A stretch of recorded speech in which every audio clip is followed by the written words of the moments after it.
So that's 19. Well, technically it's just spending a fate point, not necessarily burning one. Yeah, okay, yeah. Although, given the situation, what can you do just straight burning fate?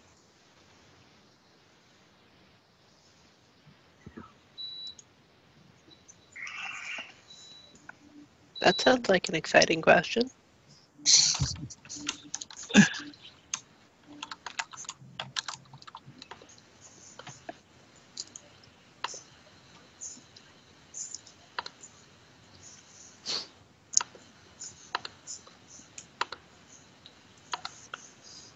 Oh, okay, it's just you're not dying.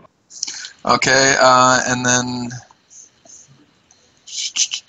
I am going to, I'm going to run at Gaius, and I'm going to make a strength grab at his melted pistol. Is that opposed check on the bow? It'll be an opposed strength test, yeah. But where are we?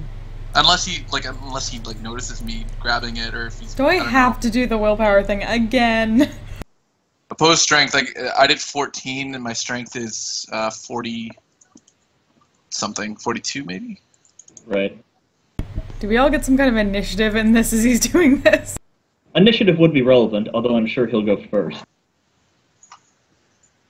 I suppose it would be a surprise. But I assume we would have seen No, that entire thing when he was breaking out of the cuffs. I thought he was just breaking out of their grip. Yeah, he was just breaking out of the arms. I still have the cuffs on, but I'm still grabbing at the. I can still. My hands are manacled. They're not, but I can still. Behind grab your at back? Are they behind my Didn't back? actually specify. Yeah, you didn't specify where I was manacled. Why would anyone handcuff someone in front when they use guns? I don't know. That would be an idiotic move. Well, it's not Number specified. things have happened. We could, no, paralyzed means not immobile, so we could have hypothetically put his arms behind him. But I mean, we're not like the police. We don't arrest people all the time. Usually we just shoot them. I can roll to see which one happened. Okay. That's fine. Like, how stupid are we? Pretty stupid, by the Roll look for of it. stupid! Alright, so my strength test was, unless this is a surprise round, my strength test to take his gun is 14. If they weren't, like, all actively looking at you like that, I might give you surprise, but in this case, it's not surprise. It's Okay. just a straight-up thing. My initiative is 11. Right, okay.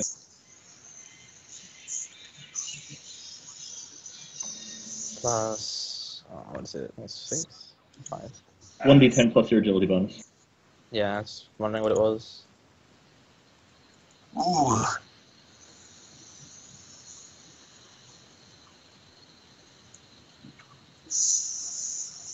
Romeo and Captain? Are we on the ship? Yes. Okay. Whereabouts? Like right at the. I think we just entered. If we're at the hangar, then Romeo's in there. If not, he probably would stay back in the hangar to deal with, getting the ships prepped and all, like, you know what I mean? Like, getting the ships to do maintenance and all that kind of stuff. He's got stuff to do on the cutter, if not immediately, like, if you guys are immediately outside the hangar. Right. Basically. Okay. Well, the sequence of events I'm seeing here is basically that we called to be ported up now that all of the interference is gone. We walked out of the teleportarium, started dealing with Geralt, and then he started flipping out and grabbing shit, so... Okay, then Romeo's definitely not there, because he needs to go get the cutter. Yeah, so he would have gone back to the cutter. He's probably in the process of flying back to the ship right now. Yeah. Something like that. Or, like, on the way to the cutter, probably take some beef with me. I'm gonna burn a fate point to re-roll my initiative. Use not burn. Use not burn. Use? Not like it matters. They're functionally identical right now for you. And also right now, you can just use a fate point to max out your initiative. That you don't have to reroll it. You just have max. I'll just use a fate point to max my initiative. So I go first. I don't know what your max initiative is, but I know it's high enough to go first. 16. Right. Although you're not getting your bonus for using a pistol because you don't currently have one. Yep. Oh, it would be It'd be I get a +2. That it'd be 14. Thaddeus, what's your agility? 5. Well, it's 50. 50 exactly, actually. Let's see. Yeah, what's Geralt's ability? I might not burn the fate point then, if that's the case. Still the second. Pretty hard matter, mate. It's not that I really care.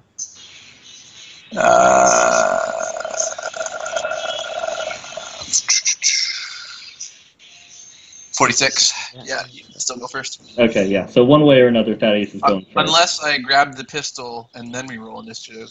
No, but part of the you bolting is them responding to the fact that you just muscled off the 2 armsmen that were on you. Okay. Which you did do. I gave you that for free. Okay. I did roll gun of strength though. Yeah, you did. Okay. Yeah, so Thaddeus. Geralt has wrested himself free of the 2 armsmen that were holding him. And apparently has designs on Gaius' direction.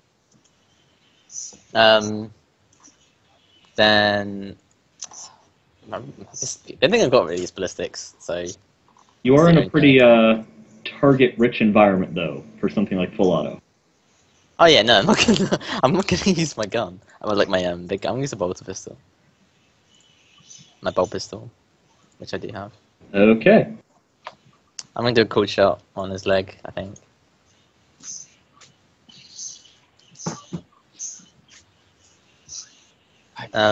Is cool shot a full action? It is. I'd say you're Point blank. You're needing to do a half to draw the pistol. I'm assuming you guys weren't Oh, do you? I'm assuming you guys didn't have weapons out ready to go. It's a fair point. That's explicitly a thing that Quick Draw lets you do. Draw as a free instead of a half.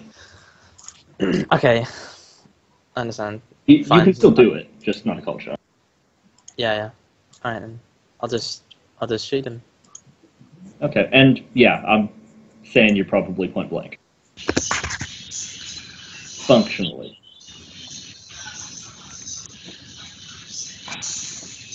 Yeah, but it's just it's a one shot, so I get that one. I get that singular shot. 3 degrees of success. Alright, I'm gonna roll the dodge. That's a success. Okay, so Dodged. basically I picture it as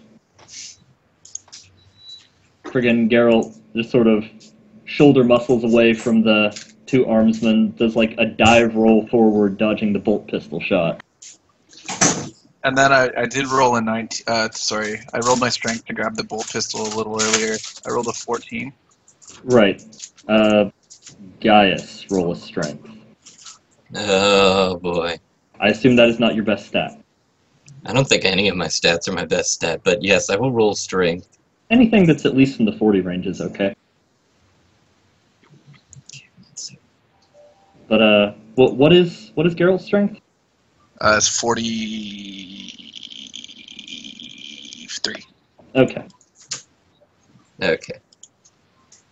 That was 2 point something? Yeah, 2 degrees of success. Wait. Okay. And Assuming 66 is a fail. yeah, I don't know what the +1 was on there for. But, Yeah, that was an accident, sorry. Yeah, either way. I mean, plus would be a bad thing in the situation regardless. So I successfully grabbed the melted pistol, and as You have 1 half action. I grab it, I yell, "You won't be stepping on anybody's head ever again!" And I want to do a called shot, Denev's right leg. Yeah, cool shot's full action, Fucker. man. Yeah. Oh, damn it! Really? That's what Yeah. that's Yeah, why I couldn't do it to you. Yeah, he was trying to cold shot your leg. Yeah, exactly what I was doing. Oh, damn it! Now thinking about it, I want to go for your hands. I mean, you can still just try to shoot her in general. It just Yeah, but it's. I don't want to kill her. I just want to shoot her foot off.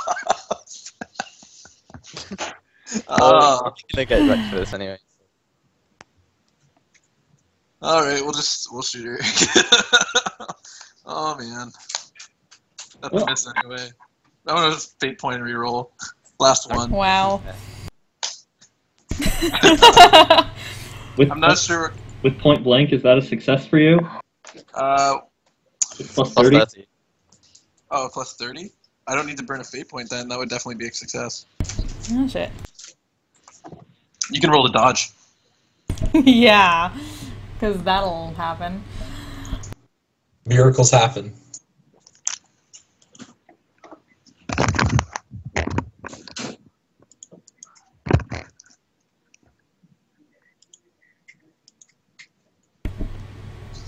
Holy It worked. shit. It Holy Holy shit! balls. Miracles. Miracle! Even a 1 is only 1.7 degrees of success for you, and you Yeah, got it. right? Miracles. Jesus Christ. And Alright. technically she's hulking right now, so you got another plus 10 to hit her. So that was actually plus 40 total. God damn it. But it's only one shot on the Belta, so one degree of success is enough to dodge all the shots. Yeah. Well, it's only a single shot anyway. Yeah, that's why. Yeah, so Geralt whirls the weapon around. In my manacled hands. Yep, in your manacled hands. And opens fire with a nice big heat ray that rips through the air right to where Zennith was.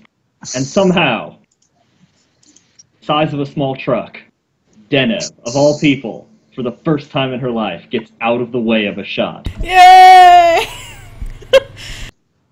Alright, as a free action, I throw the melted pistol down on the ground.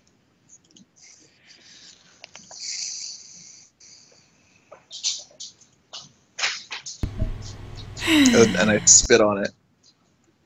Piece of shit Hey. gun. Thanks.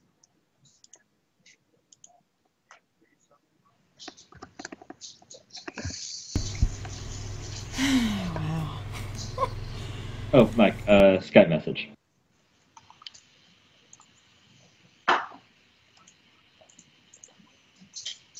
You can just toss to me. Okay. Yeah, I can. Oh yeah, turn the light off, babe. Thanks. I can send it to you. Yeah. But so, Geralt is, still manacled. What's the StarCraft 2 guy's name anyway? I have to find this. I What, Jim Raynor or no, the other guy, the big guy. His the friend. Tychus, his name is? T.Y. Oh, yeah, the guy. It might not be the CH. Oh, The yes. guy who would fit right into Warhammer. Yeah, that is Tychus.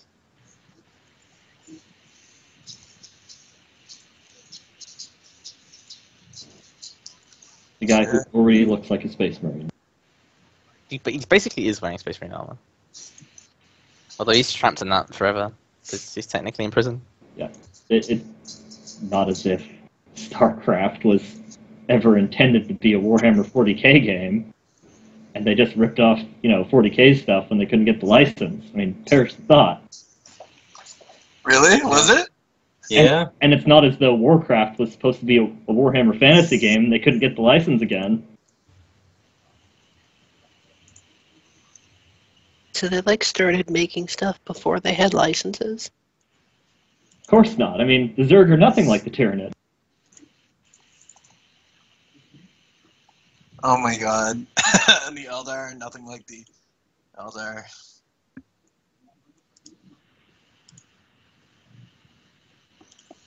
They started cross-pollinating back, though, as Games Workshop started to steal new Zerg ideas for new Tyranid. Alright, so what happens next? Yeah, that is up to everyone around you. Zennith's turn next, isn't it? Well, Yeah. turns are probably, unless Geralt is continuing to fight. No, I threw my pistol down in Okay, disgust. yeah, so back in roleplay time then. Unless someone is intending to do something someone else lower in the initiative order finds objectionable.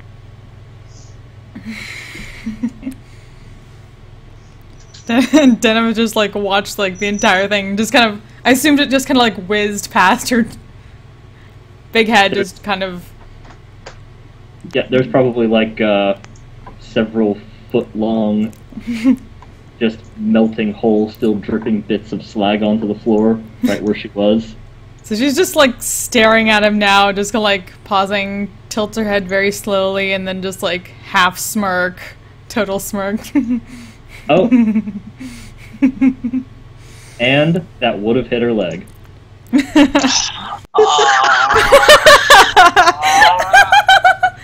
But her right leg, not your usual left. No, that was because her left leg has already been shot off, right? Yeah. That's the aiming for the right one. Yeah, so if that had hit her, that totally would have been the right leg. Fuck. It almost happening is pretty much as good as it happening. I'm not even mad.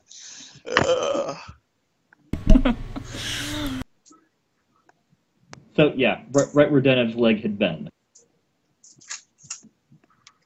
The good one. Oh man. If her eyes reflected anything like psychic, it would just be like two birds, like flipping the bird in both eyes. While she's like giggling to herself manically at that just happened.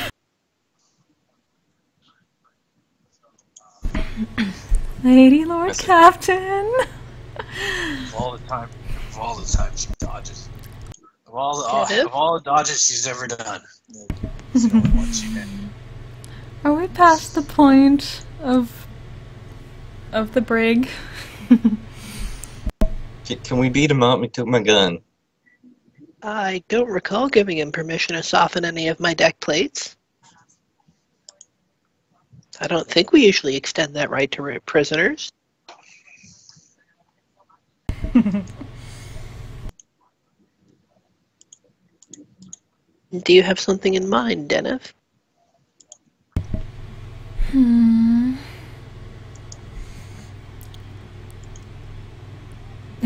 He's just trying to run away now. He's just kind of wandering around. Well, I can give it a shot.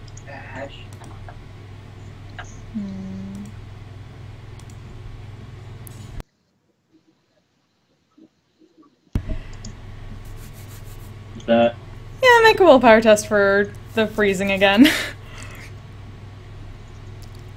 And I'm going to add a degree of success. Oh, I'm gonna add one as well. oh yeah, you did have one fate left because you didn't need to spend one. Yeah. What is My willpower? It's Yeah. 35. that? Is enough. Oh, that is just. More than 4? Wow. Yeah, so you both got enough that at least he matched. I don't know where matching gives you. Who wins tie? I think the one with the bigger willpower.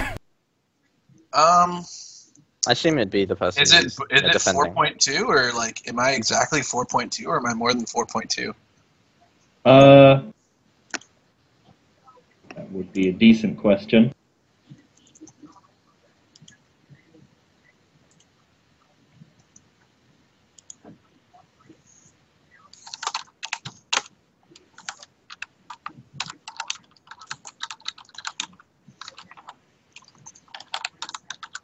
How did he add a plus 10? If he was to say that. It's just 3, isn't it? If you succeed, then you can add a degree of success. Oh, additional degree of success to a test. Yeah. Additional, though. You can't, obviously, that's not automatically making it. An extra degree of success to a test. Yeah. Yeah, so your willpower was. 30. 35? 35, yeah, sorry. That is technically 0.1 more than what Denev got. Oh shit. Wow. I accidentally closed roll 20, my bad. That was a 2. If he could ever beat you, that's what was gonna do it. Hello?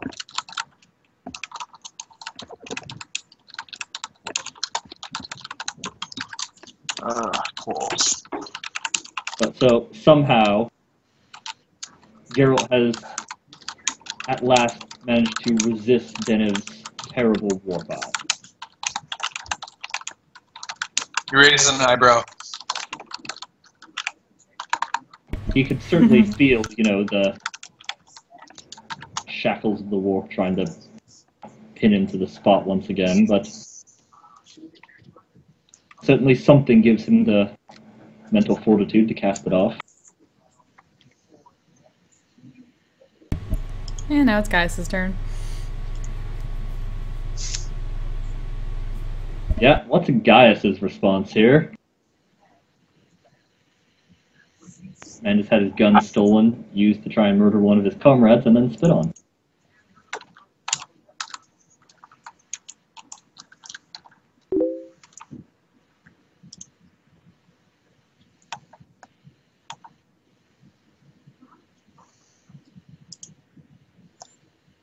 By an inferior officer, no less. Ho ho. And he softened my deck plates. Nice. Mm-hmm. Your turn, nerd. Rolling. Because I kind of want to punch him in the face after picking up my gun. Am I allowed to do that? Oh You yeah. can do it if you want, mate. Oh yeah, sure. You can punch or you Really can want- hit him with a gun. I mean, Ooh, hit him with the gun. That's good. I like that. Hit. Or I mean, Hit him with- literally Melt a shoot pistol him. Melt a pistol. Am I allowed to do that? Because that sounds amazing. You have But I permission to also soften don't- my deck plates if necessary. Try not to abuse the privilege. Prisoners are not accorded this privilege. Yes, you can shoot him. Oh, excellent. Okay, so You I can't gotta... dodge either, so make this Yeah, already used count. this Make this round. shot count. Okay, come on, do this. Yeah. Woohoo! Roll your Wait, damage. you also didn't roll for your bird. Oh, we didn't. Ah, well. Everybody turned out fine, mostly. Burp can attack him too. Hang on. The bird is exactly for this kind of situation, too. Just run over, tap him on the shoulder, zap. What kind of pistol was it? Melta. The Melta. Inferno what's pistol. the, wait. Yeah, What's the roll. clip size on Melta pistols? 3. 3. That's what it says. Trying to remember what I roll for it. It's for just 2d10 plus 8. Okay, 2D. And I don't know how much armor Geralt has, but But 13 is probably However- going to penetrate that. however much it is, the Melta pistol's going through it. Okay. Yeah. 8's So- in the head, isn't it? Yeah, sure. No, it's just the roll of so here it chooses the body location of You where it flip hits. the numbers. So 8 becomes 80. Flipping 0 and 8. Really? But it doesn't have a 0. Well, if you were rolling it on percentile dies, like technically we would be if this was tabletop and the rules are written for, it would have a 0. Alright. Geralt is dead.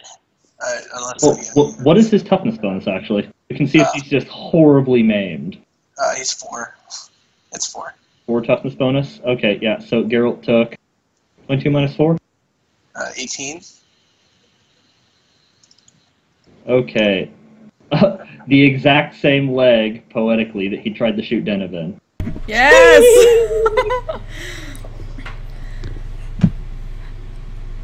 Guys, God. it's my new favorite.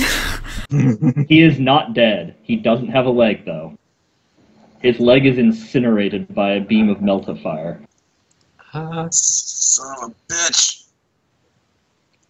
That is what you get for taking my gun. Son of a fucking bitch. Oh, I'll kill you all.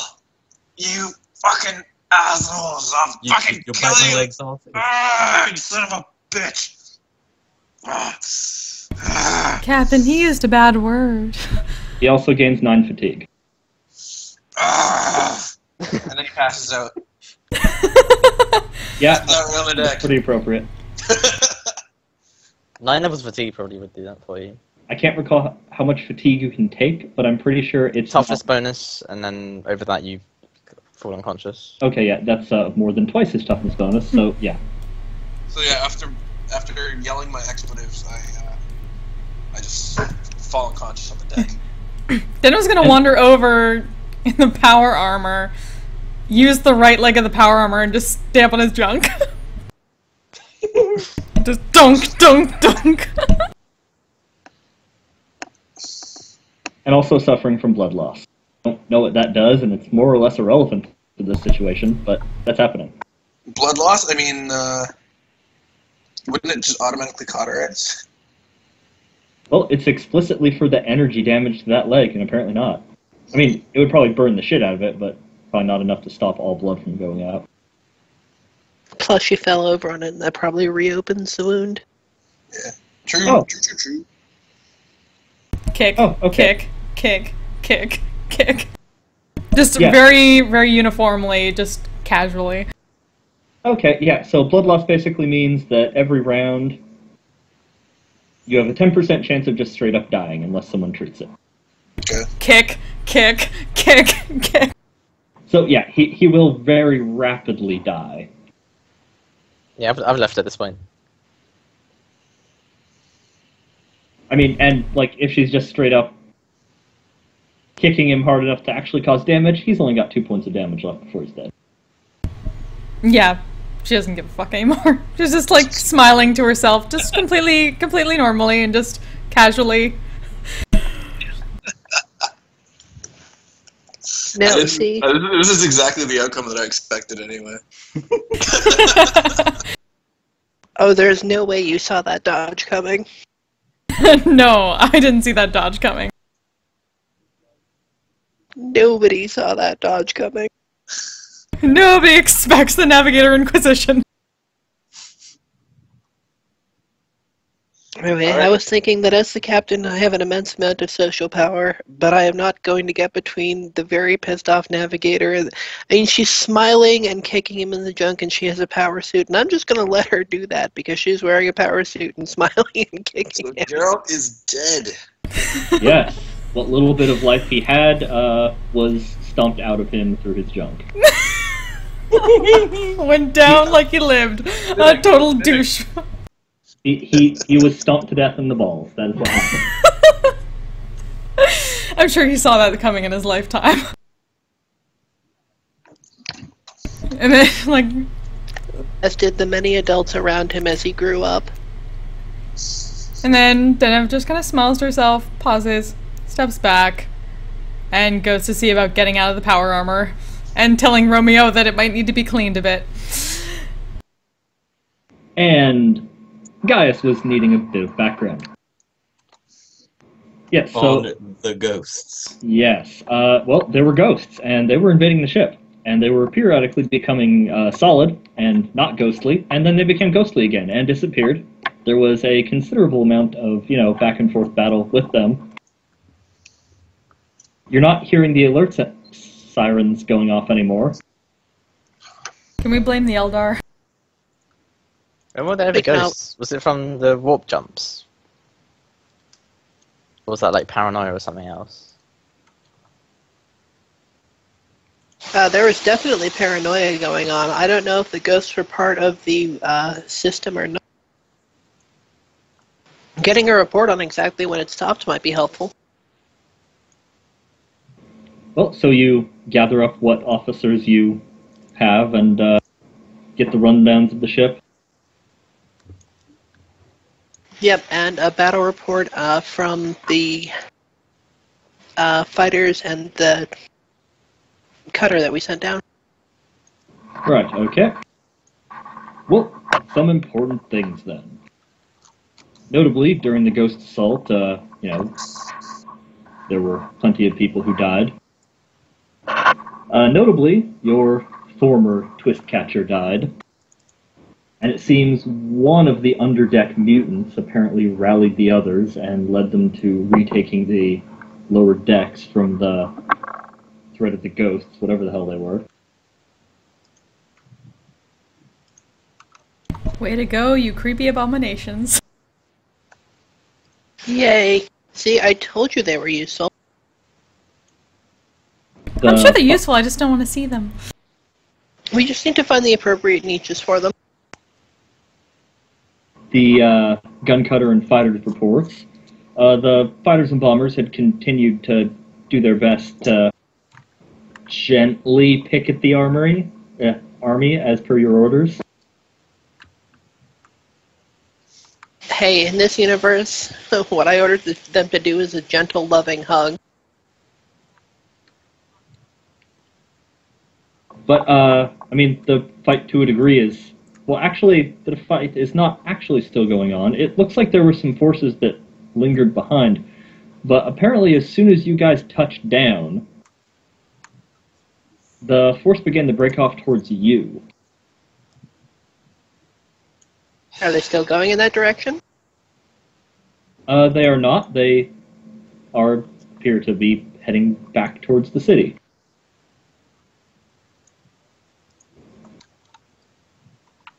Or no, they are going in that direction. I was considering the reason why they had moved, and yes, they are still heading towards the Ghost Engine area. They might have been called back by the dude we killed. Well, I mean, that is it. Sorry, they were on giant flies. It would make sense that they were cultists. Well, that's an unfortunate choice on their part. Carpet bombing? Oh, there's absolutely going to be a carpet bombing, which, again, I'd like to make a note of to a crew member. That we need to burn the forest down to the bedrock, because it has been contaminated by Nergalian ooze.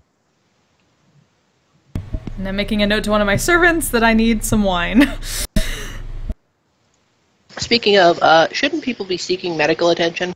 Yes, Yeah. very much so. Wine in the infirmary. Well, my soul is glowing from essentially murdering a human being. My body is weak. Well, I'm glad you enjoyed that. It seems to come up a lot. What did Zennith get hit by down there? Can't remember. I don't know if I got... Was that all just damage from a previous encounter? I think I got like a little bit of damage from one of the goblins. Like a tiny bit got through, but not much. Like not enough. Right. So that's like lingering from before, so I'm just trying to get back up. Yeah, Denham's been at low HP for a while now because she got her foot shot off. Yeah. But yeah, the power armor made it so she couldn't actually take damage from little Nurgleites, or whatever their name is. Nurglings. Nurglings! Did any of them actually deal damage, or did one... I just note that one of them, like, slightly scratched her. Oh yeah, it was slightly scratched, Yeah, right? Yeah, that was just me noting that they had actually defeated the armor bonus, but didn't get through your toughness. Right. So yeah, that's just lingering over from ever. Oh, yes, and make that a 250 for the big fight with the Chaos Dudes. Sweet. So incorporate that onto all of your doodads and your things.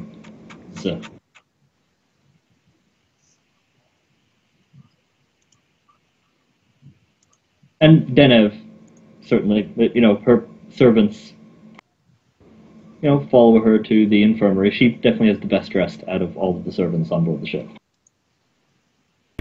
Damn right. Did we establish I had a tailor? I believe we did establish that you have a tailor. So my servants should be pretty well dressed too. They're probably reasonably well dressed. However, Denev is the one who's slumming it by working with you. Her family could buy and sell the Eclipse system and your ship 100 times over.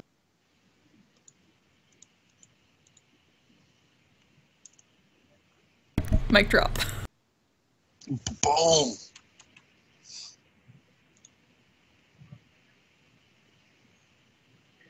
So she has very well dressed servants.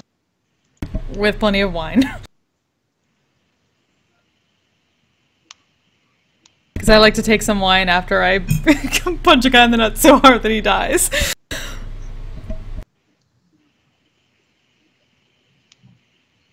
curb stomp a new guy, or curb stomp a guy.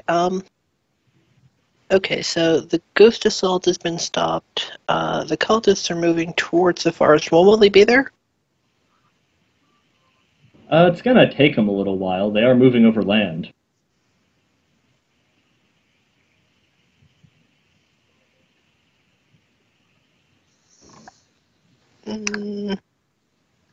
Yeah, let's go ahead and wait for them to arrive to clean up that whole area. Alright. And I'm also not often one for distracting videos or audio, but too appropriate.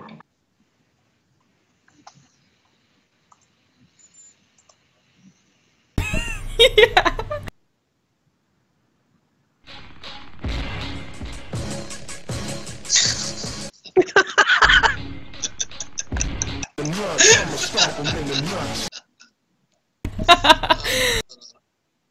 Only too fitting.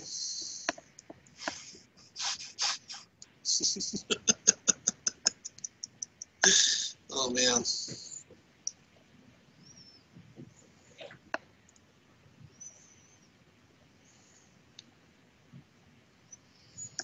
Anywho, yes, so the first officer and the warp guide are quickly ushered to the infirmary, especially the first officer, who is placed in the quarantine area. And Yeah, you better be. Yeah, and he is being attended to exclusively by servitors and observed through glass. Zennith is still staying on the absolute other side of the infirmary at that point. Occasionally, some medical mechondrites, like mechanical tentacles mounted to the back of some of the techs, slither their way into the room.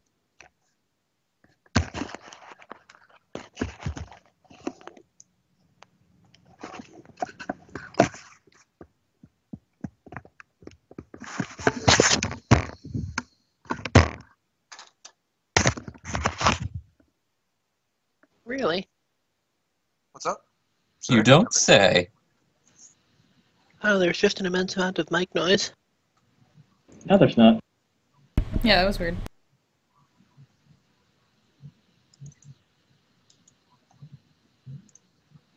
Yeah, so Gaius is in medical quarantine, being attended to by cyber zombies.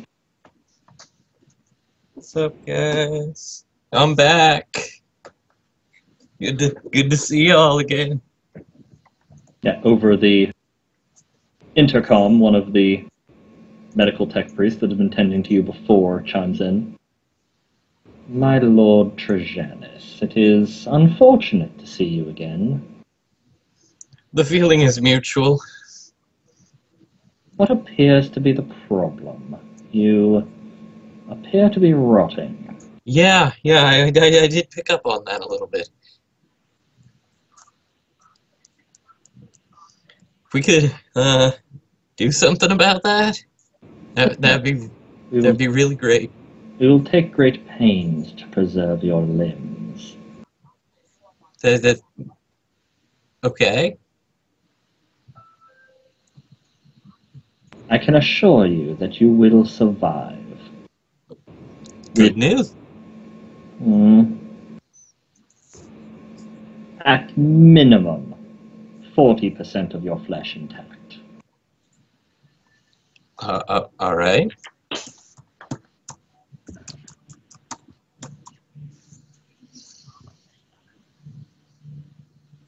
What are you least attached to, my lord? That is, I would say, like, if I had to choose, I would say probably, if I had to choose, I'd be cool, you know. I don't use my legs as much, you know. There are ways around that.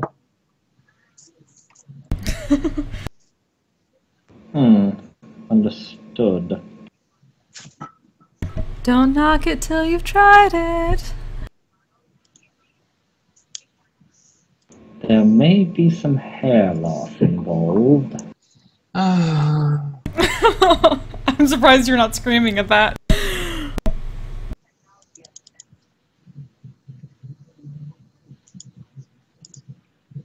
can't have any of mine.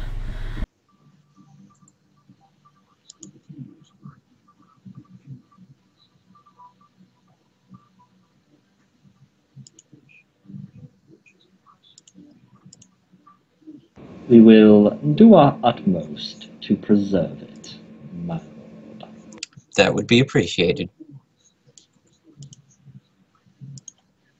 You will excuse if we are reluctant to allow you contact with the rest of the ship, however. Yeah.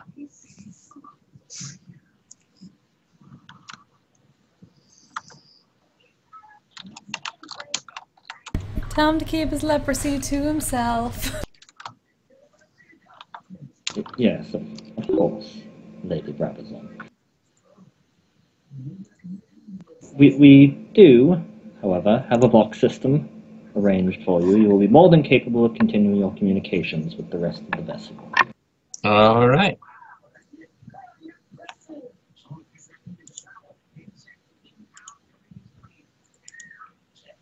Whereupon he leaves you to your business. And I assume at least one person, probably the captain, mentioned that someone should probably clean Geralt off the floor there. Yes. Oh, it's a Like, scrape him off. It's a dead body. You have a department for that. Right, so someone should send word to them. Yeah, the tech priests will be along for him eventually. They can always use another servitor. We're gonna see Geralt again. Yes! Potentially. His servitor better get like the lowest of low jobs, like cleaning the bathrooms. I say just throw him in the void, man. He's sick. His body's full of like super smallpox or something. Is he? Yeah, yeah. Oh, yeah. Yeah, just don't even just throw him out the airlock. It's fine. Then you probably really want to get your power armor cleaned.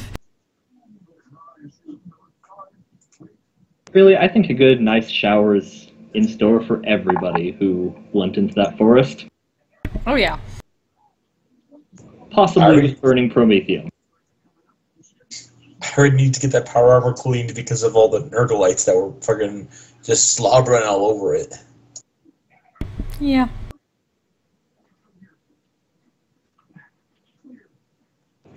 Anyways, casualty report for the ship in general appears to be, not great. There were casualties, but losses don't seem to have been terrible. Nothing unsustainable, at least. Damage to the ship? None. Appear to have been purely hand-to-hand combat with the crew themselves.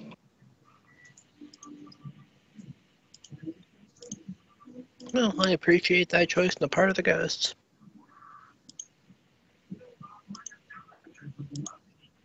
They were described as very tall, however.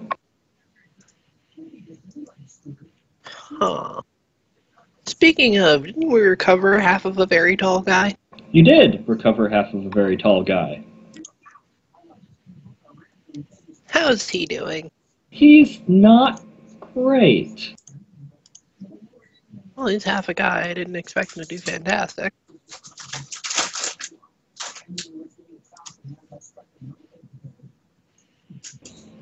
Are we able to sustain life? You can try. You can always try to sustain life.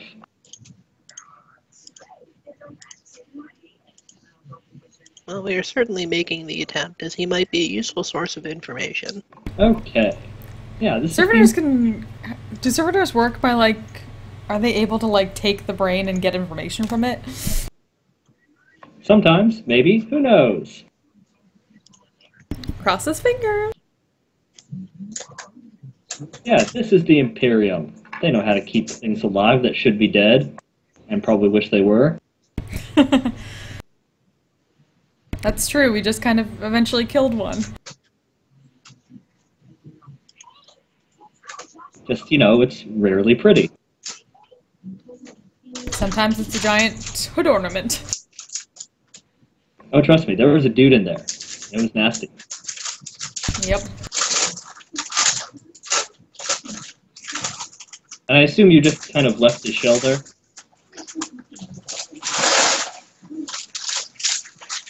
Unless you explicitly did something with it.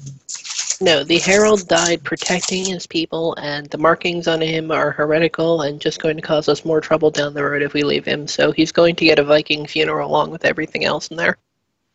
Okay.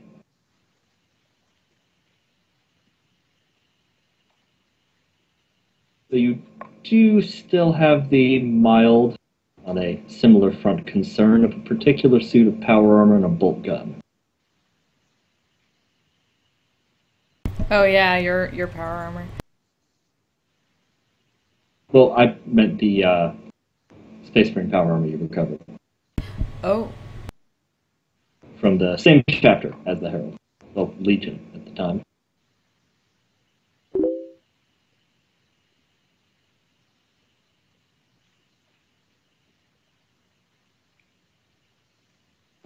But just noting that because it is a thing you have that is associated. Was anyone using the bolt gun? None of you really could use the bolt gun. I mean, in theory you could, but it's a heavy weapon. So we can just, like, yeah, so we're not using either of those things currently, right? We can just, like, keep them somewhere out of the way, maybe do a paint job on them. Or we could just keep them as relics we recovered that were inexplicable to us and just hand them off. We found these, we don't know what they are, you take them. Is that something we can get away with? You have no idea. Fantastic. What's Isn't that like a thing where we could show them that like we destroyed the heretic if it actually still existed? Or is that one of those things where like you can't even show that there was a heretic?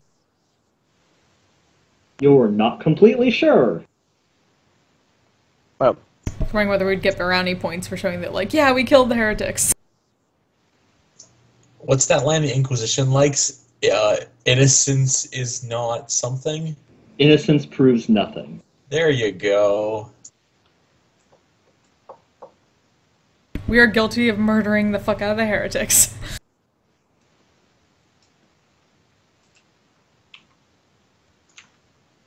See, I think we should go with that.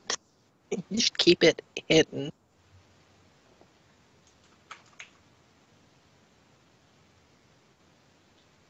Alright then.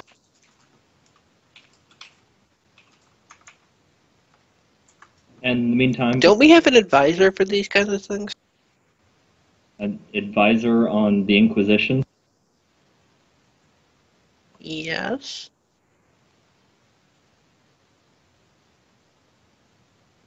I don't think you have anyone who's at their field of expertise.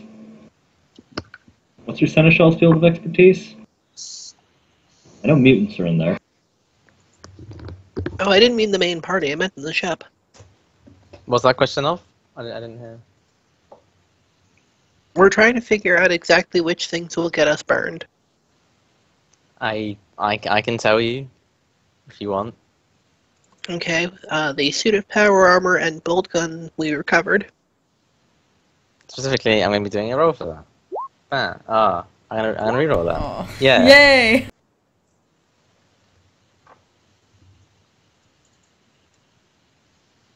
What do I know, Eric?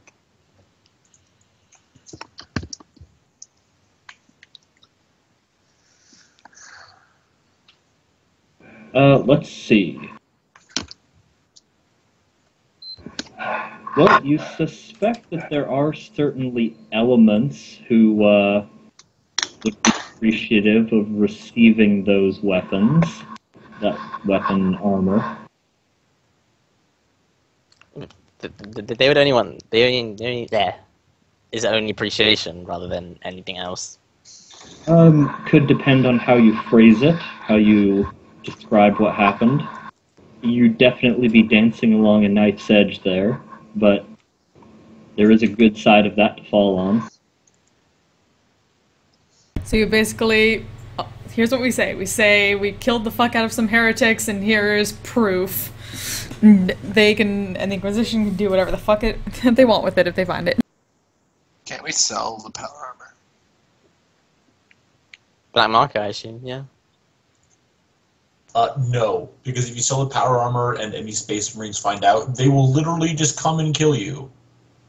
Well, That is with yeah. any Space Marine armor. It's like it's considered a holy relic, and just returning it is a thing that you do that is nice, and won't get you mutilated. Yeah, but we're rogue traders. Well, I mean, one like. Isn't it heretic Legion armor, though? doesn't exist. No, well, no, not at the time it wasn't. This Legion doesn't exist anymore. They're called something different now. Yeah, Ah. basically, there's no one to return it to. Or This is pretty much Archaeotech or something, ish. Yeah, like 10,000 years old. Shit.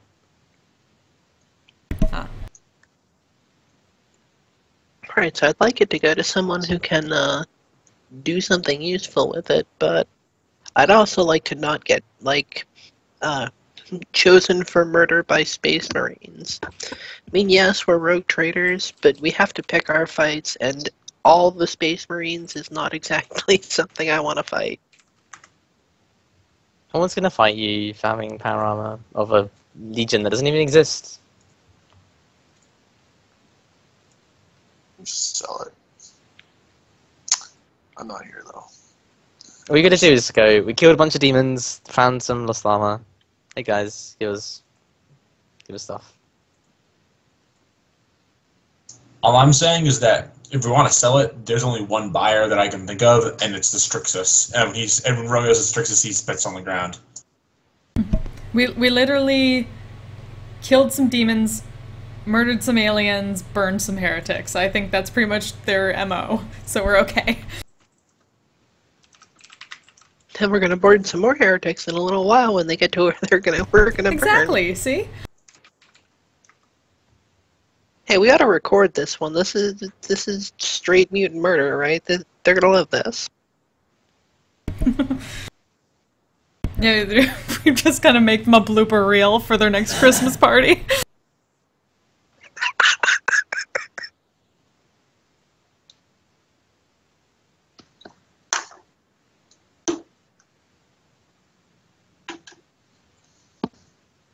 But I mean, raining orbital fire on mutants and and heretics in the den of mutation and heretics is basically going to look fantastic.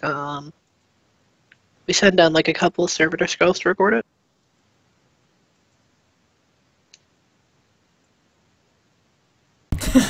And in the background plays the Full House theme.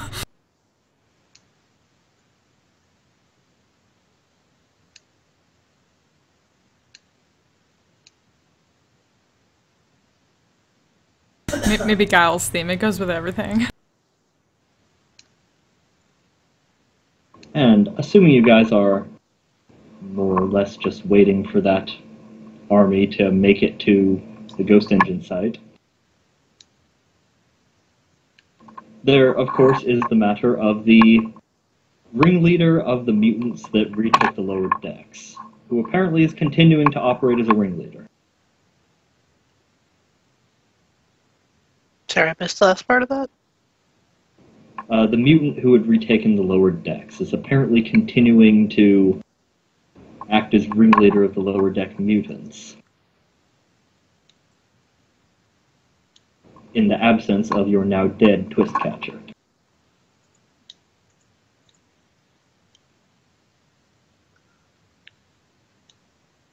Fantastic. Get that man a promotion.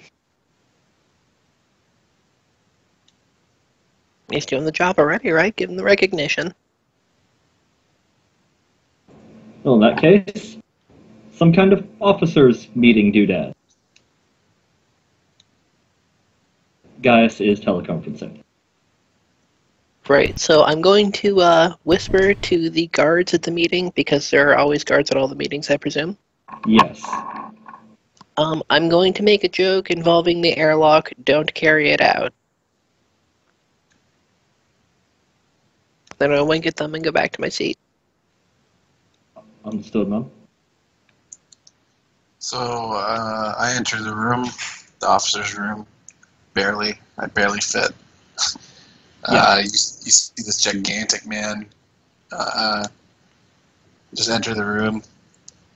He drops on one knee. He goes, Lord Captain, I am Hodor, Twist King of Mutant. Old Twist King, he in not so good shape. Ghost attack, he die, he not punch so well. Mutant revolt, I punch mutant, I punch ghost. Everything calm now. That is the loudest. Tone. Yeah. So Now, loud. now I go find Moose and Squirrel. I am Twist King, you are Twist Emperor. I think we have good arrangement. I don't like the look of him. Throw him out the airlock. The guards look at each other for a moment. By the way, did Hodor bring any of his men? Probably like a retinue of two Yeah. or three. 2 was my assumption. Royal guards, yeah. So certainly with him, completely dwarfed by this incredibly huge mutant size. Like, he's easily over 3 meters tall. And with the bulk to back it up. Possibly wider than he is tall from all the muscle. There are 2 kind of sickly looking guys. Whole bunch of green veins running down their arms and up their necks. I'm fully geared up, by the way, because I can't be in light without. I take my ices in light. Is that Yeah. sunlight or just all light?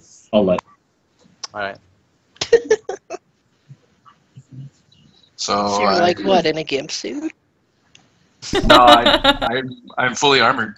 I'm just in completely black armor with a black visor over my face, and I do have my power fist on because I never take it off.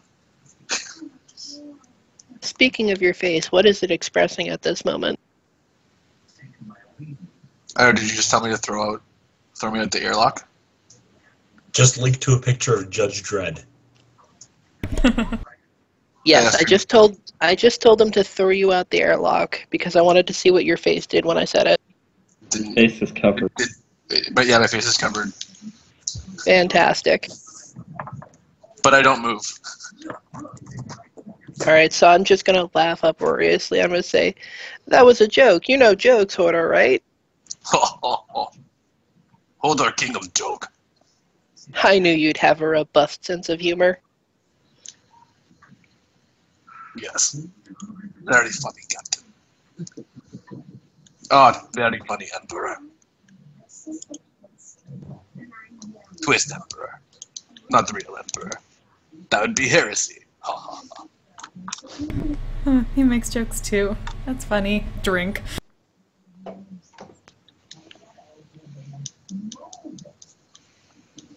In any case, for your services in defense of this ship and its crew, I hereby name you my new twist catcher.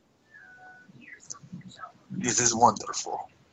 Now I do not have to punch you. Ha ha ha. Hodor, big joke.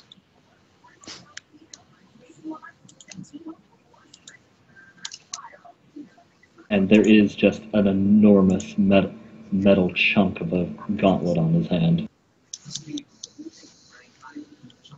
Big, thick cables going back to a power pack. What would be more fitting is one of those, like, orc claw things. They just don't work as good on orcs. I thought about it for a minute, but they just don't work as good as if they were on an orc. No, I mean, there's an orc, like, they have these giant claw things, specifically orcs. I have a Space Marine power gauntlet. Yeah. Yeah, I know, but it's more of a punch thing rather than, like, a huge Yeah. fucking, like, shitty made claw thing, which somehow works. So specifically, it is a Space Marine Power Fist. I suppose the size would make sense, yeah. It is an Astartes Power Fist that he has. Well, the Space Marines know they're hurting people.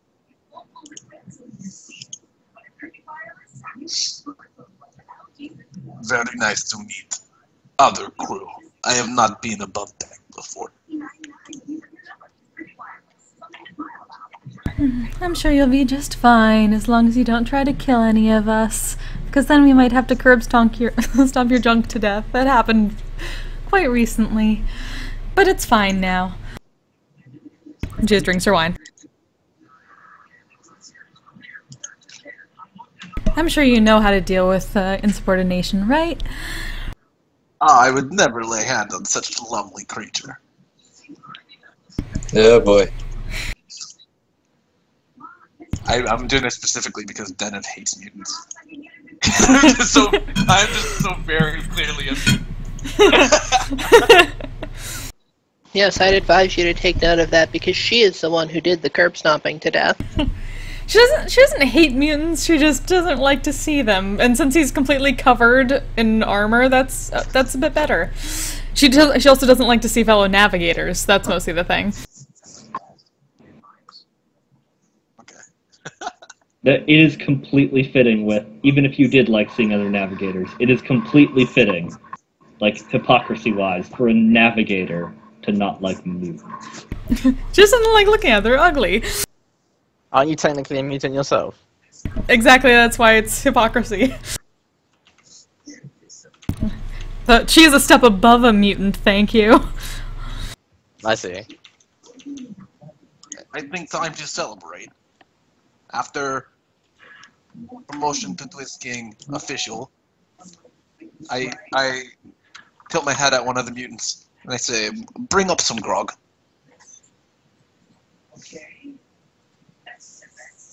Captain, I have best mutant wine. You will love. Are they making, like, warp drive moonshine down there? Yeah.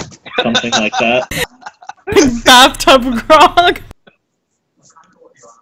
It's kind of like Toilet grog. That's literally toilet that grog. one movie. what was that movie that had the toilet wine? It's got the Most movies in a prison? no. But it was the one movie where it had Will Arnett in it and that one goofy guy, and like Will Arnett was like, Let's go to prison? yeah, that was it. Yeah. Anyway.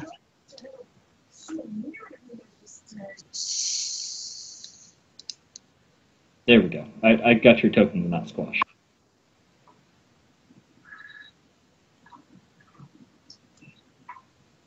Wonderful. Bulkatron, Bulk King of Bulk. Alright, the grog arrives. I pour Captain a glass, and I pour myself a glass, and I lift my visor up to reveal a horribly scarred face. Kind of exactly like what Tychus looks like. Denev's immediately going to, like, scrunch her nose and turn away and drink at her wine. Your eyes are probably creepy. Oh, and my completely, like, I don't even know, they don't even have irises, they're just completely white. Yeah, dead white eyes. So basically the total opposite of Denev. Yes, but for the same reason.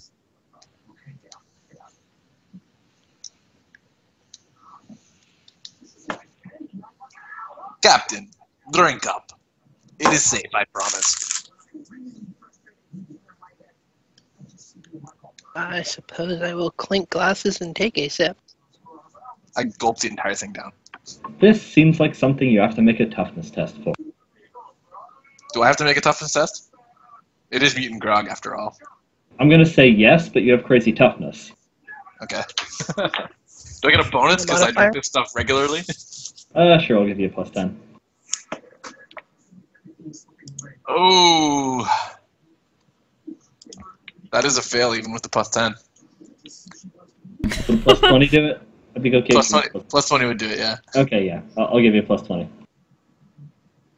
But okay, yeah, so, yeah, that is as bad as you would expect something that requires a toughness test to be.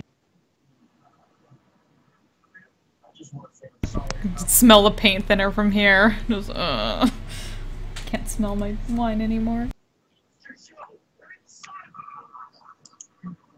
One of the mutants that flanked Hodor this sort of chimes in with the interjection, "Our blood kills people." This is not made from your blood. Stop scaring, Captain. So what happens to me when I fail my toughness test? Just no particular statistical effects in this situation, but definitely the expected things you would get from drinking horrific rot gut. Right, so I'm going to, So you're gonna have to make yourself a robo liver. Very sorry. Right? I did not think it would have this effect. I drink this every day. It's very intense. Strong, like you. There is definitely a bit of hacking and retching involved, certainly. Is she saying this between between Strong, cough, cough, like you. Hodor looks pleased and concerned at the same time. Or, Looks like someone else You is will joining get us in the infirmary. Well, this is a pleasant engagement. I'm afraid I do need to oversee a bombing we're making. I'm going to head off to the auger What array bomb to see when I where the can armor overlay? is. I assume I will get chance to land and punch after bomb. Sure, if there's anything Well. else to punch. I will punch Straggler. I'm sure life will offer you many opportunities to punch as one of my officers. Wonderful.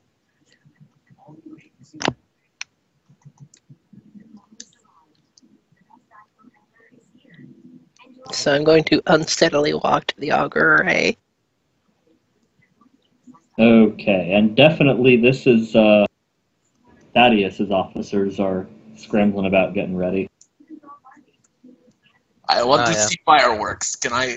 I'm going to go to the bridge. Can I see the planet from here as it's being bombed? I mean, you guys are in orbit around the planet. Cool. I'm going to go to a window. Main screen, turn on. I guess I'll be off to the audience bay. Well, the audience It's you. place. Oh, you're more than capable of commanding the ordnance teams from the bridge. Can I do Right. that thing where I aid the ship to add +5 to loading weapons? Technically, you can, yes. Cool. So, I have to make an intimidate check for that, don't I? That's an intimidate check. I will go down to the ordnance area or wherever they're loading the guns. Technically, you can yell at them over the radio, too. Alright, I just pull out the radio and I say, "Get ready to load bomb. Hodor want to see firework. If firework not up to par, you will get punched. Last man who got punched, he missing torso." Can Gaius help with that too? Like command Vivox? I think it's an intimidate check. Well, there's various tests that you can all do, like during ship combat stuff. There is one that is specifically intimidate, called Put Your Backs Into It, Ah. which is you make an intimidate check, and if you succeed, you can add +5 to attempts to put out a fire, make emergency repairs, or fire the guns. Cool. As basically you drill sergeant the work crews that are doing it.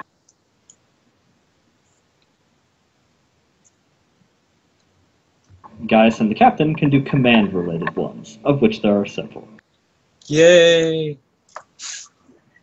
And Gaius gets +10 to them because he has the command skill and is the first officer. Do the thing!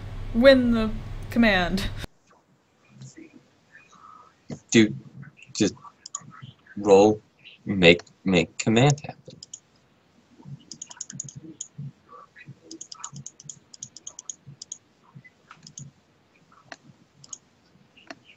But so, the... Why are you adding +10? He, because he's first officer. Yeah, no, but that would actually screw right, up yeah. his I rolls. mean, like -10. technically. Oh, okay, -10, gotcha. Yeah, at the end result So, would technically be... I rolled 28. Yeah. Although I don't know if there's a relevant command thing for this situation. There are command checks, Okay. but that is not one of them. Preparing to repel borders, leading hit and run teams. Isn't just basically carpet bombing a thing, a hit and run on the planet? Hit and run would mean you're sending people down. I assume you are explicitly not sending people into the carpet bombing. No, we're explicitly not sending people into the carpet bombing. Unless the people we really don't like certain people's corpses. Well, we're burning everything there to get rid of contamination. Yeah, can we just teleport down Geralt's body? You are more than able to.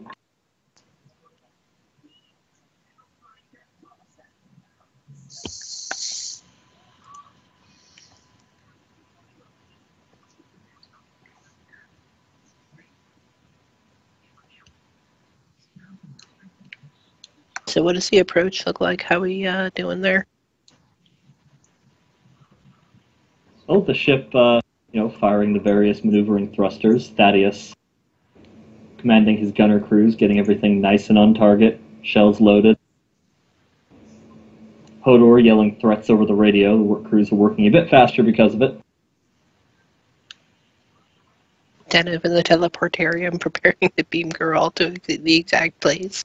No, she's not doing it. She's letting somebody else do it. That's what servants are for. And crew.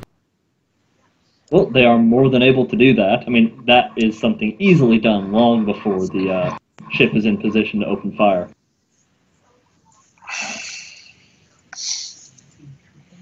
So, yes, Geralt's corpse down there, along with all of the other horrible things. And Gaius is given the Imperial equivalent of a tablet. But because it's Imperial technology, it's monotone and has, scan lines on it. And it's the size of a suitcase. No. The data slates are properly tablet-sized. They're pretty thick, though. You could probably beat someone to death with one, as you can with most Imperial things. So it's like an old Nokia phone. It was actually a test idea before they release it for mass manufacturing. Can someone be beaten to death with this? There is a possibility that is actually true. It's totally a Nokia brick. But it is a tablet, notably. Just so that Gaius is able to, watch the proceedings whilst in medical isolation. You get a front row seat.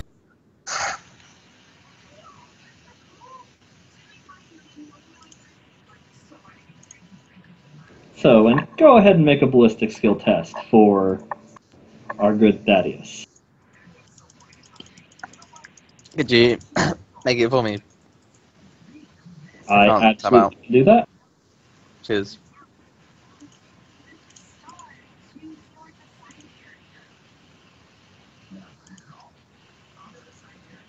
That was an 83. Oh. Still get any bonuses to this? Or no? Get a +5. Yeah, you get +5. That's still not enough. Does another 10 do it for you? I mean, Captain. That puts me at 76. 15 total. Yes. Does the Melodium count? No, that's only for social stuff. Is there not We're a dealing with combat a action social to aim? disease. Is there not the equivalent of aiming? Not with starship weapons, I don't think. You sure? Although given all the time in the world to try and line things up. Well, I mean, we have a little while before the people arrived. Yeah. I mean, you also have quite a while to get guns into position, but probably less time to do that than it would for the people to arrive. They're, on foot. Well, I spent a fate point. My last fate point. Okay. My last of 2. Do I get 3 new fate points because now I'm a different character? Well, assuming Hodor has 3 fate points, yes. Cool. Yeah, you have to roll them for whatever world you're from. Okay, the reroll is Yeah. That's more like it. Thank you. a 1. Okay, so under Thaddeus's very dutiful watch, and with some backing of the captain and Hodor bullying his gunner teams into better operation, an absolute goddamn salvo rains down from the skies onto the Martellin forests. What little remains of them, and the ghost engine.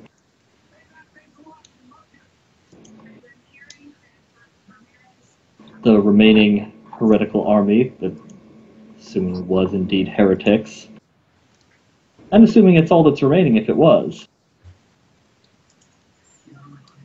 is absolutely incinerated by the fire. The forest is obliterated within the first barrage.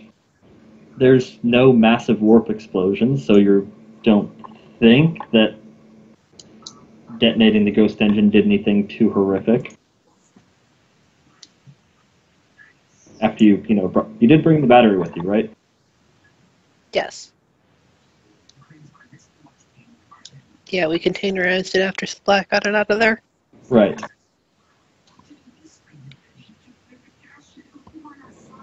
So yeah, I mean, you guys are dumping shells and massive laser blasts from the Sunseer down there for a good hour.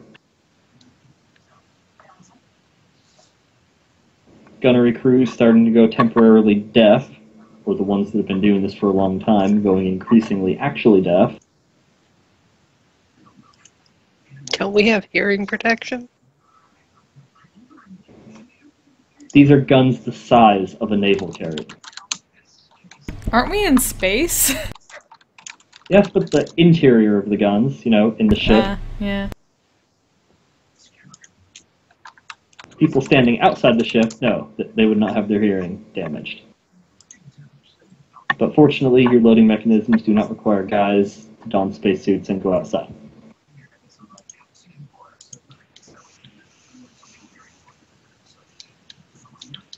Although they would if the gun decks were ever depressurized. Oh, let's hope we can avoid that. We got enough void seats. You do. It's fine. Oh my god, it's shiny. It's more like it pops popcorn in her mouth. Yeah, so you are witness to... Well, you are easily dumping more punishment into there than a nuclear weapon ever would. At least singularly. And, true to your orders, the men continue firing until that place is burned down to the bedrock. Fantastic. Hopefully that was enough. You have definitely created a new planetary landmark, that's for sure. They'll name it out of you. The Sea of Zephyr. Wait till it cools and inscribe my initials on it with ship lasers. Well, And underneath that, dick butt. Thaddeus did get a 1. Do it. Yeah! Fantastic. And just like Zephyr was here, WUZ.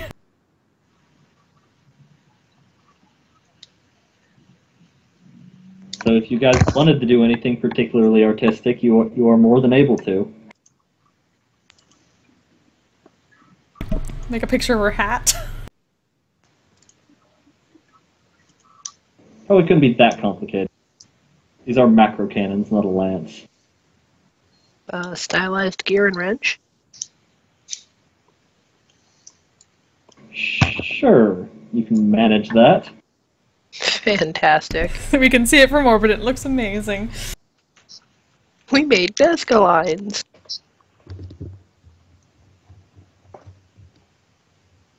And so, let's see, if we're keeping track, you have now created 4 biblical events on this planet? 4? Yeah! I only remember 3. Let's see. You obliterated that approaching army with the Fire of the Gods. Yeah. I guess 5 if you count your arrival in the first place. You destroyed the Mortellan Ghost Engine. Oh yeah, I guess that's 4 then, yeah. Obviously everything involving Thaddeus. Oh, I forgot about that. I was thinking and now this. one of the. I was thinking another one was when we just teleported into the big like throne room place. Yeah, that too. Just south nowhere. Okay, guys, we're here to help. Yeah, basically, their scribes are going to be busy writing some books. And we need to get those books as soon as they're made before, just in case we have to exterminatus everyone. I don't think we were doing that. You guys don't quite have the resources to wipe an entire planet out from orbit. Yeah, we need big guns. In case we need to call in someone else too, we need to like keep hold of the books. Well, certainly the forested region in that part of the planet is completely obliterated now. If anything was there, it's not anymore. And this is where it tells us about the fantastic character-specific loot he put down there. Nah, that would have been a good idea, though. Spend, like, a whole bunch of time knowing you're going to obliterate that, like, roll up a whole bunch of shit, just so I can show you what it was. I'm used to that happening. Like, take hours to make fancy equipment that I know you're going to destroy without ever seeing. And then shove it in your faces.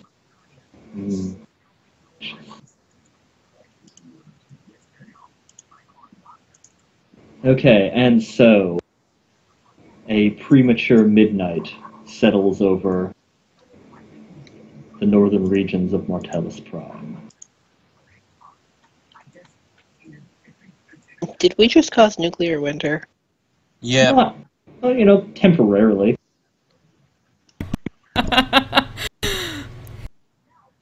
Then it was just like clapping, like she just watched the finale of a fireworks show. Hodor, love firework. That is absolutely the biggest display I've ever seen. From the looks of some regions of the planet, this has been done before, certainly. But they didn't have your own like stamp mark on the planet afterwards. No, they didn't. The Imperial Crusaders were a bit less concerned about the artistry of their destruction. And that is terrible of them. It's the personal touch that means so much.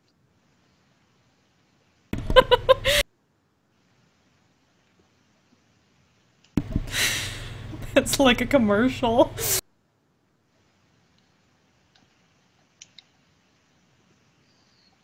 Oh man, there's terrible stuff in those woods you never even saw before you made them extinct. That's for the best. Was this where we originally fought that giant bug? No, that was another planet. Although this thing That was another similar. star system.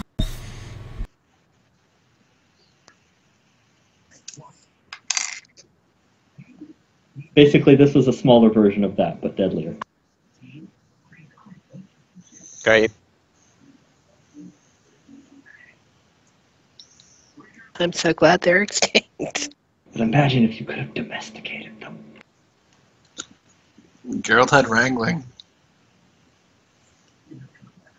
But we should have just left him alive in the forest. I would not trust Geralt to do anything with anything. So you leave the guy alive in the forest to create an unstoppable army of ghost bugs. He's the one that the Eldar prophesized about. That's how Yeah, that would cons be happen, guys. hilarious. That's how you make con happen. Yeah, it's for the best.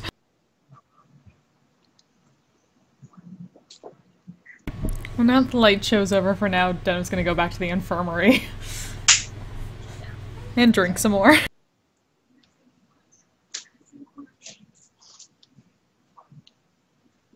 Gaius had a bit of the benefit, and the captain did too, but she's probably the only person who was on the bridge who would have had a good idea or a good chance of understanding it. Like, not just the video feed, but also, like, the telemetry data.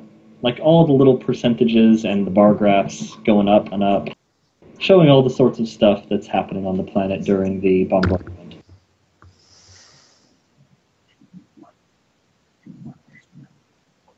So what sort of stuff is happening on the planet?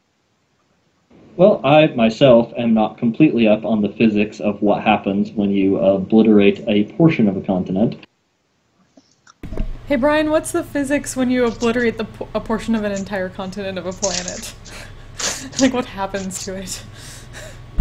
At least everything down to the bedrock. Sorry, I just have a physicist, not a geologist. Damn it, Jim.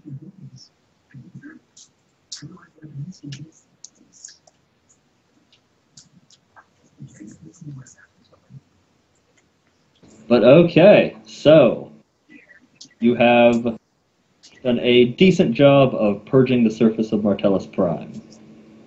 Or, Marty P. Only decent. Did we get a D like in DDR? Just like the thing spins and there's like a crater behind it that just says like D, try again. I guess maybe C if it was decent.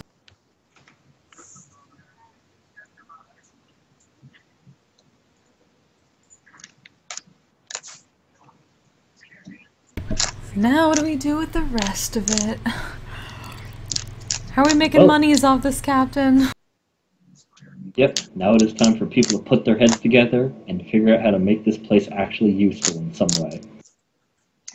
Well, That is an immensely good question.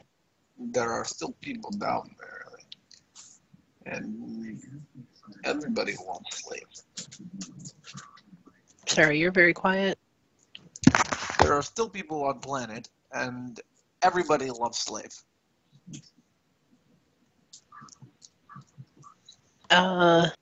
Many of the people on the planet are mutants, and not everybody loves mutant slaves. Also, I'm kind of against slaving generally. Okay. I will remember in future.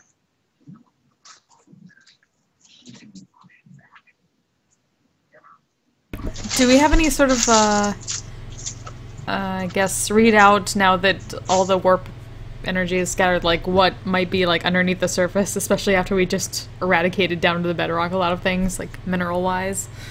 Yes, the planet looks like it had some pretty heavy mining activity over the years, between originally playing host to an alien civilization and then a human civilization.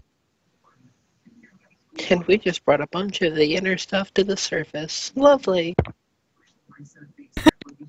It would have been awesome if it, like, Captain, like, we blew a hole in it and then, like, a geyser of oil just started gushing. We found a vein. Well, you are picking up some energy signature contacts across the planet. Not very much, though. Weak.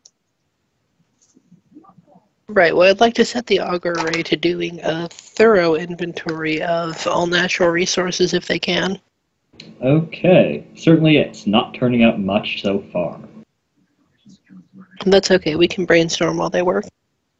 There are still other planets in system. We do not need to stay here and look for a resource. That's true, but local resources will make it easier to make the populace prosperous and educated, and which in turn tends to feed into itself, leading to more prosperity and thus more money for all of us.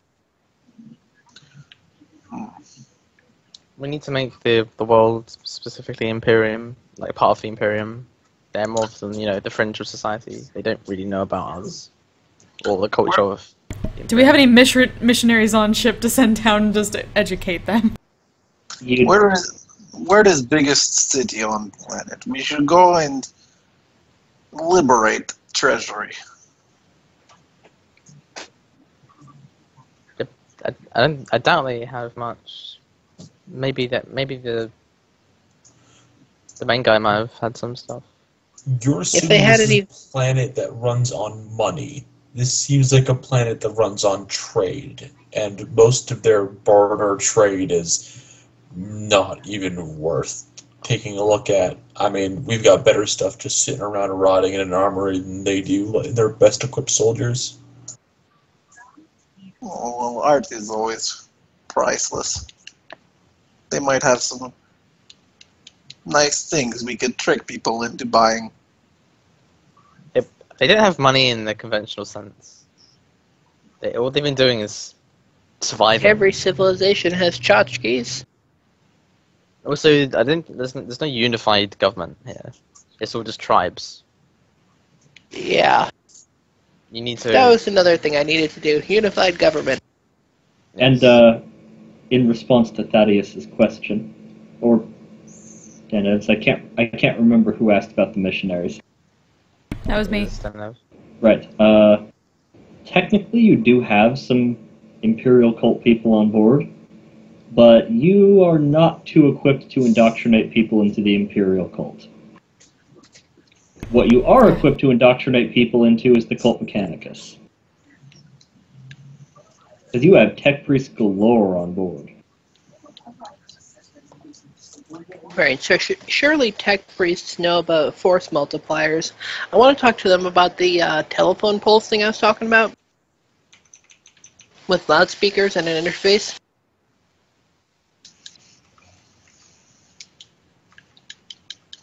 Note the details of it again. Okay, so it's basically like a telephone pole. Ideally, that we could drop from orbit, so we could just send a whole bunch of them down that wouldn't land on any people. Again, ideally, although this is the Imperium. They would have loudspeakers, so we could communicate things to all the people. And they would have terminals, so that the people could communicate back to us, both personal and specific issues. And I'd like to have a sort of a capabilities assessment program. I'd like to know what the people can do, so I can pick out specific candidates for training. How long do we intend to stay in the system? That is an excellent question, and I'm not sure. We are more than capable of providing them some link to the ship's cogitators. That would certainly aid computational power of such a small unit. However, that would go away once we left.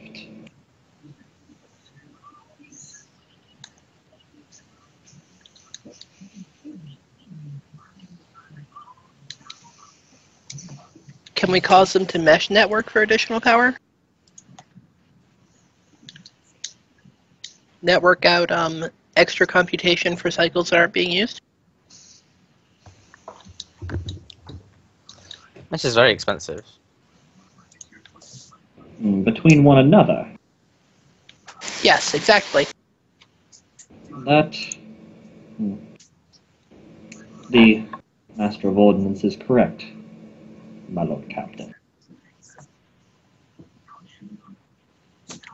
Simple communication terminals would be a simple enough matter. It's possible we could even retrofit existing technology in the broken hives for it.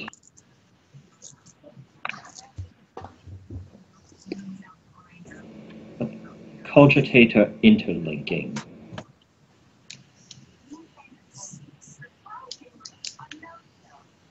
It is something that is poorly understood here on the Zennith. We require more resources. More than we have to hand. Need additional pylons. Require more minerals. What is it that you need? We would require resources that we could only obtain from a forge world. Unless we were to dismantle the Zennith, which I do not believe any of the tech priests that operate under me would agree to. I wouldn't agree to it either, so we're all unified there.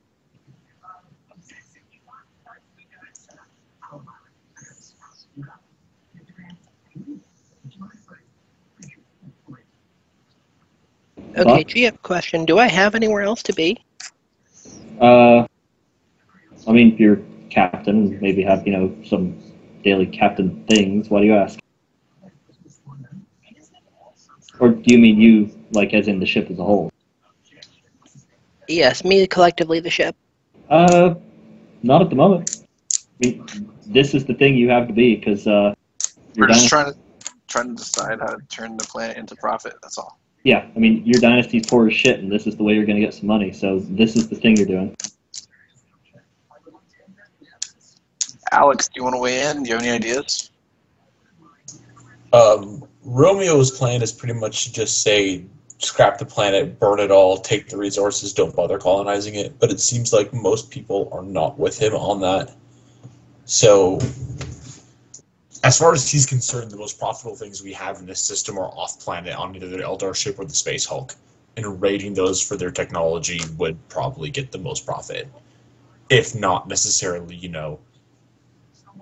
good favor with the Empire. And Gaius is, of course, directly a representative of the dynasty's accountants. Yes. Well, do you have any? I am debating the mineral content of the world and whether it would be most efficient to settle it and mine it, or just asteroid mine it, if you know what I mean.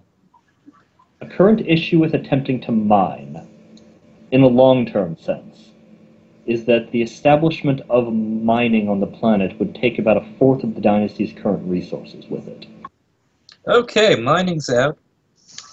You are more than capable of filling your hold with whatever you guys feel the most valuable thing in the system is, but long-term mining operations are something you don't have the profit factor. I mean, you could if you wanted, but you think you're dirt poor now.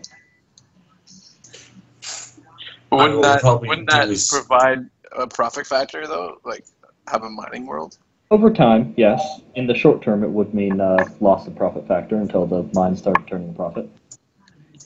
I mean, who says that we have to colonize it? We just need to find some good minerals, find a mining company that would do it, and just say we want like 20% of the profit. We don't have to eat all of it. They can take care of the startup costs. I'm not eager to add any additional middlemen to the situation. We are the middlemen. That would still incur a profit factor cost, albeit at half. Ideally, I'd like to get the natives to be workers for us and turn a profit thereby.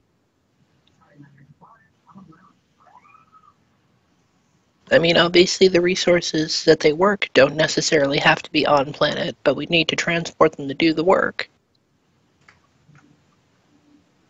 And you currently lack the means to make an uninhabitable planet habitable. How many void suits do we have again? A lot, but if you were going to leave at any point... Right, we can't just leave them to it. Yeah, it would have to be a habitable planet to leave them to anything. We only visited 2 of the... Like, there are more than 2 planets in this system, right? Like, we only visited, like, this one and the one with all the Tyranids. Yes, what other planets are there? Okay, there are, in order, radiating out from the planet's sun. 1 planet with 2 moons. Let's see. Another planet with a small moon and a large one. An asteroid belt. Marty P. Also has a moon, completely useless. Just lifeless rock floating in orbit, no usable minerals. No useful minerals, at least.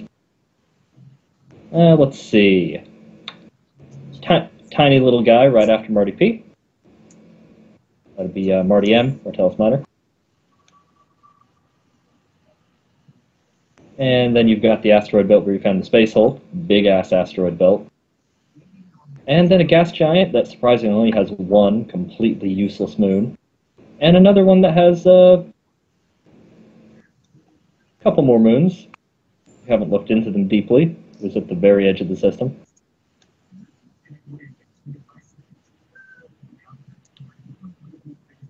So do we think we can find any resources out of any of those? At the very least, you know the resources that Cygnus 1 has, or rather Cygnus 1 Alpha. The In the primary, Tyranid one. the primary moon that you went down to. Sorry, did you say the Tyranid one? Yes, the Tyranid one. Fantastic. Did you say there was a bunch of resources on that planet? Oh, yeah. Notably, there is a small amount of ornamental minerals, things that would be valuable just because they're pretty. You know, sell them to the church or noblemen, that kind of thing. There's a decent amount of industrial material there. Yeah, sort of shit you could sell to factories. Almost anybody would buy that. It's got the lowest ratio of... Basically, it's the shit anyone will buy, but it's not that valuable because you can find it almost anywhere. But it's there. Then, that planet has the largest deposit of radioactive material you have ever seen. Like, half that planet is plutonium. And similar fissionable materials. Mm-hmm. What Are does radioactives valuable? To the Mechanicus, blow up Tyranid position? and then of course, yes, there are, various Martellan sites laced across the, well, not really on the surface, but subsurface. Yes. What does blow up Tyranid location? Explore Martellan site for Archaeotech.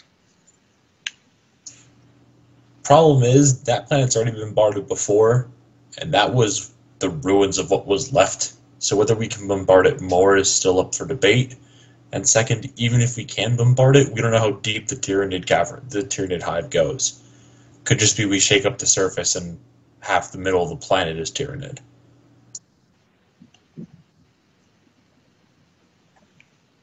Well, I mean, we only went into one place. I mean, that was only a small amount. I don't know if we encountered more Tyranids, life signs on the moon, but all those would be dead, I'm pretty sure. Can we scan it better now that we don't have all the interference? Basically, you got a really good scan of it the first time. You guys put a lot of effort into scanning that planet. May I ask how one would mine a planet from this sort of operation?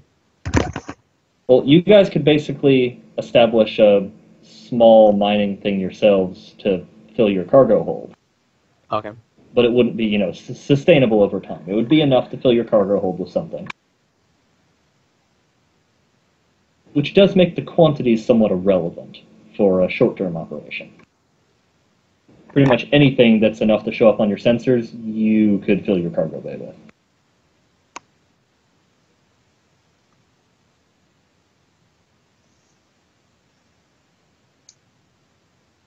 And that includes technology you might find if you were just going to en masse abduct Archaeo or Xenos tech from somewhere. Go for the Xenotech stuff. The Martellan stuff. There's got to be more places. I mean, it's their entire world. I don't suppose we have probes that can look over the planets now. Well, you can continue deep scans of them. Although, you don't, as you noted, you don't really have too many places to be at the moment. You are more than able to cruise around the systems, scan and shit, send them down away teams.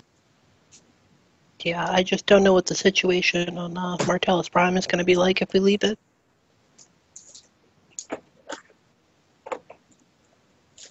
Should we sort those guys out and then start excavating?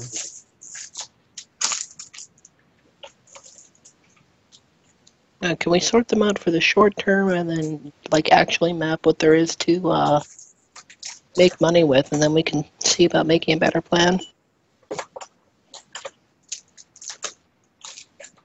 So yeah, talking to the Arbiter would probably be a pretty good plan.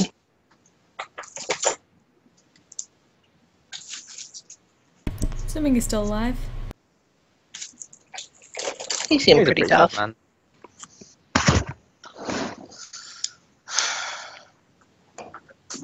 Well, he was probably carrying the best weapon and armor on the planet, although admittedly the best weapon and armor on the planet and about as good as what you guys have, maybe a little worse.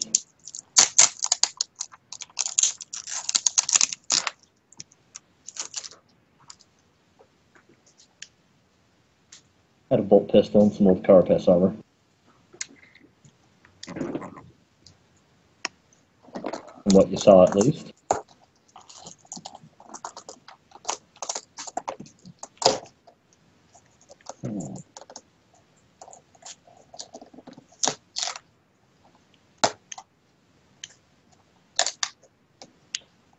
Bolt pistol and some old carapace armor.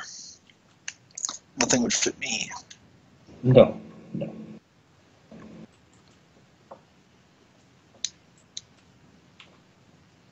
So you guys are currently flush with exotic pistols now. You are. I think Romeo wanted the lucky pistol. Hell yeah, I do. What about the Fatebringer? What kind of gun is that? It's just a pistol, dueling pistol. Yeah, nobleman dueling pistol revolver thing. I also have like a really good las pistol as well. Yeah, the Or had. impulse pistol.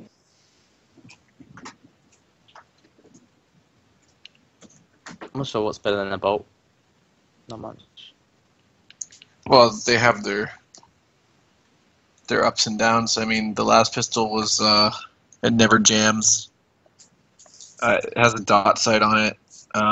It's got no penetration though, and its damage is pretty low. Pen 4, lucky sidearm would be Pen 4 as well. The 5 Fatebringer pistols, they have they're accurate. Which one actually had the fate point on it? The lucky sidearm. Yeah, that's going to Romeo. Oh. He's not Does lucky enough. does he really need more? I could always use more luck. Has to be luckier. Share the wealth, Romeo. Jeez. The Fatebringers, here, I'll post the stats for them.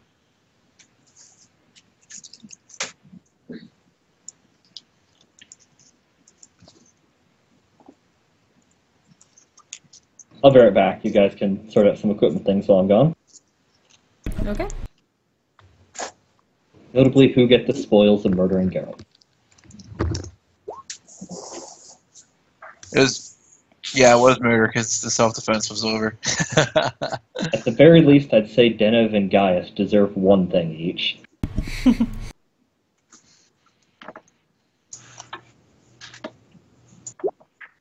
Oops, wrong. Didn't copy. Oh, but actually, if Thaddeus wanted the lucky pistol, he can have it because he's got low fate points. We can either go tall or wide, and either strategy is good as far as I'm concerned.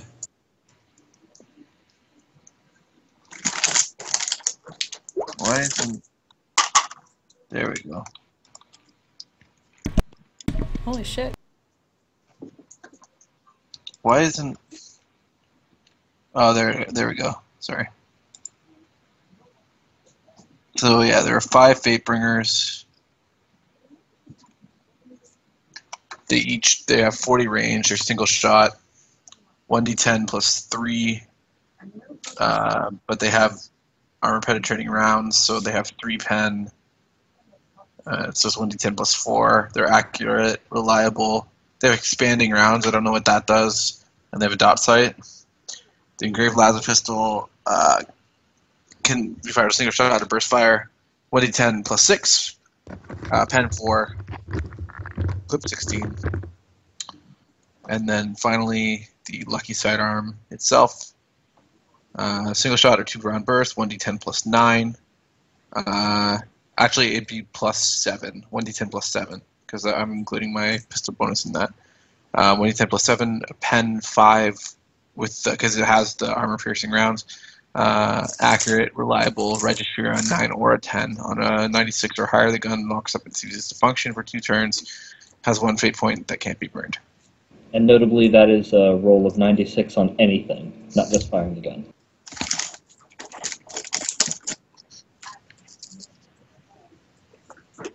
It just hates 96s. It is a very proud weapon. It does not tolerate failure.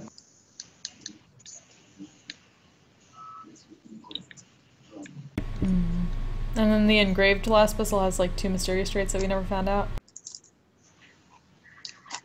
Yes, it does have those.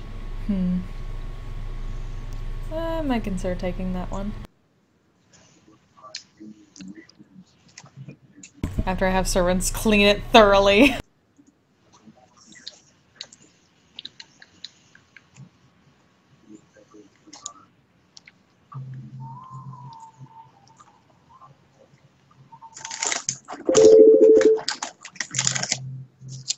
Someone just get a shit ton of messages all at once. I heard that too. I have a bunch of windows open.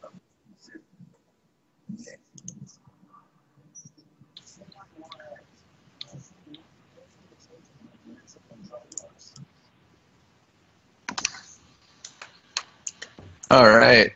So how are we going to do this on the Tyranid planet? Have we figured it out? I kind of want to fight some stuff, but I don't want to... Thought you were popping down the Marta P first. Are we? Yes. Clean To up. make sure that the social situation is stable. Right. Alright, I'm going to intimidate a bunch of mutants. Can I roll for that? Oh, for taking down to the planet? Yep. Yeah, that's not a... Oh, right, yeah, rolling to see what kind of mutants you take. Yeah. What page is the mutation chart on? Want to say... No, not 329. 369. So, just 1d74. Okay. Which, incidentally, for Gaius, I don't know if you saw what those rolls were for. Your 1d74 and 1d100 roll. No, I did not see what they were for. Okay. Natural weapons, so they have either claws, fangs, or they're barbed.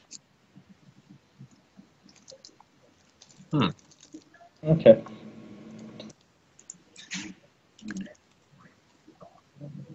Wait, on a 67? I thought... Didn't I... Isn't it, oh, no, never mind. Yeah, no, Has- that's Degenerate Mind. Oh, okay, so Intelligence Fellowship by minus 1d10, roll 1d10, 1 to 3 against Frenzy, 4 to 7 against Fearless, and 8 to 10 against From the Beyond. So, Roll 1d10. And Gaius, due to your, I still don't know the details of your academic knowledge of mutants and their intricacies. it's Frenzied, so I gain Frenzied Mutants with minus 10 Intelligence and Fellowship. Oh, 1d10 minus 1d10 Fellowship, and... Okay, so one sec. I gotta roll for the minuses as well. This Wait, is Intelligence, and this is Willpower. So are they frenzying all the time, or are they frenzy capable? They're kind of like murder servers. Well, as long as you can keep them in line, then. Oh, I can, but... So Gaius can summon Zoidberg! Or some mute. Some wing. Yes. Why not Zoidberg? Yeah, basically, I was going through the list of what all of you guys can bring as your little entourage. Gaius's knowledge of mutants allows him to select mutants from the Underdeck if he so chooses. Your 2 rolls were the kinds of mutants you're able to draw from if you so desire. Your 1 to 74 roll, not so good. Like, not very combat useful. They're mutants who have, like, messed up lobster people hands. I'm cool with that. And, like, not the kind that are, like, chitinous, like the horrible kind you see on a daytime talk show. Alright. I can deal with that. The other thing, the 1d100, was to see if, whilst you were on the ship, you were, I don't know, still don't know why you have particular knowledge of mutants, but you were keeping apprised of the mutant population, given the strange warp exposure that you were all going through. That tends to have an effect on the mutant population, either increasing it or altering the existing ones. Long story short, you know where you can find and bring together mutants who have big-ass wings. You can call upon an angel army. Oh god, the angels! That one's name is Kaworu, and that one's name is Kaworu. Whether you choose to execute them or make use of them is your business, but you are capable of using them. Alrighty. I mean, you also...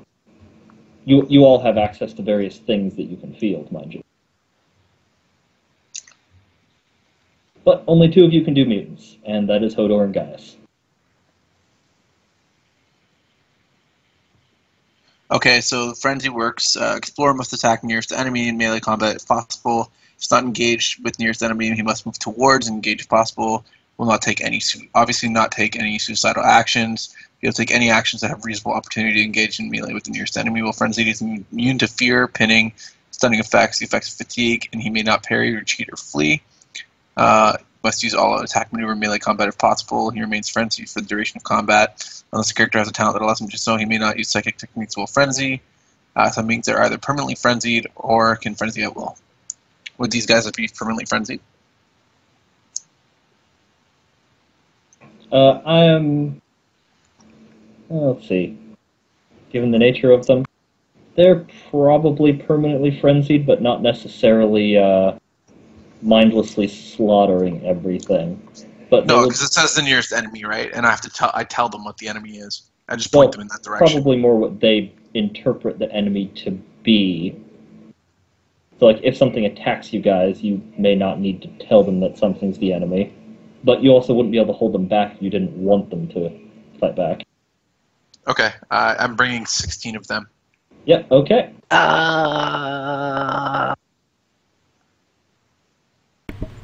Yeah. As far as the captain knows from her perspective, they're just a bunch of twitchy mutants that are coming with him. Okay. As long as they're all hidden under armor, maybe.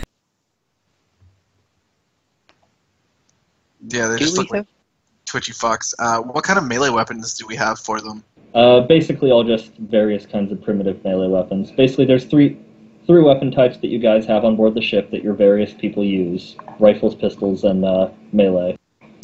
Right now your melee is just primitive melee weapons. You know, pipes, wrenches, maybe knives. Would they have, they wouldn't have the mono upgrade, would they? No. Okay. Right now they're Mono pipe. Right now they're using auto pistols and basically their standard workers' equipment. So, you know, maybe some knives, but hammers, wrenches, that kind of thing. Okay. Pipes, shivs.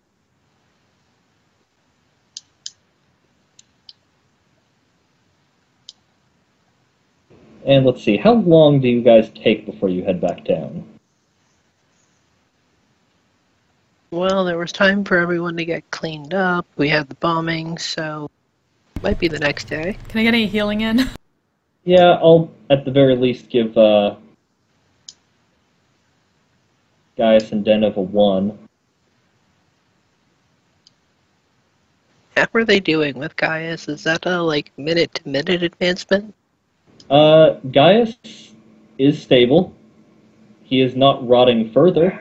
They appear to have stopped that. I'm good. Hooray. Always good news. It took applications of many arcane and rather holy mechanicus chemicals, but they were able to preserve your hair. Yay!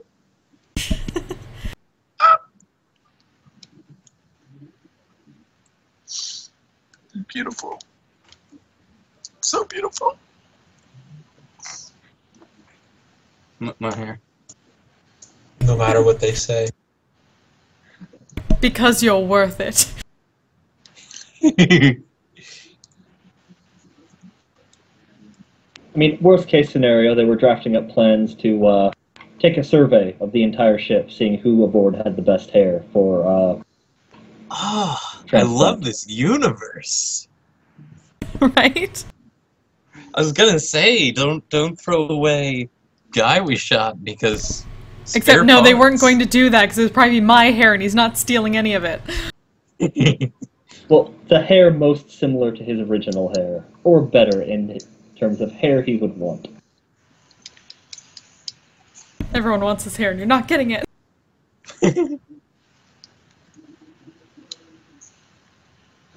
There would have been a semi-optional call for volunteers. Excellent. Semi-optional, only semi. It's what would be the right thing for like manda-voluntary? Voluntold. Voluntold, thank you. I like that. That's funny.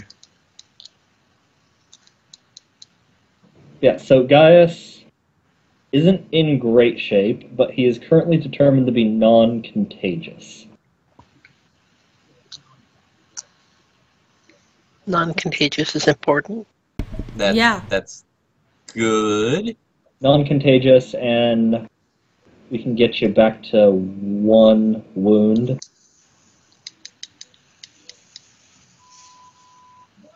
Not very good by any stretch, but you're more than capable of, going to places with people without dying immediately.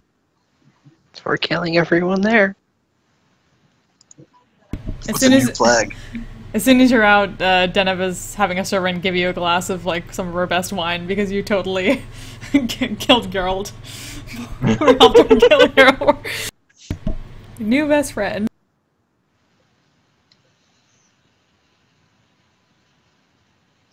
It's compliments of the Lady Bravazon.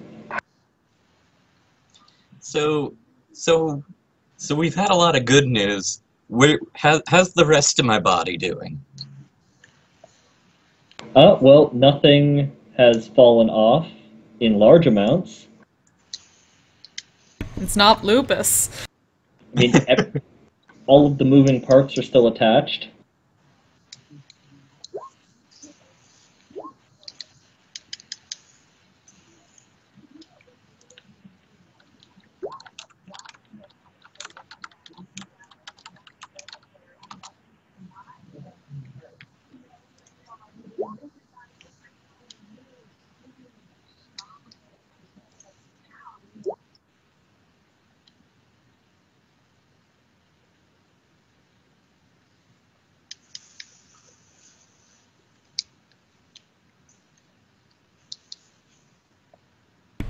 If you like, then you better stick a flag in it. Yeah, planet ownership is basically a matter of I saw it first. And you literally have like your emblem engraved, like from orbit.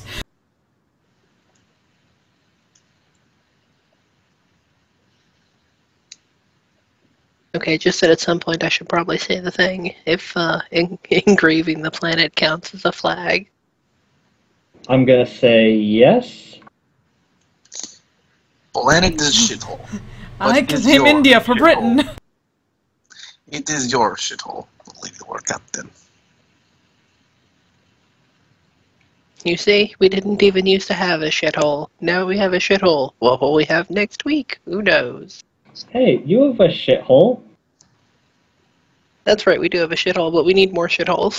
I mean, technically you don't, own the whole planet. We want to make our way up to Outhouse.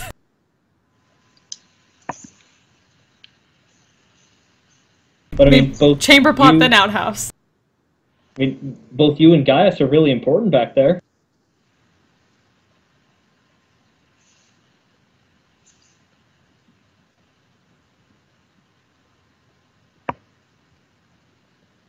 Alright, so how do we stick a flag in the sun?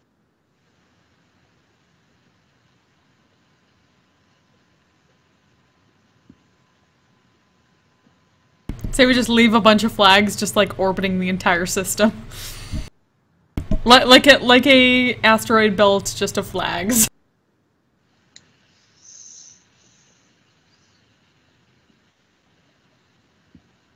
I was Well- thinking maybe like a long-lived radio beacon around the sun, but ring of flags around the system works. Like bonding between asteroids. Yes.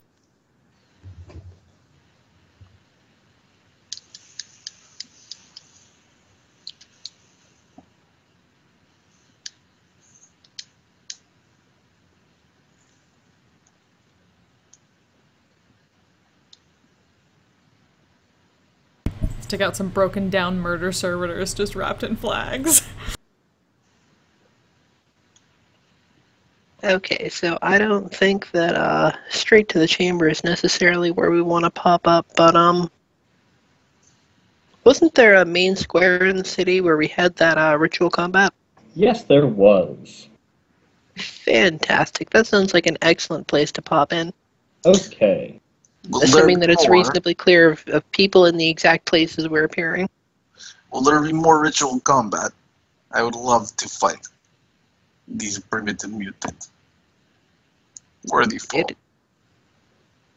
Hey, maybe we can use that as for profit. Record it for pay-per-view.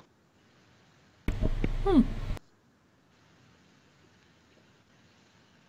We could could sell turn a this pay-per-view of that glorious carpet bombing. Monday Night Mutant Arena. We can market this famous Imperial Fight World. I'm sure we can run like a freak show. Oh, and notably, those of you who can bring astropads with you, which is Zephyr, Gaius, and Zennith, you get to choose 2 powers. Notably, here's the power list. They don't have to roll for the powers? Nope. They choose an astropath with 2 of those powers.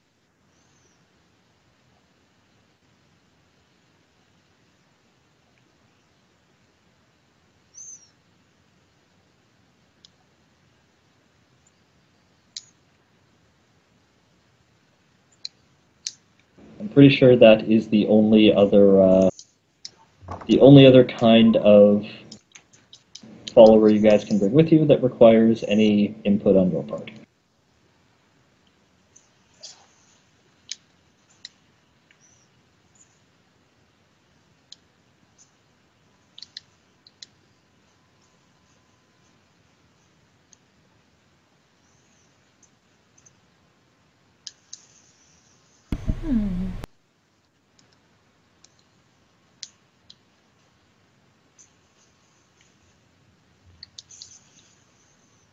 So, Mind Probe is what? We want to have Hodor, like, hold the guy down while we did it? More or less.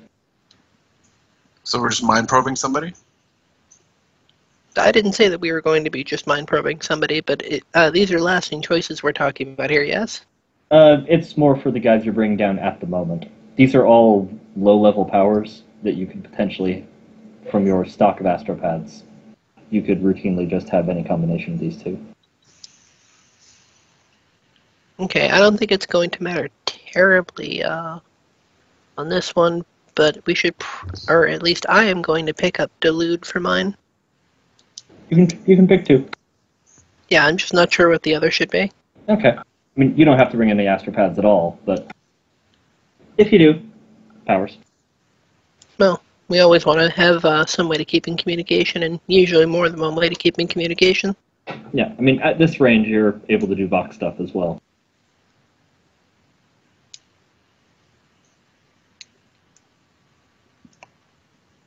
But so, whatever followers you guys bring with you, and you guys yourselves, are, bam, flash of warp light teleported down to the surface of Martellus Prime, right into the combat square. Fantastic. Who's here? A lot of shocked locals. Yeah, we get that. You think they'd be used to this by now?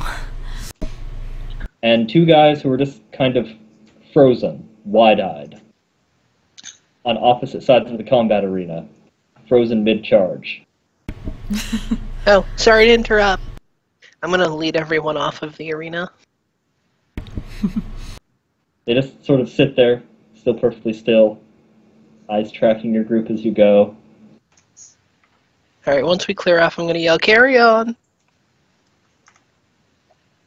His grip, one of their grips slightly loosens on his sword, just kind of falls out of his hands, and he doesn't even seem to notice.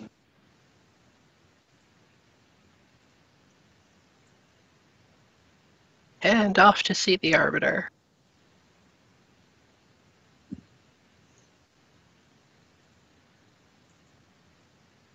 Okay, he is not that difficult to find. Not only do you know where he is based, a bunch of people appear in a big flash of light. He's pretty sure he knows what this means at this point. I'd hope so.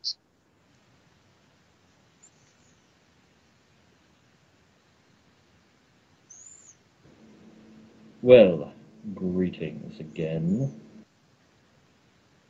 What tidings do you bring us of the Herald? Unfortunate ones.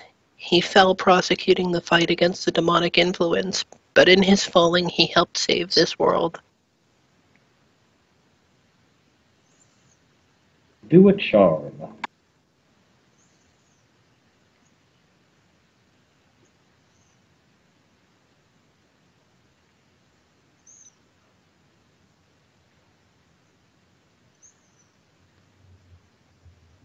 Seriously? Dice hate me today. The system is routinely not like your rolls. Yeah. Unless it's Zennith's dodge roll. Apparently. Yeah, that was fucking miraculous. That was. Sorry I used it up, Captain. It happens.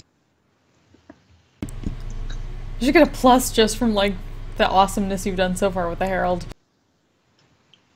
Well, on the one hand she did, on the other hand she did kind of take their god. Their god went willingly. It's like a beer Chanting heroic slogans as he went. Exactly. He did Replacing him that with a new god. god.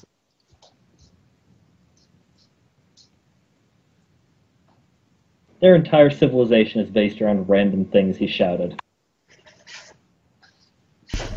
And they shouted them for us, and then he saved the system, so.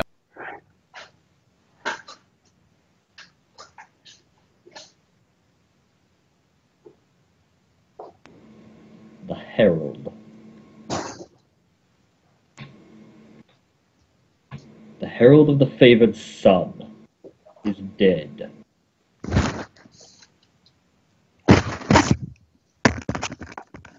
Unfortunate, but true.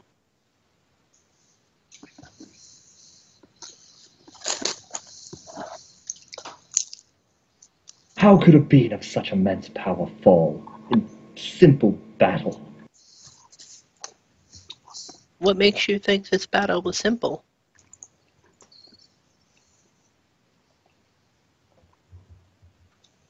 We directly combated the physical demonic presences in the world, while the Herald defended us on the higher level from the greater demonic forces that were reaching through the warp to corrupt your people.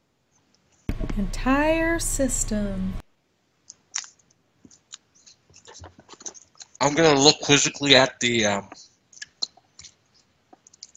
the person addressing us, and I'm gonna say, "Do you have a problem with this?"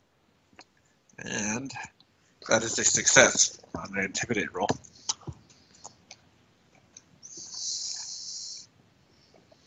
Problem. What is this creature you brought with you? That would be our new twist catcher. Twist king. I'll say he's another demon. Probably don't want to say that. No, I mean, they think I'm a demon, don't they? I can be your worst nightmare if you keep using such accusing tone.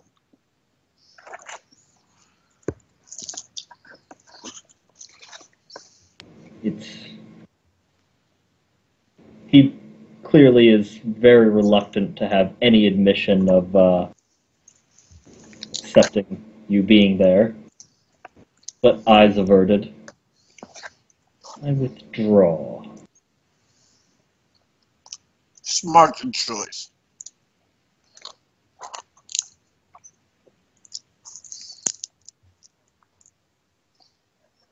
What will become of us now? We do not have the protection of the Herald any longer. We do not have his guidance. The Herald was protecting you from the demonic influence that with his assistance we removed. Henceforth, you will be going forth and to rejoin the Imperium as Imperial citizens. We suspected this day would come. Certainly hoped when you had arrived, although we did not think that it would mean the death of the Herald to achieve it.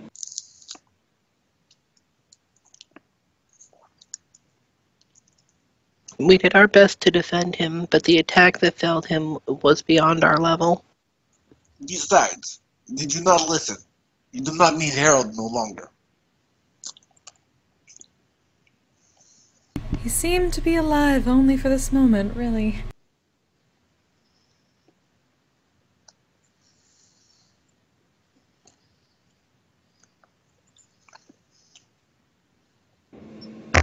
I understand.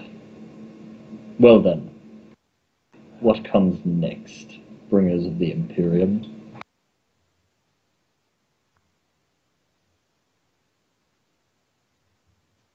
What am I to tell my people?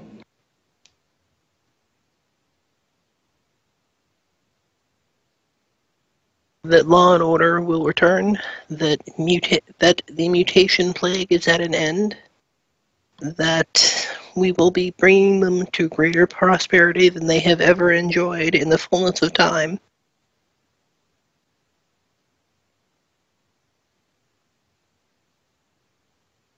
We will bring your people to health and wealth. Happiness, I am afraid, is on the individual to acquire.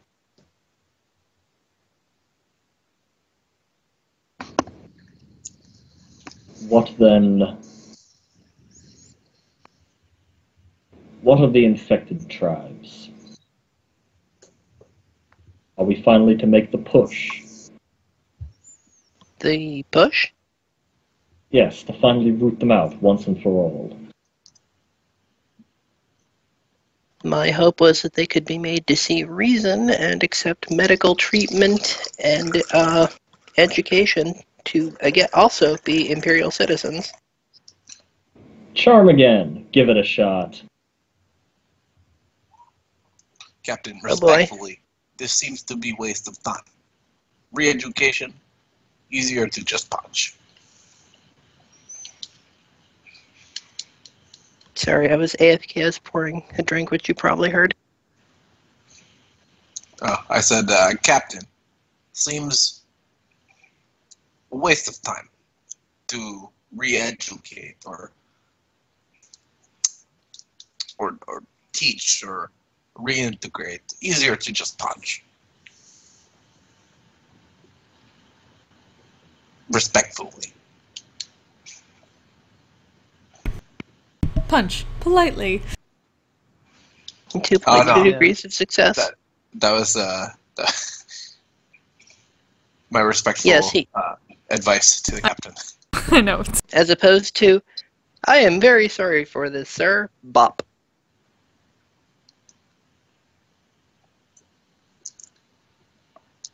The Arbiter's face is just one of disgust and twitching with barely held back exclamations, but again, eyes kept to the ground, even as he's becoming a bit more animated than before in his body language.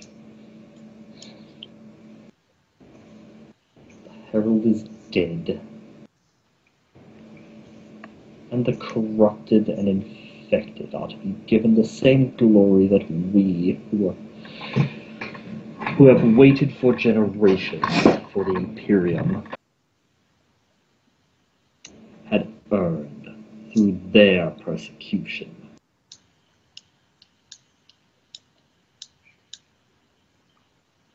I'm in no position to refuse.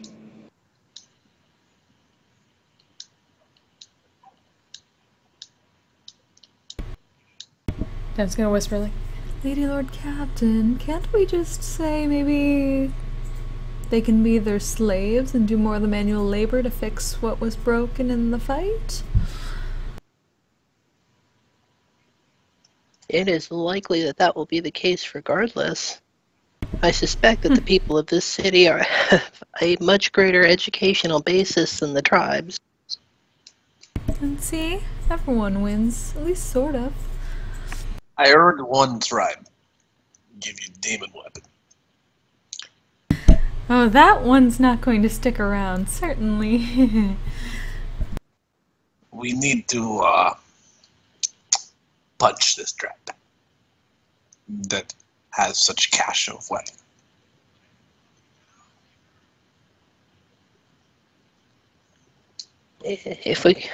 When we locate them, I have no problem with them being punched repeatedly.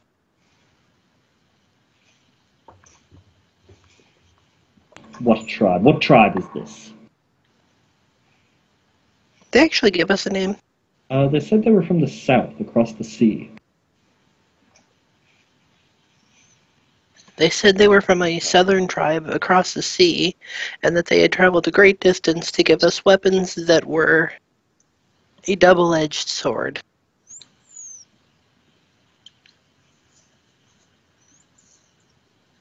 Across the sea? We've not heard word from the tribes across the sea in ages. Speaking of, communications is but one of the many virtues that we will be bringing.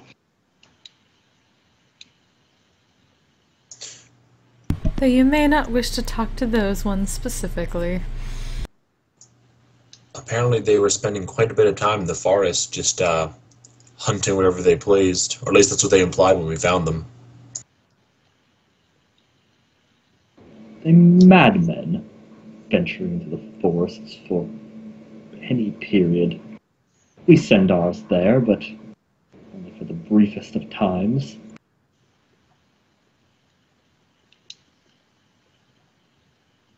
Hence why we are on the side of not being so kind to them. Would you call any that crossed me anything other than madmen? No, Lord Captain.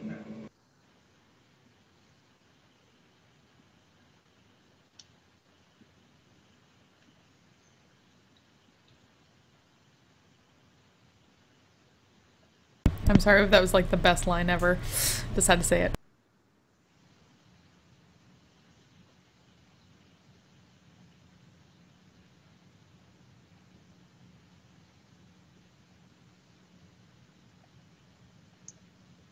Perhaps one of the other tribes has spoken to them.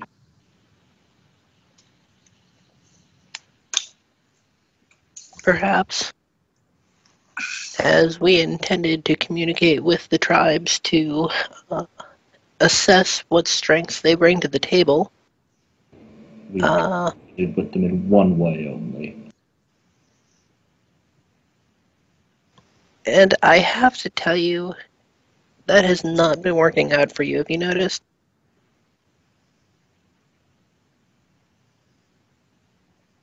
Words are way better than communicating at weapon point whenever possible.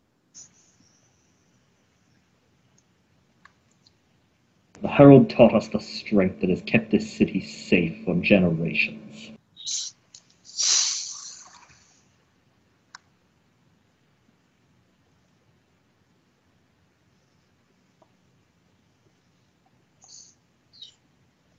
The strength that the Herald taught you was strength for the age under which you were under the influence of the Purple Sun. That day is coming to an end, and a new strength is required going forward.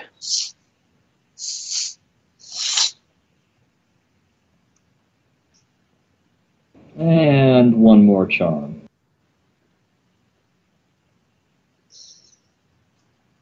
Fuck yes. Yeah, that is appropriate.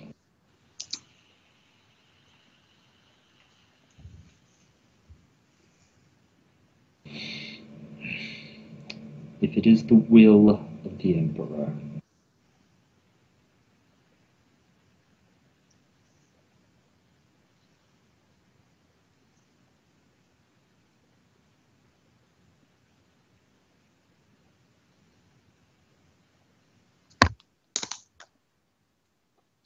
Indeed, the Emperor wishes his children to live in peace together and save their strength to battle the true foes of humanity.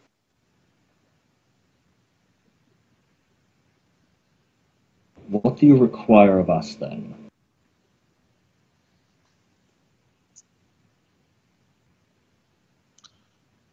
For now, at least, the time of battles should be passing.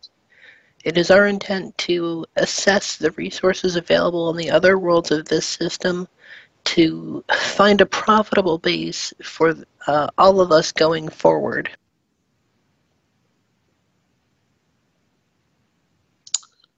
You will be steward here until more Imperial forces arrive.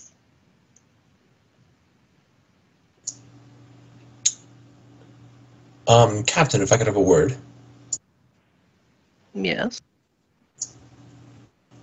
You know, considering how this dude is basically the new de facto pope of the planet, it might not be a bad idea to take him with us.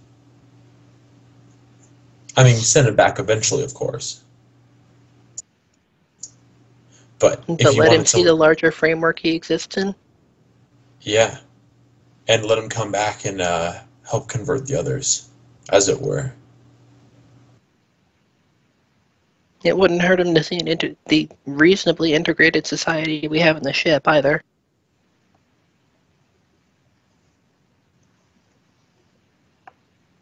Alright, so yeah, come back and address the Arbiter again. Tell me, would you be interested in seeing the whole of the star system you live in?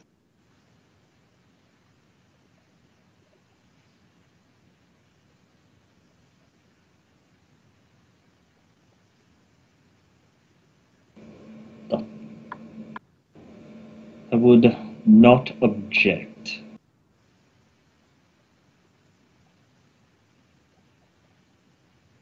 Excellent. I think you'll find our hospitality is quite enjoyable.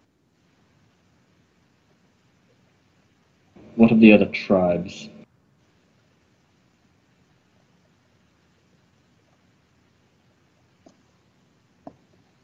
Without a communications network, there's no way to contact all of them immediately.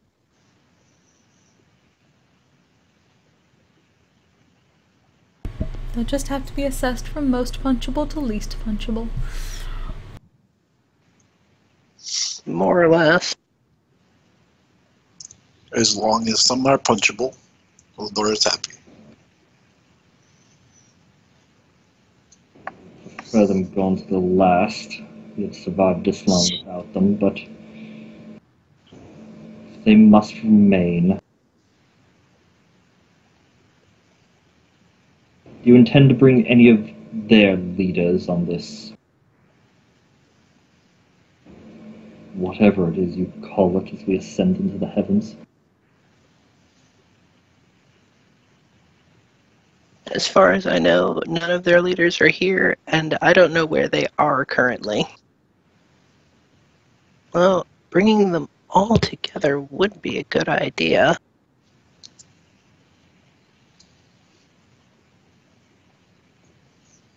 Yes, let's have another biblical incident. Thank you for this excellent idea, Arbiter.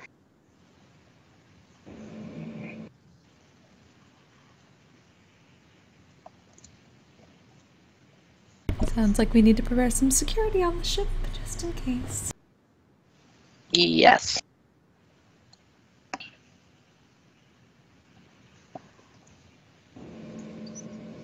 A last question, then, Lord. Certainly. My people are concerned about the darkening of the skies. We are not unaccustomed to such things. We live beneath the metal caverns here, but we are concerned of what the omen is.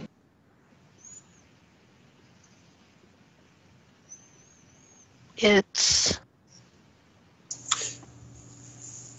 Emperor not has seen the blight that has been on this planet, and he is cleansing it with fire. The darkness you see is the smoke of its burning. Or all of us to burn? No. Of course not. Would I be here if I intended to burn you? I would hope not.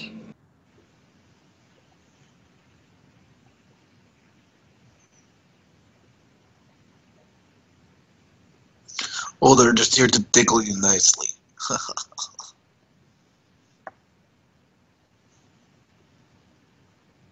Very well then. Gather your twisted and tainted leaders. I will be prepared when you call for me.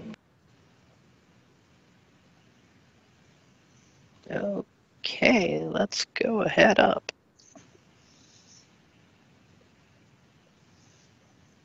So that augury assessment, we can clearly pick out individual people because we've been transporting people, and we can pick up other people to transport, right?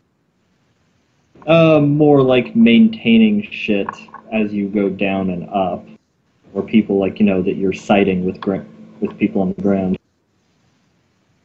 Right, so that's what I'm saying, is that we could sight people. Not from orbit.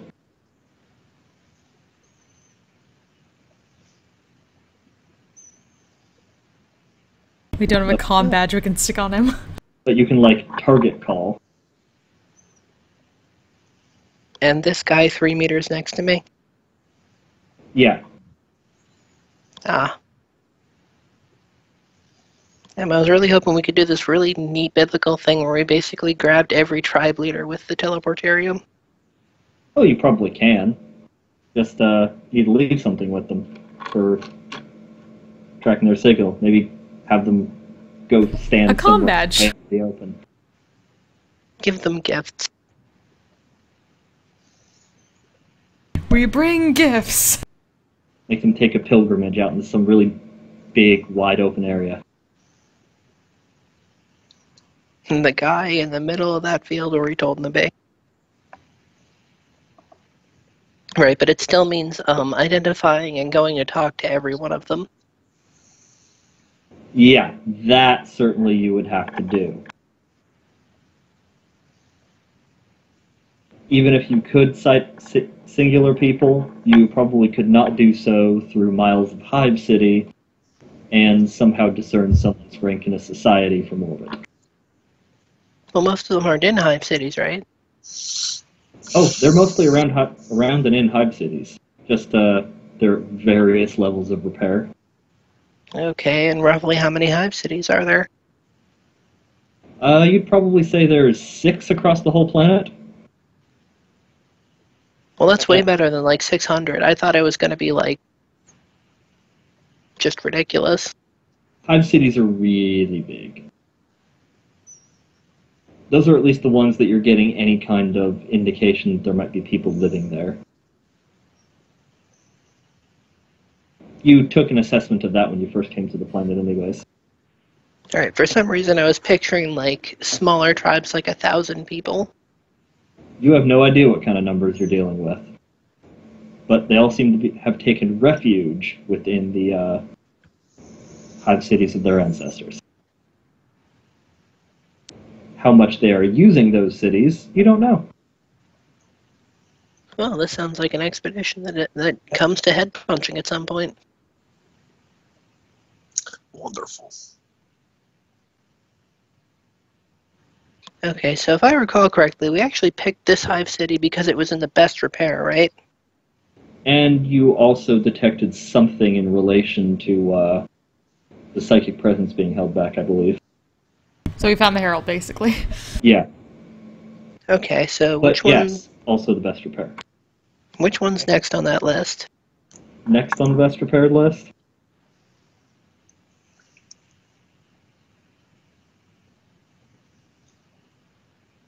Well, that would be one of the 2 cities to the south across the ocean. If we see anyone that looks familiar, burn. I think I got kicked off my headset for a second. I said, this sounds like an expedition that has lots of punching in it. Is it excellent? We may just want to, bombard since they do have a bunch of demon weapons. I am all for bombard. They off out of character. They gave us all their weapons. Are we Which we sure about that? Though they said they gave us all their weapons. Well, they Yes. gave you what was in the box that they brought with them, and when a rifle was requested, their leader gave you their rifle, but they still had what they were carrying. So they're all basically being told to kill.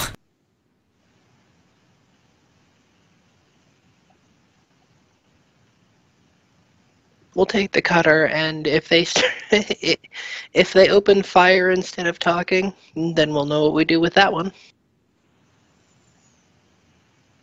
I thought we were just going to open fire anyway, because they're assholes. No, but there are two cities. We don't know they're both assholes. I guess so. I mean, chances are. Okay, also something notable about this second city. Assuming that in preparation of going to it, you're having a deeper auger scan done of it specifically. Oh, yeah. All the scans. Yeah, it is in slightly worse repair than the Herald City. But on a deeper scan, it is actually producing industrial pollution. Really? Not a lot, but this is more than campfires.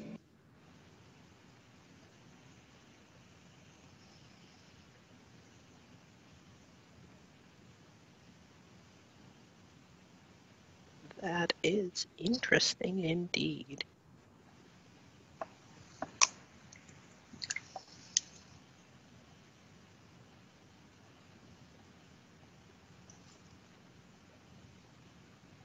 Okay, so how much longer are you planning to run for? I go, what is it? Another couple hours? Alright, so we still got time. Yeah, you guys still have time to execute on whatever plans you wanted to do. All the plans. I assume, first off, you're visiting the mysterious pollutant spewing city. Well, first off, I should probably go to some nice clear area and plant an actual flag and recite the words. Right. So, yes, but Martellus Prime is officially a world of the Seraphim Dynasty. Fantastic. Although perhaps a little, maybe a little too far away to be of particular use. But at the very least, you can now legally sell it. Hey, now there's a thought. And we're the only people, as far as we know, with the coordinates to get here. Except maybe that Eldar.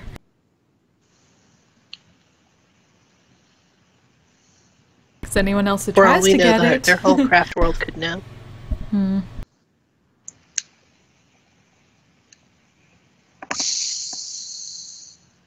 Well, I'm sure some Inquisitors would like to know that. I mean, eventually, House Brabazon's gonna know. Mm-hmm. I guess so. Unless you don't want the +1 profit factor from selling the charts. No, that's what I meant to do. Fine, fine. But at least that's some whenever we profit. do decide to...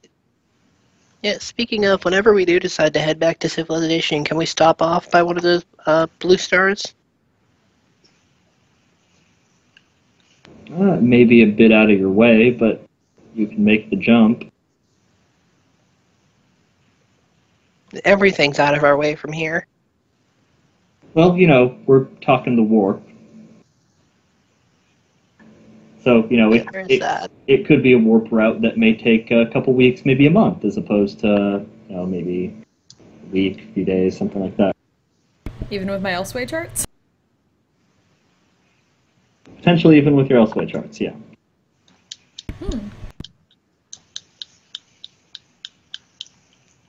Elsewhere charts can help, certainly.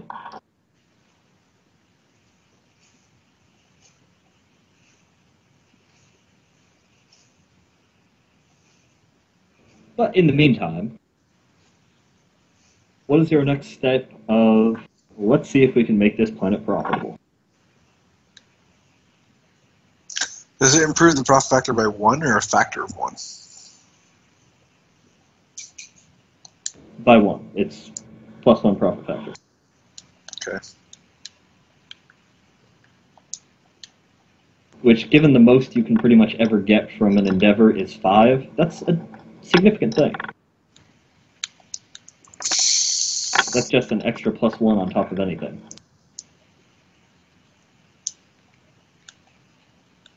Exploring the unknown is automatically profitable, just from selling the maps of the unknown. We didn't get 500 EXP, did we? You got 250.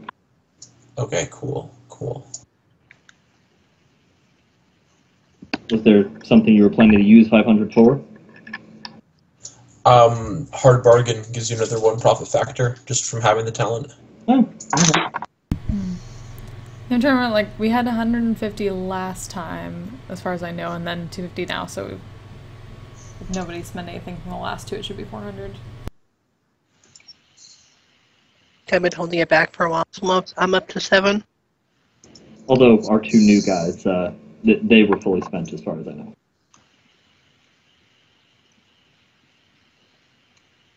Just because they came in with building their characters with already having all that experience to spend. Yeah. Does this include the 250 we just got? This is the 250 you just got, yeah. Okay, cool. So yeah, you new guys, you have 250 total. Okay. Unless Gaius had not spent some of his rank 2 experience. I don't know if he spent it all or not.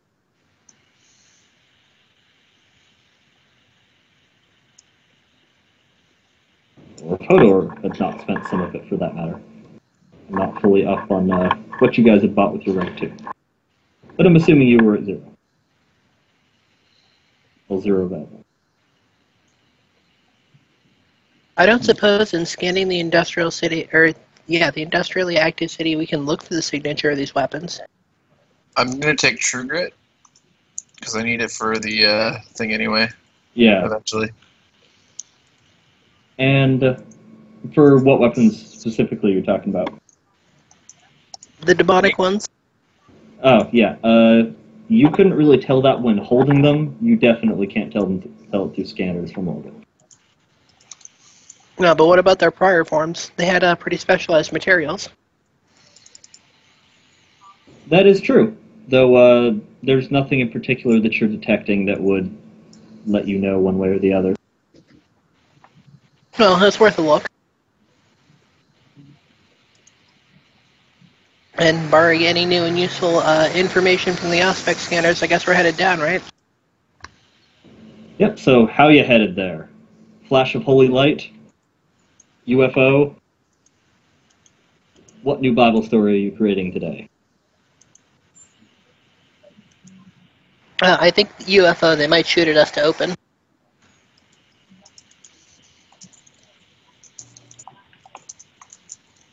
Okay. So a roaring, screeching UFO descends upon this humble city. Humble Hive City.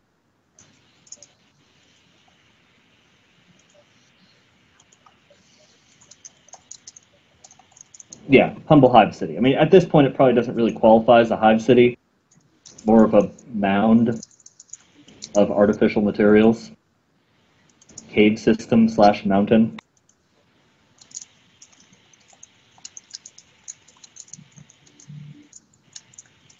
It's a Hivern.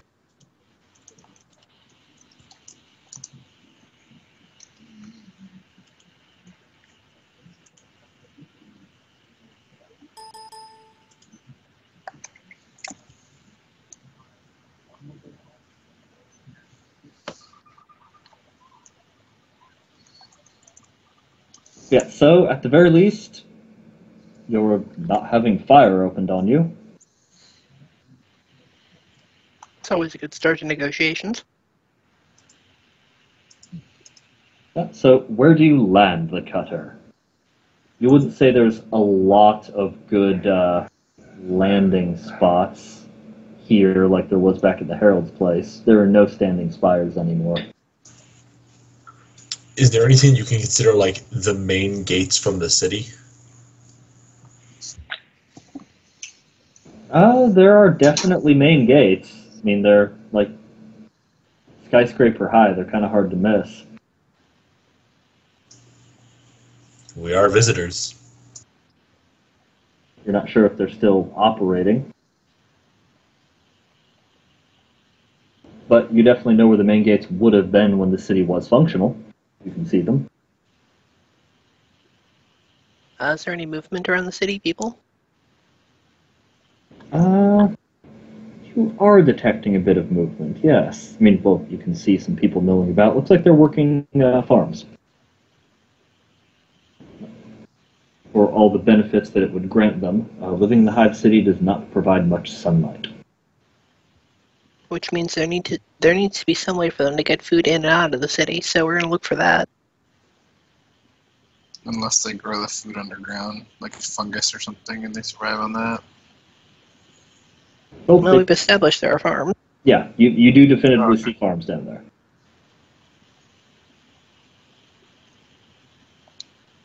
But, well, I mean, these farms are somewhat clustered around the main gate area. Fantastic. I said we just drop in and do a classic take me to your leader.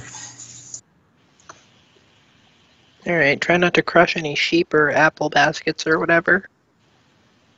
Can't guarantee they won't go flying, but I won't crush them. I'm taking all of my mutants. Well, they continue to be twitchy. Yay, let's go for the whole class of volatiles. Alright, so yeah, definitely mind probe and delude for my astropath, I think. All right. There are more impressive things astropaths can do, but at the moment I'm restricting your astropaths to tier 1 shit. Well, you know, for my particular role in this, that's a pretty good setup. Way more horrific, impressive shit that like a high-level astropath could do is, if you're not just straight mind controlling people, you could just go over, rip out all of their memories, and then delete their memories of you ripping out their memories. And Oh, just kind of walk, like the Men in Black thing, like and then just walk away. the what's it called? Neuralizer? Yeah. In this case, you could like harvest all of their knowledge and then delete their memory of you ever harvesting their knowledge. It's like some healthy mix of that one thing from D&D and the Neuralizer. Or, you could Mind Flayer. mind controlling people, which notably works in starship combat. Oh, yeah. Oh, fantastic. Alright, so how much crew can I take besides the astropath? Let's see. You can take... let's see. Up to 5 specialists.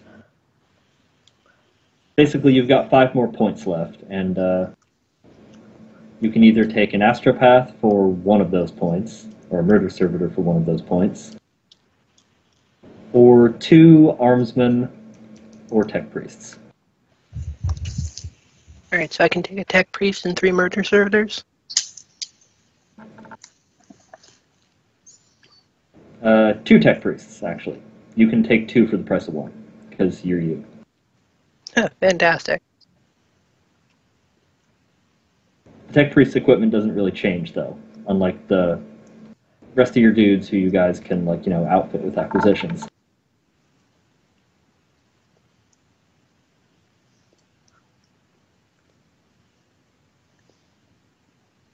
But they do have power axes, so, there's that.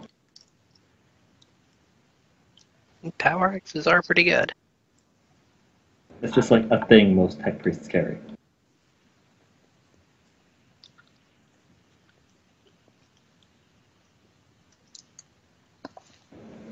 Yeah, so you can have, you're able to take 4 murder servitors, an astropath, and 2 tech priests.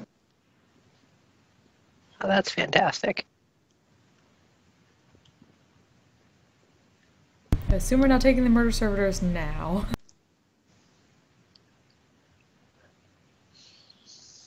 What can Romeo take? Romeo can take... he's got 4 points, and he can either spend those... But basically, he can get 2 for the price of 1 armsman. He can get a tech priest, singular tech priest. Or, was there an or?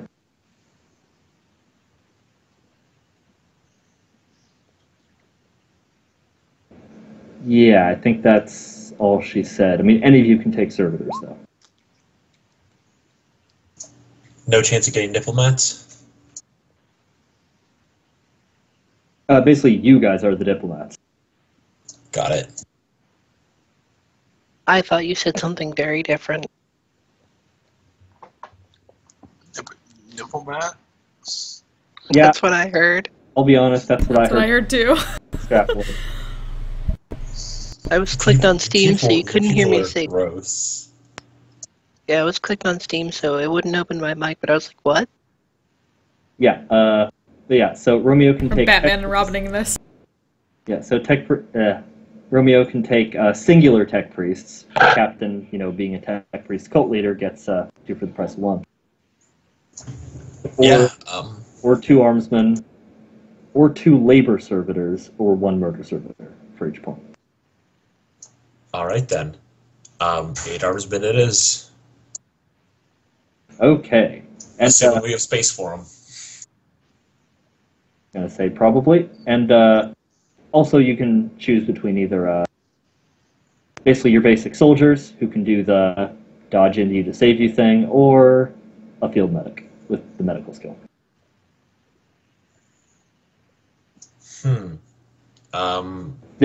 It can be mix and match to any amount, so... Yeah. Probably gonna take like 4 field medics. Okay. Alright, so... You guys are set now. Oh, also, Romeo makes sure to bring a copious amount of drink.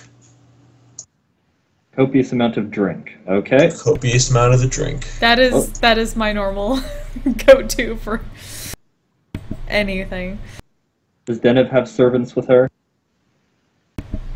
Yeah, I was figuring a regular servant and then a medic, because she's still kind of down on health.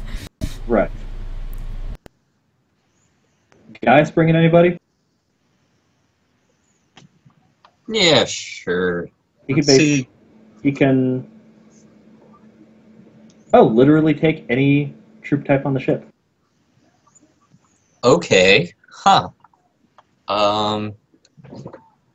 Not too brushed up on my options here. What do you think we need? Options-wise, you've got the ship's basic security personnel, your armsmen. You've got mutants. Told you about the mutants. Imperial religious zealots. Don't got too many of those on board, but you got them. Tech priests, astropaths, and servitors. You should at least bring one of those winged mutants, so we can be like literal angels coming in here. Can I bring it? Can I have a robot winged buddy and a mutant winged buddy? Because I'm cool with that. Can. Actually, you have 5 command points. And you can bring 2 mutants for every 1 point. Okay, then. I will bring 2 mutants in that case. I mean, technically, I guess your Hawk qualifies as 1 point of servitor or something, but... Okay, in that case, that all works out nicely. Yeah. So you can bring 9 mutants and 1 hawk. Pretty sure. Did anyone bring Yeah. a tech priest? I brought a pair.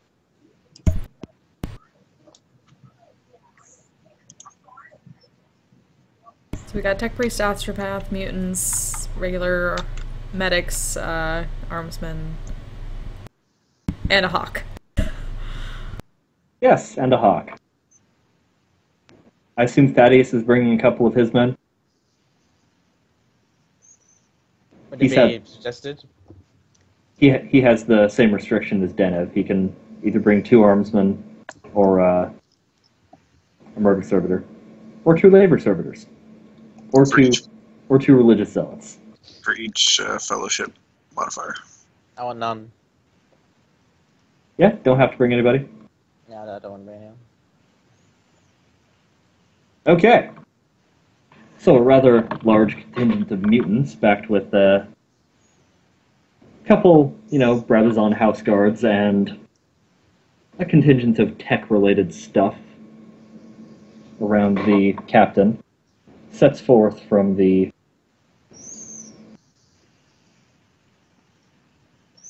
yes, and winged mutants. Set forth from the gun cutter.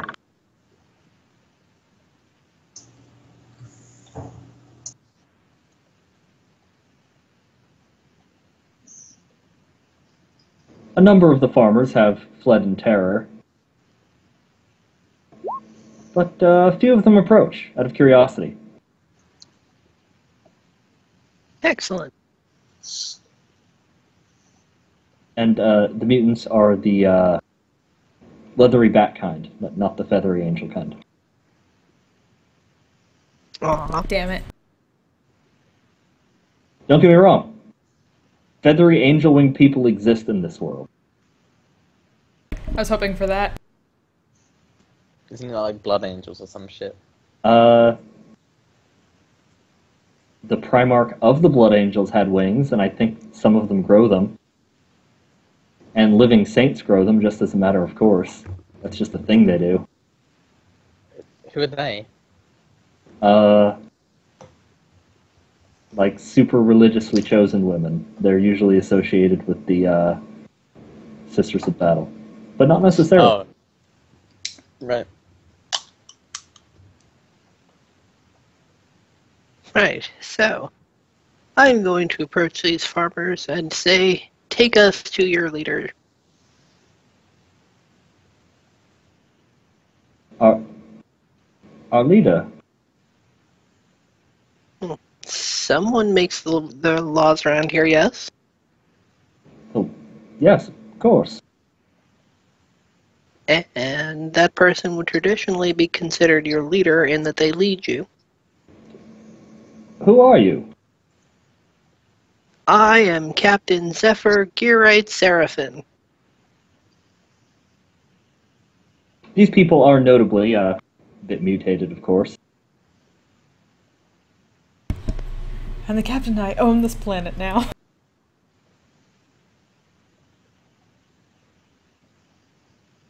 Yes, who are you? I'm God now. Quite literally. Well, I'm leaving off the part about owning the planet for now. I mean, nobody likes it when the landlord shows up unexpectedly.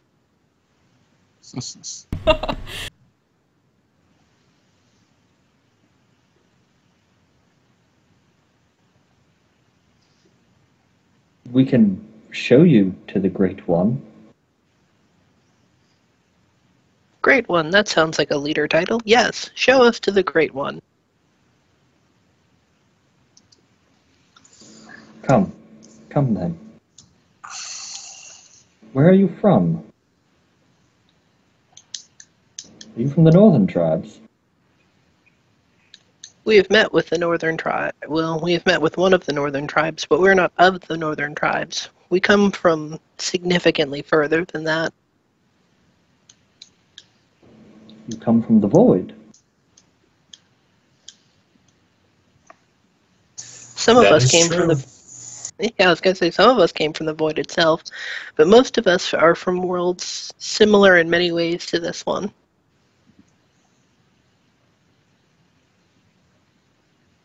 Yes, you should speak with the Great One.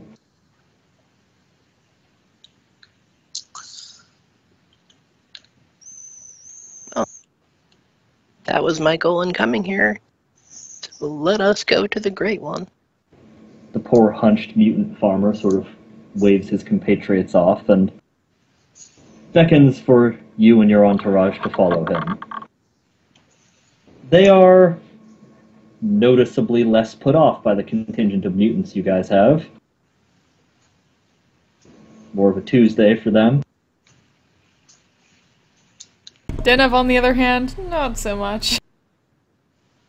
But I hope they are taking in the mutants and non-mutants together on one team thing. Potentially notable. Although Gaius might look a little mutanty right now. Oh, he's just gray as a temporary thing. Yeah, it's, rough day. He definitely has a lot of patches and stuff on him. So are any of these folks wearing weapons? No. At least not the ones who came up to you.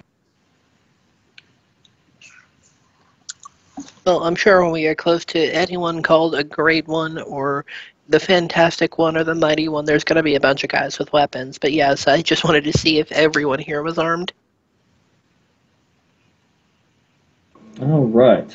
So your group is led through the massive gates of the city. They're partly ajar. You don't know if they're functioning, but they're accessible on foot.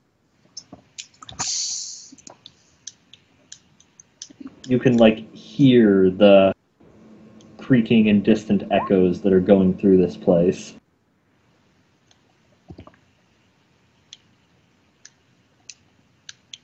Oh, if only I had trade architect.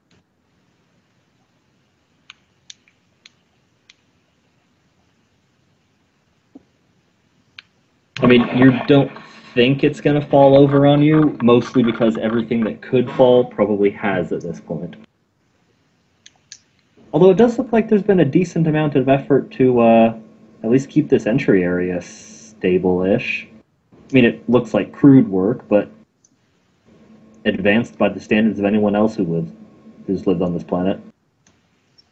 That's very hopeful.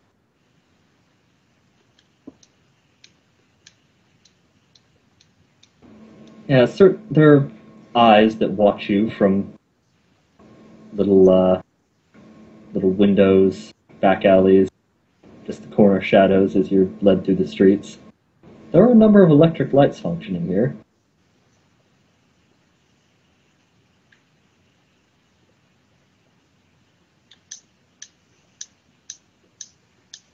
Deeper and deeper you go, eventually into what seems to be some kind of lower-level factory district.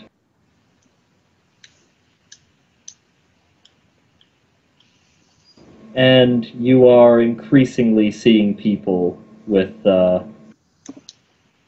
weaponry to hand. And does this weaponry in any way resemble the demonic weaponry in either guise? Well, these guys are definitely wearing red, too. Although the weapons do not look like they are made out of bone. Or, well, partially composed of bone.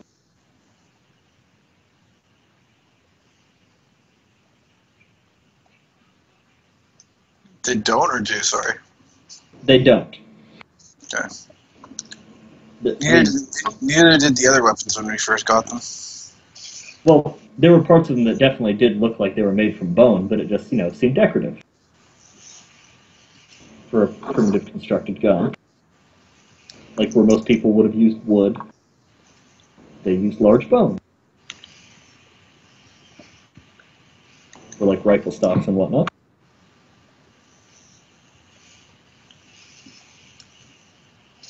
But these ones do not happen to have that feature. Not as far as you're seeing. Just a bunch of these guys. Hoods held low. You can't see their faces. watching you, rifles held to the side, not up at you, but off to the side, just sort of lined up on catwalks, all perfectly still, except for their heads slowly tracking you. Well, they're not firing at us. That's a good start. Or not pointing them at us. Not firing at us would have been like... Yeah. Right. So eventually you are led to the decently well-maintained remains of, I'm not sure what it is, some kind of manufactorum. You can the air is definitely thick with smog here. Something is being manufactured in this district. Smells like hell.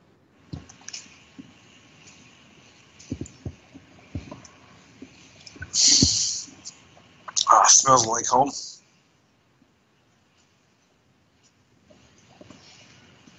Yep, it probably does smell like home for both of you. Except probably not quite as bad for both of you. Yeah. Yeah, seeing the lights and smelling the smell, I've actually got a pretty big smile on right now.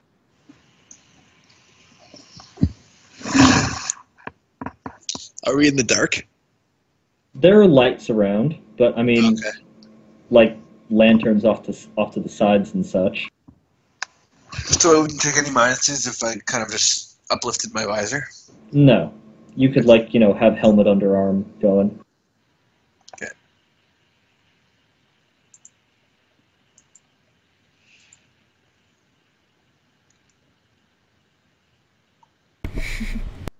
That's wonderful. Okay, so, Sorry, I was just thinking about the guys watching us. the hunched farmer stops. You guys have been trekking for some time at this point. You should enter. Gotta be real bad. You're back. Pardon? He said he had to pee. The farmer said you should enter.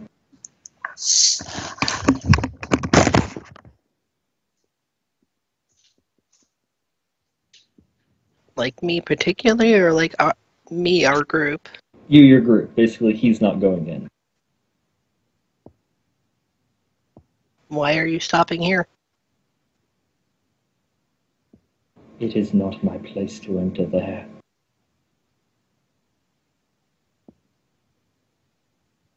I see.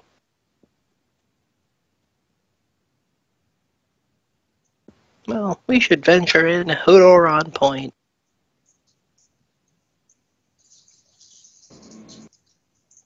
Okay, so Hodor and his bath salts mutants out in front.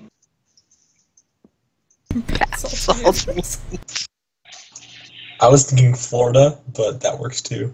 Florida mutant.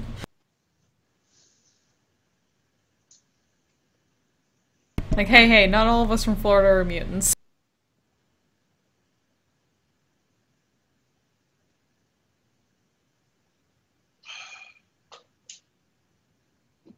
And you are met with a very large chamber.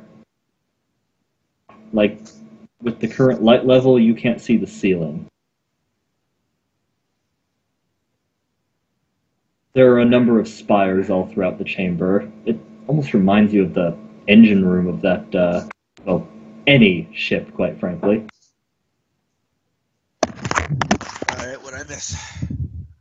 You were on point. Yeah, you're out in front, because the guy leading you refused to go in with you. Where are we going into? Sorry. Mysterious smog-spewing factory. Sounds about right. Okay. That supposedly the Great One is within. We shall see who's the great one. The Great One is a robot.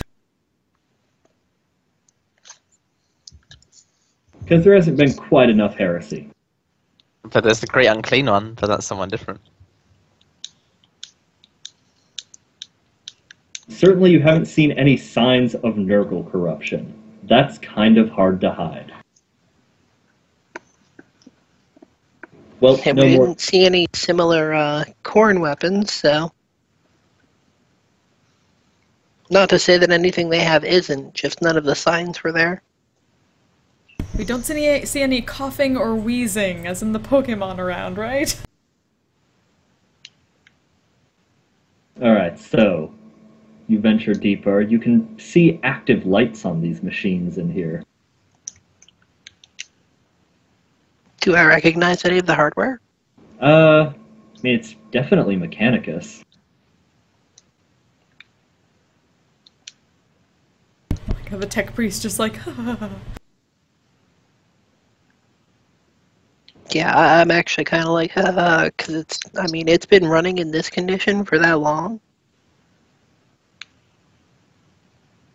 Fantastic.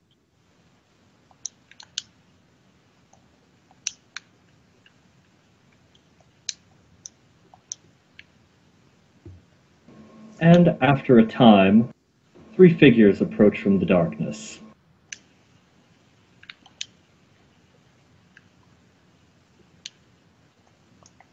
Those of you who can see in the dark certainly see them approaching a bit sooner. Which presumably Thaddeus, Hodor, and Zennith. yep.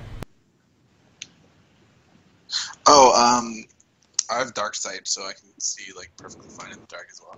Yeah, like I said, Thaddeus, Hodor, and Zennith. Yep. Thaddeus has prey sense, you and Zennith have mutated eyes.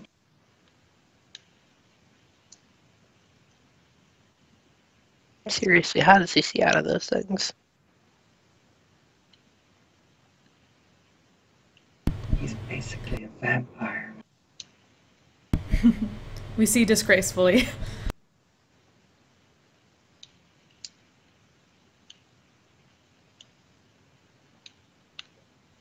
Yeah, and awareness checks, everyone. Do I have awareness? You do. Yeah, Holy shit. Denib sees all the things. And yeah, I suppose tech use would be relevant here, if you wanted to do the aspects. With presence, yes. Without presence, no.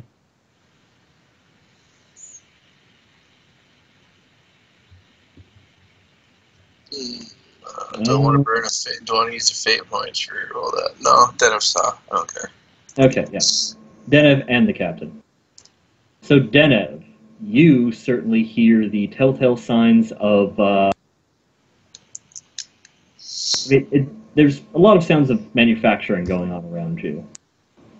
Some of it's distant echoes, but there's definitely stuff being built here. It's creating a bit of a white noise. But you can definitely hear the clank of metal as the trio approach, with each footstep. Maybe it is. And Captain, you're getting life, but you're pretty sure you're detecting bionics. We ran into the Borg.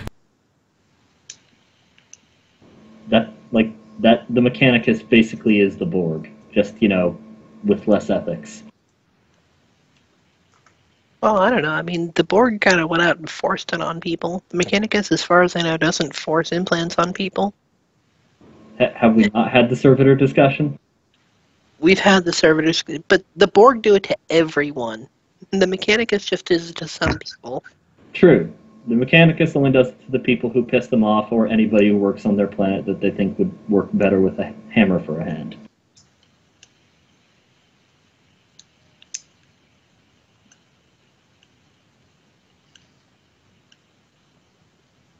But, okay.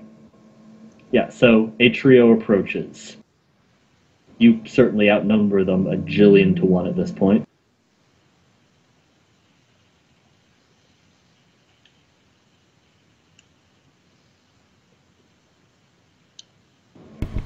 We found the Tin Man, Captain. Who are you? Buzzing through a vocoder. I am Captain Zephyr Gearite Seraphim, and I am here to speak to your leader. The figure in front of you pauses. You can hear some clicking and rattling as some kind of primitive cogitator system works.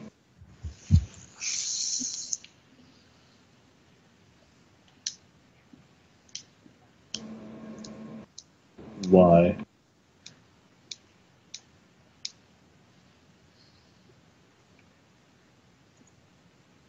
Because I wish to talk to them about the shape that the future of this planet will take.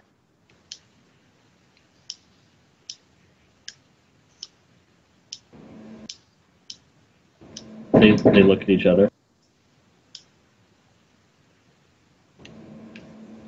Why can you determine this?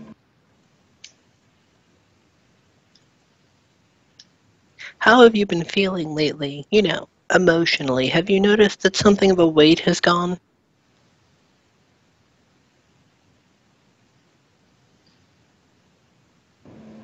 Do not understand. I see.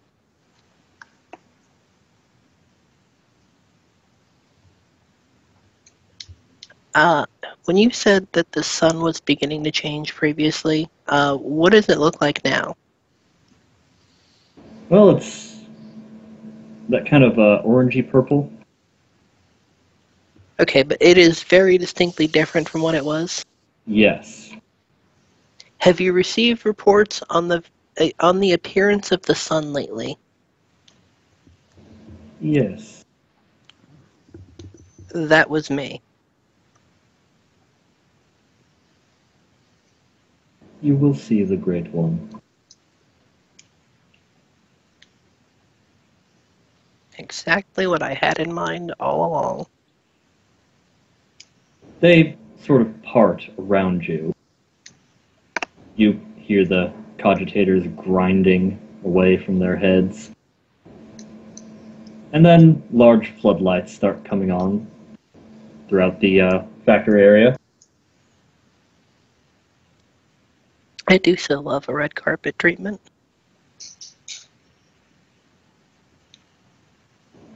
And you are led just a little bit further to a massive whirring machine. And by massive, I mean you also are not... Well, if the lights hadn't been on, you would not be able to see the top of this thing either. It is some sort of massive pollution spewing device in the middle of this factory.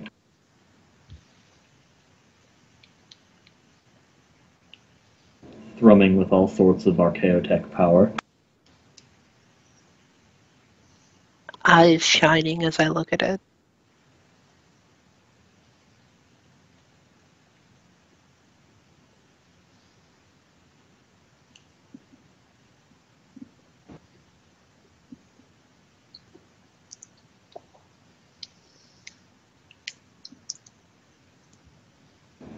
Greeting to all of you.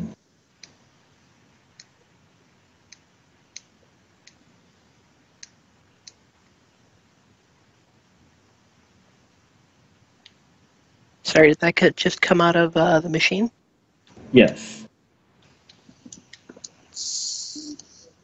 Greetings. Would you be the one known as the Great One? Yes. It's a good title. It was given. It is traditional.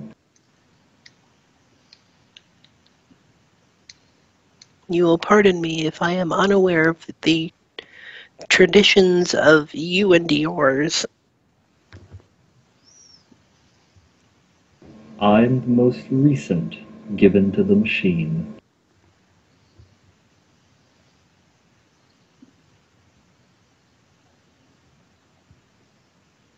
You have met my gods. They too were given to the machine. Is that like a Mechanicus phrase? As far as you know, at least. Basically like host or like machine created.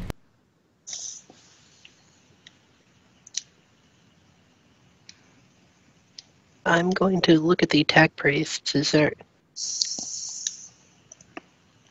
Well, given means you should like you have to be like a human brain in a machine. Yeah, so every That's time what it the sounds human like. brain, yeah, every time the human brain breaks down, you put a new one in. Did they break down? It'll take a while. They will, your two tech priests look around at the now slightly grown force of guards. I believe they are servitors, Lord Captain.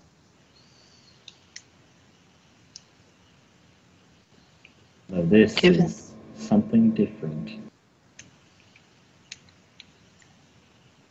Given the available evidence, I'm inclined to agree on every count. How long have you been the Great One?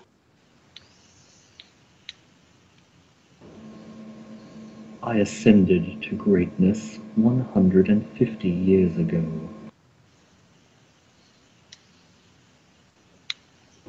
At the failing of the last Great One.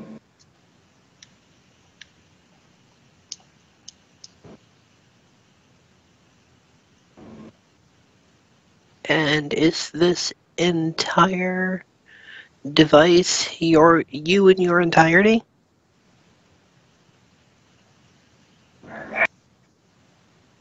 Yes, though it is not all of the machine. We are each given to the machine to serve our purpose.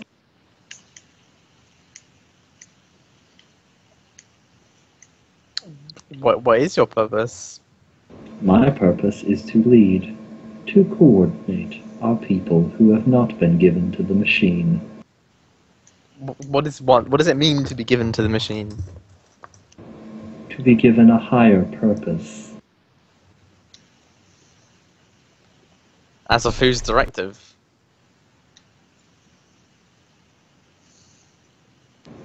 Of the machine. Did We the are tech given to it. Did the tech priests look like they kind of understand what's going on? They're tilting their heads a bit, but, well, one of them doesn't really have a face in the typical sense. Neither of them have mouths.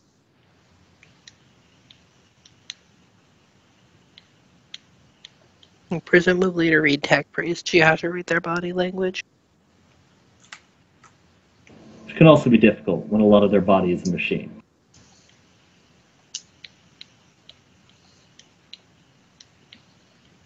I don't understand when they say the machine, as in like the machine gives them a directive. Are they talking about a specific machine or just the idea of a machine? Yep, that is correct. You do not know. But I will ask then: is this machine a singular being? Yes, the great machine is housed here. What we're looking at, or I am a part of it. are you saying is the machine only made of metal? It is made of metal and holy circuitry. But I I mean, would is guess- there no other? I would guess in its entirety it encompasses a significant part of the city. A significant part of this factory. But you are the only biological part of that.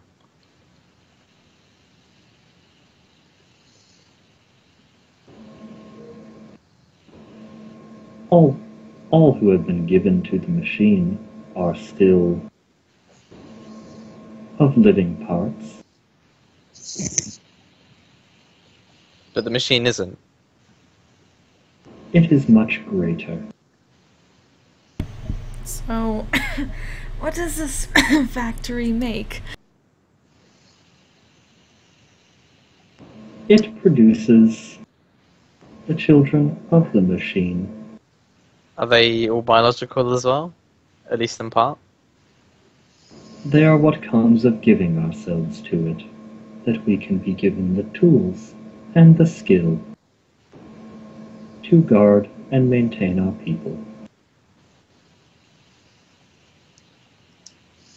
So you have humans and an automated human augmenting system for protecting the other humans, as well as repairing and maintaining the machine that does the augmenting. Roll an Archaeotech. Anyone who has one. I guess that includes guys. Come on. I'm going to spend a fate point on that. Pretty sure Seneschals start with Archaeotech.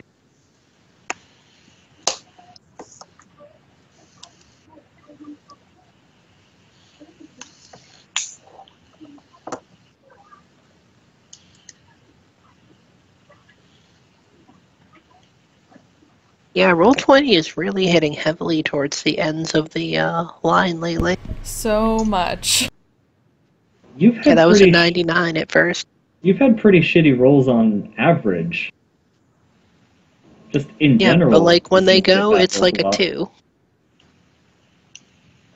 Yeah, does guys have Archaeotech knowledge? I'm pretty sure you got that automatically from being a Seneschal. I am check. Yes, he does. All right then.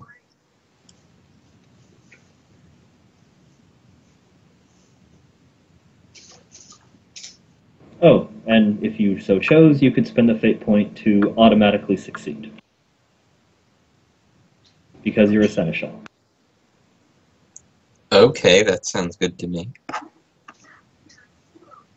Seneschal can spend a fate point to automatically succeed on any cipher, lore, or logic test. Ooh. That's awesome. That sounds really handy. Especially with all the lore stuff we deal with. Yes.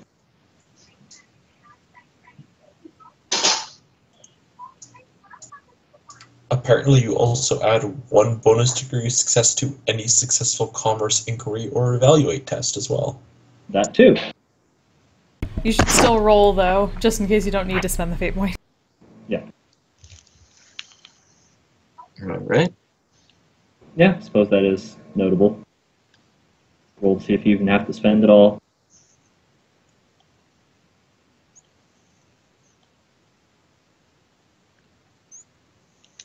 Trying to get under your intelligence for a lore check.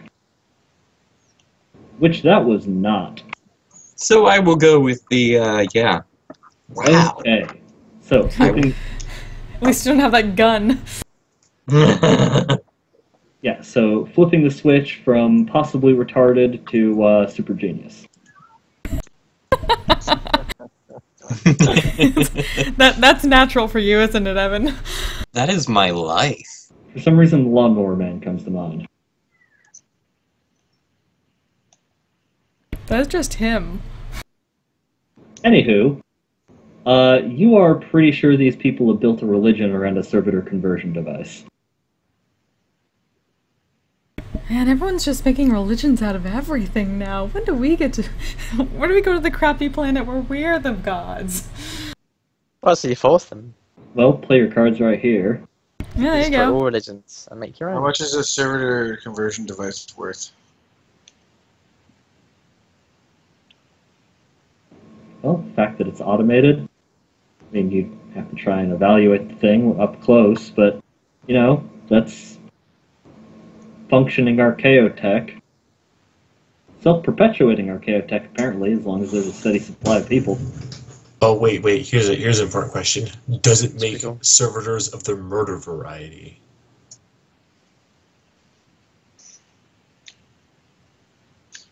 Are you straight up asking the Great One that?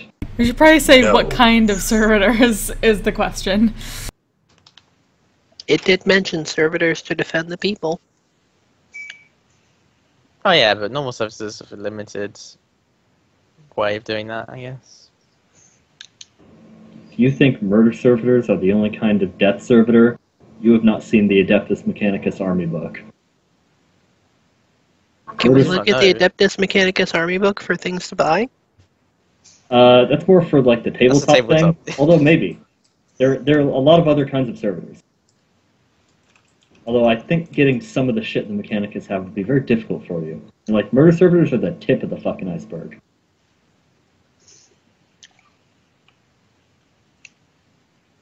So are the tech priests doing the robotic equivalent of peeing themselves when they figure this out?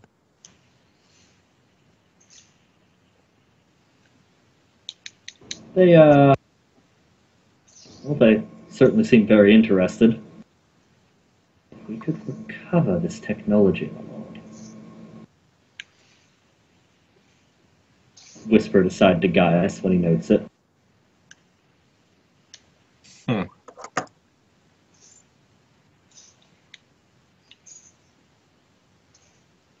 The other tech priest chimes in.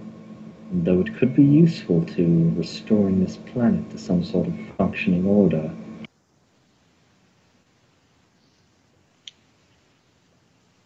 Do the tech priests have any sort of idea of how best to go about discussing this with the Great One?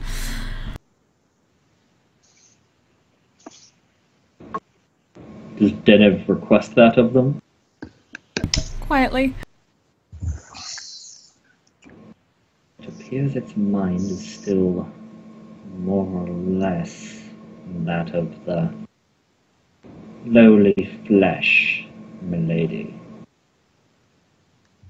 I believe it is your areas of expertise. He motions Gaius, the captain.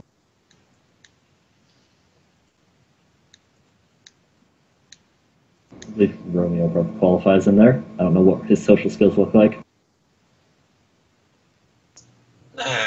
They're alright. I need to get more of them is the problem. Oh, I'll bear it back real quick. But think on your things. Yeah, just Gaius and the captain just like huddle. I mean, we could just straightforwardly offer it a lot of people. I mean, There are probably going to be plenty of people that are not happy to join with the new order. Yeah, we can. Yeah, a lot of people. We can just go. Yeah, you're a servitor, and you're going to be a servitor, and we just keep doing that. That's a It's a really holy- good point, A actually. holy calling. So we servitorize everyone we dislike. Yeah. Every but single demon cultist we find, we just Got put it. in the servitor batches. we just frame it like it's a holy calling. They obviously worship this thing. No? Yes? Yes, it is clearly holy. They specifically mentioned holy circuitry, in fact. And honestly, given the assistance this could offer us in getting this world back on its feet, I'm inclined to agree. Fine by me. yeah, let's use it. I mean, if And- we could rip this thing out without breaking it, I'd be all for that. But I'm not sure if we could, because Archaeotech. Archaeotech and Cavern Hill City. That's already falling apart. There's a lot of reasons why we probably can't rip this thing out of the mountain. Maybe we can get the captain to roll knowledge to see if we can get it out without. We wouldn't be able to get this thing out without a fight, I'm pretty sure. I'm pretty sure we'd have to murder all the servitors in here to do it. And there might be murder servitors in here, or worse from what we just heard. We got a lot. Tip of the iceberg. Too much risk for too little reward. I think Right, it's worth a lot of money. I think this is probably worth like 2 or 3 profit factor on its own. Right, but I mean, how much profit factor can we increase from the world by having it in place? Plus, that's assuming we don't break it. Very Yeah, much two that. Two people would know.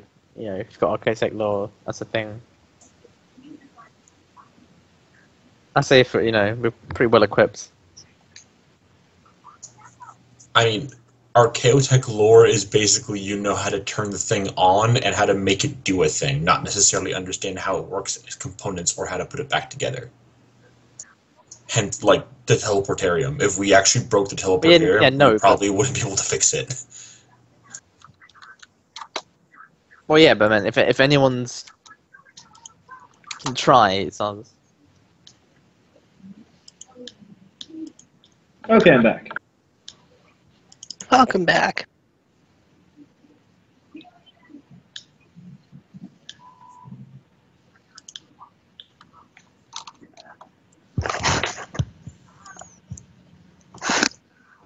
So, where are we at?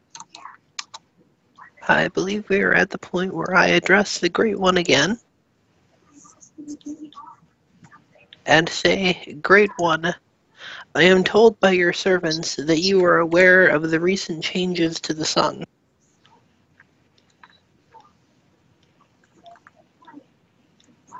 Yes, there were reports brought to us. Do you know what it means in the larger picture?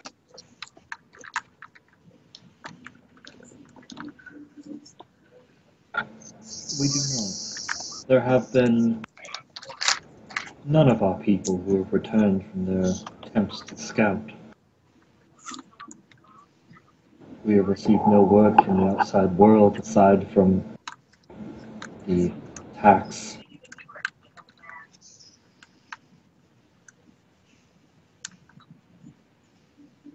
This world Pax? was under threat. Pardon? I was saying the Pax. Attacks. Oh, I thought like Pax. Okay. Although that's probably relevant too. Attacks from what?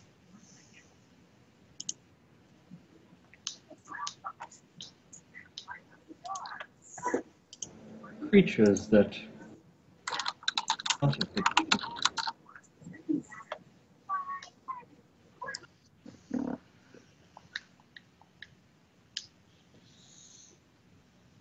From the other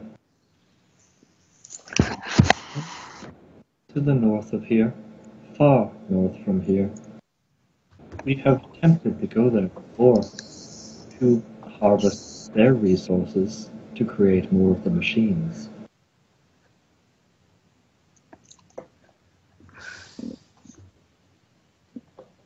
The color of the sun and the corrupting effects on your people were the product of an out-of-control piece of xenotech, which we have shut down to remove its presence from this system.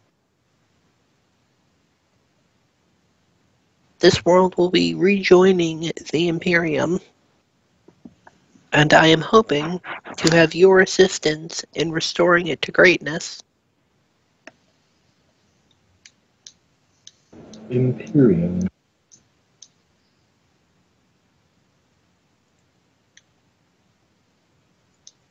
We have seen this word.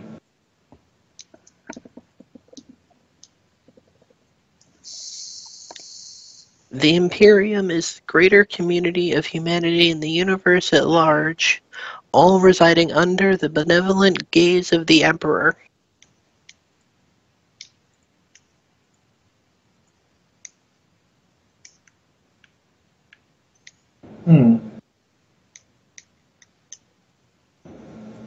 That is unusual.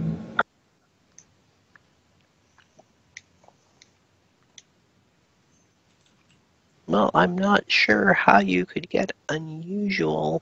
I mean, it's the only galaxy I know of, and it's definitely the way it is.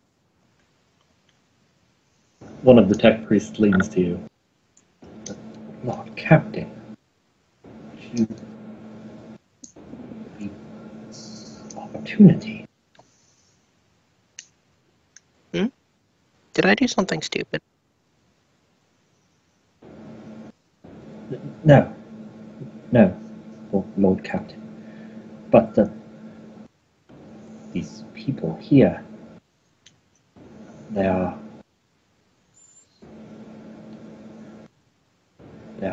perfectly prepared to hear the will of the Omnissiah.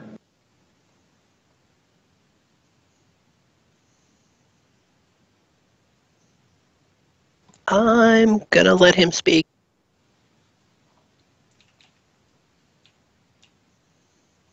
Can I wave him forward? Me, Lord Captain.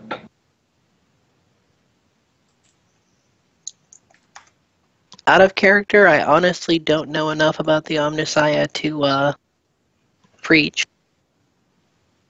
Well, fitting, your character herself probably doesn't. Roll the Oh, test. I was gonna say I grew up on a Forge world, so I should at least know of it, even if I'm not currently an adherent. Oh, totally.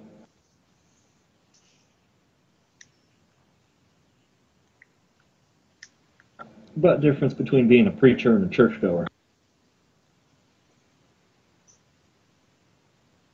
I could do preacher if I knew the creed well enough. So what? I guess at this point I kind of need a universe discussion. What is? I thought the Omnissiah was a way of seeing the Emperor. Is this not correct? The Omnissiah is the machine god. It's like a separate entity which is worshipped on Mars, where like Although- the main Deptus thing is. The main party line that they toe was that the Emperor is the machine god. Oh, do they? Yeah, that's why they don't erupt in the Civil War with the rest of the Imperium. They didn't believe that before they met the Emperor, and some of them still don't and just say it. Alright. But perhaps more importantly, the Mechanicus is actually a completely separate empire, with their own planets and their own military. Hence why they have their Okay, own. so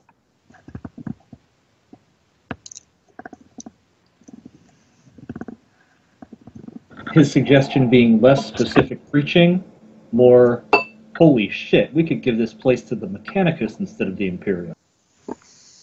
They appreciate it a lot more. Hence more profit factor. and I mean in terms of well, I like some of the Mechanicus. Given that they also, as far as I know, have that large fragmented problem.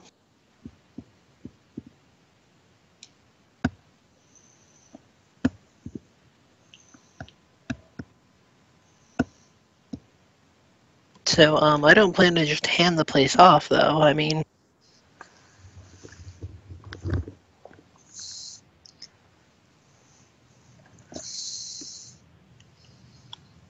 arg. You can do whatever you want with it. Hmm? So you can do whatever you want with it. I don't mind. Yeah, I'm pretty sure we're like sent here by the Empire, right? We kind of bought the coordinates to that one planet beforehand, hoping to find a treasure trove.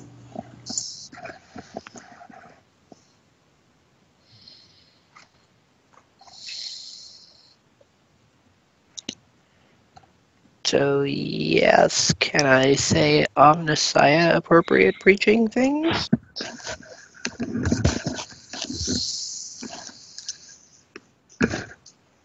Roll an intelligence check to try and dredge up the old magic.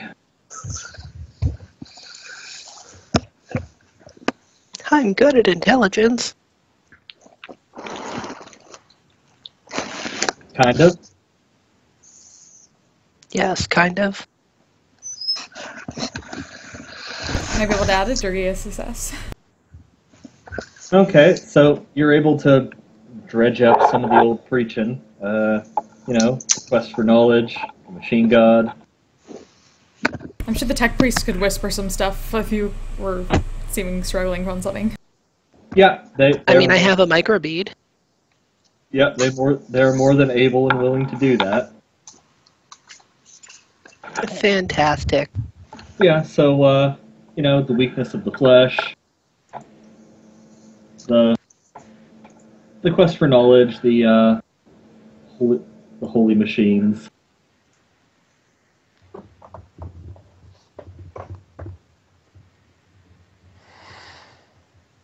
The general, the at least general party line of the Mechanicus,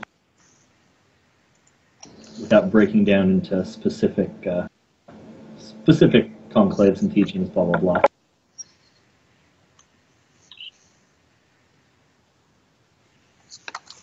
But do a charm to see how well you can make that land on the giant machine.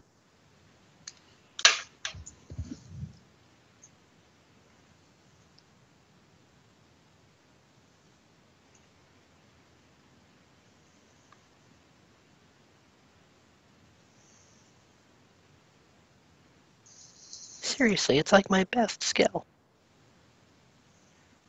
I'm going to spend my last fate point to reroll that. You routinely get really bad rolls with the shit you're really good at. Yay!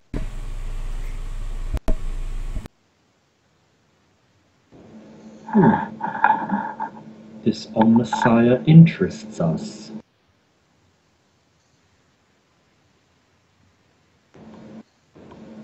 We are willing to speak more of it.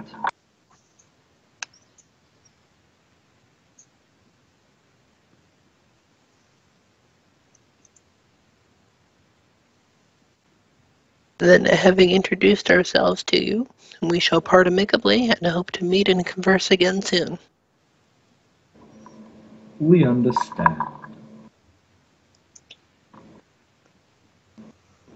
We will inform our children of the machine to escort you, and if you require, they can accompany. Sorry, if we require what? If you require, they can accompany. I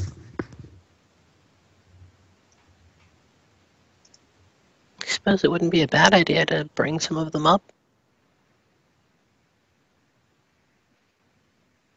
I assume like maybe one of the I guess under servants, maybe, since the main one can't move. We should probably at least have a look just to confirm or deny the quality of their possible murder servitors. What I mean is they might have murder servitors, and we should probably check that out. Well, I mean, we can't it's not a very politic thing to ask for military secrets immediately, but I think that if some of the children of the machine come up, the tech priests can talk to them to what extent they're able and also examine them, and we'll have some idea of that without necessarily having to directly ask. Yeah, that's exactly what I meant. I don't even think this thing would know what murder servitors are, and also I'm not even sure if it understands the concept of a military. Well, it's seen murder servitors now, at least. Yeah. I think it's kind of like Herald out of it at this point. Yeah, it's been like 10,000 years. This one said it was only 150. Oh, weird. Yeah, they pass along at one brain to the next.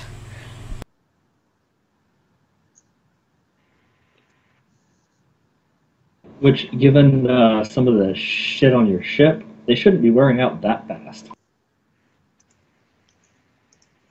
Please tell me that somewhere on this machine there is a plate that says in small type, the Scarecrow engine.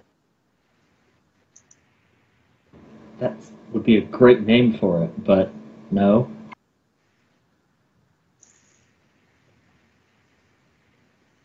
Because it only runs after you insert a brain.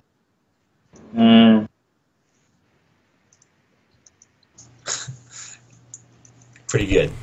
Maybe we should see if we can get a tour around and their amazing, get up to get better feel for what we might be able to do. Whispering.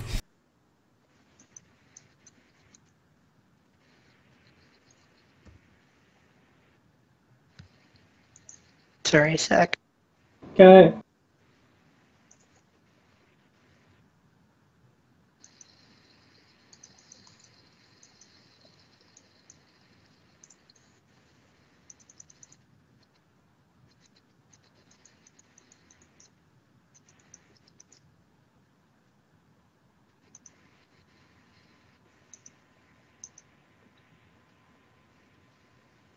I'm finding a decent servitor picture.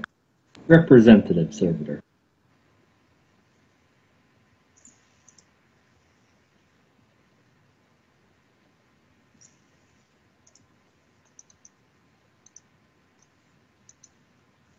those servitors.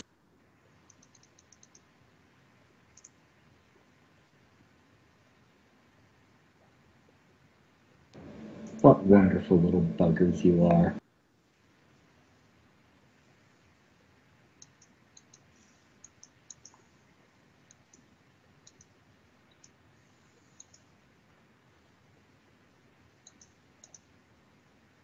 Yeah, so certainly, if you are requesting that tour, I figure, like, after she made that whole big speech about the Omnissiah, be like, this is great technology, maybe bask in its glory, basically. Yes, I would definitely like to do some basking, please.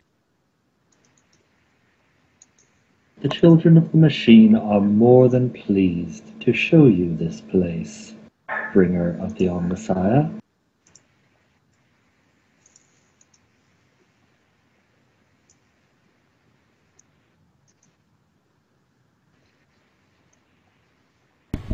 Thank you. And a few basic labor servitors approach you. They are certainly the best conditioned technology you've seen since you came to the star system. Though their construction is a little crude, they are servitors. Yeah, I don't think anyone else in the system makes servitors. I mean, you've met servitors, but they've been really, really old. And yes, I would gratefully thank the Great One for allowing us to see its holy mechanisms. Holy mechanisms. That's how you do it.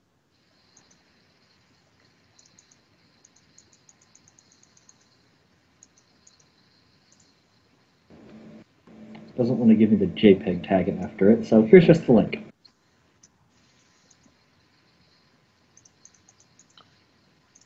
Oh yeah, that. That's more or less the kind of fun guy who's giving you guys your tour. Yay! See, Evan totally the Borg. He does have some resemblance from to Locutus. You could get some shoes, though. Yeah, what's up with that? Give the man a huge crushing clamp and you don't give him any shoes? The Mechanicus has no need for shoes or comfy chairs. He got you to say comfy chairs. You don't need comfy chairs when you can install yourself directly into the console. You don't need a chair if you don't have an ass.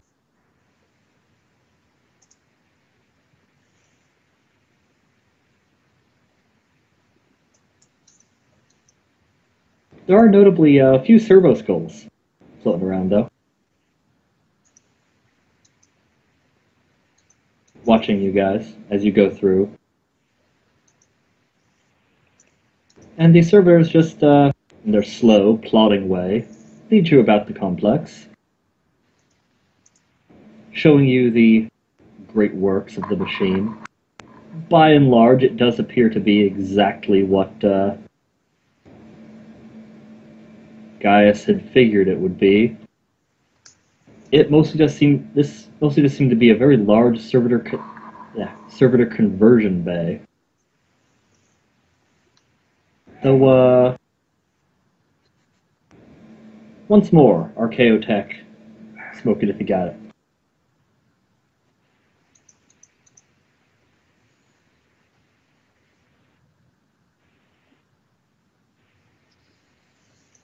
Yeah, Captain. Okay. For completeness sake, want to see if Gaius gets it? Sure.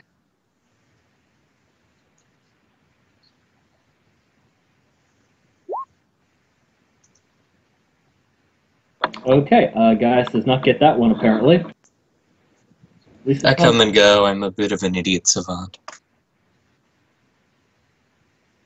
Again, that's not in character. Well, at least it's not another 96. Well, the captain can certainly tell. Looks like there's been a lot of homebrew modifications to these units. To the Great One's machine, especially. You don't think it was actually intended to function the way it's functioning. What's the divergence? Can I tell? You think that at some point in the past, someone added the modification of swapping brains out. You don't think that that was ever actually a modular feature of the device in the first place.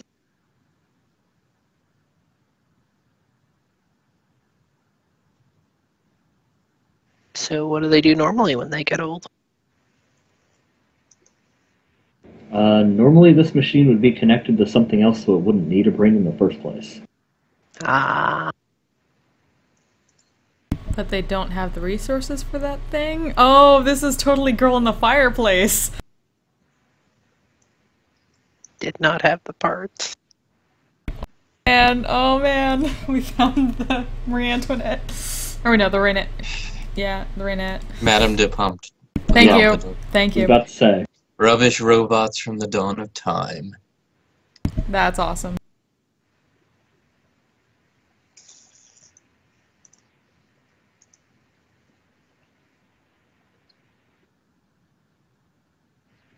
So someone had that kind of technical knowledge here at some point, but it was still a long time ago because the most recent one is 150, and it was obviously wasn't the first.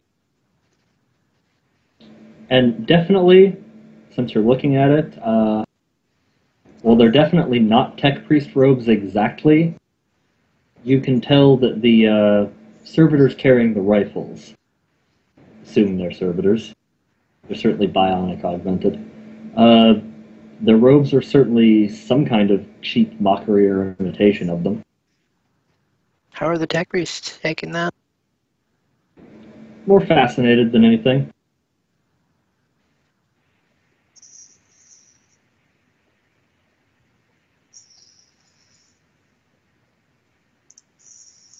So basically, they and I are just all like kid in a candy shop. Wow, this is amazing. Then I was still trying to, like, not to choke on smog. Yeah, there is definitely, a lot of shit being put out here. You're not sure if they can manufacture anything besides servitors, though.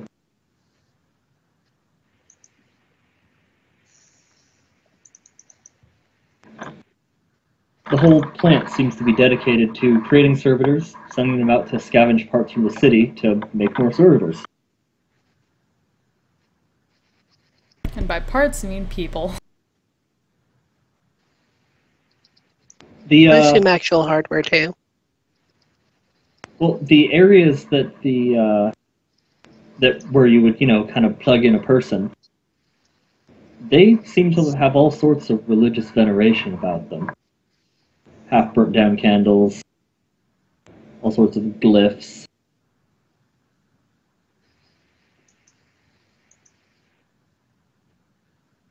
Based on what the Great One had been saying, you'd think it might be a voluntary thing, although you can't really be sure about that.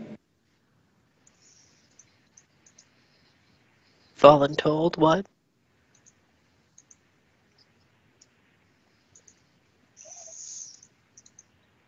Well, that is part of the idea, right?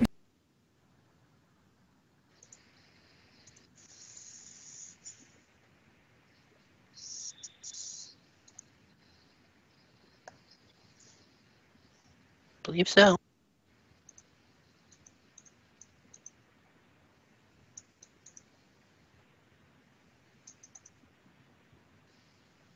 So at some point, someone converted all this to be self-sustaining. Yes, as long as it has a steady input of people.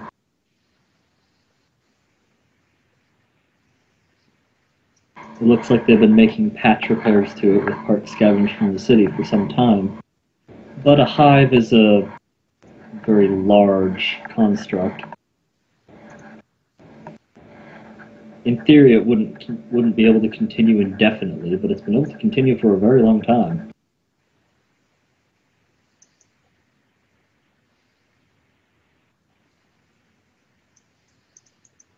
The quality of the servitor components definitely seems to have suffered. But, I mean, they're servitors, they're functioning.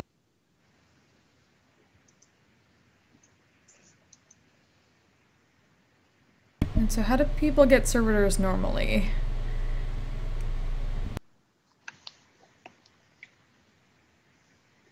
Or I guess like the original set of like... Because I mean, we have servitors, so how did ours get made in comparison to this one? Isn't it basically the same thing, except it would have been like a shipboard computer running the servitor bay instead of a brain in a big tall box? Well, shipboard computer, quote, quote, would basically be a brain in a slightly fancier box. But more to the point, there would probably be tech priests running the bay, with assistance from cogitators and the ship's machine spirit.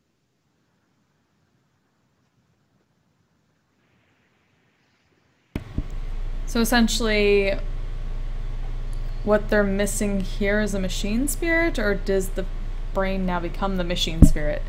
In theory, that's what the brain is in the first place. Basically, at some point there were tech priests here fucking with this stuff, but they're not here anymore.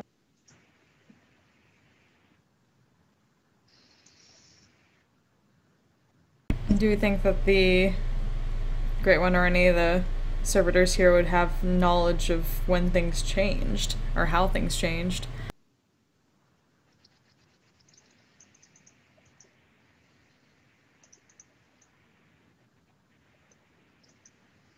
Well, that you certainly don't know as of yet.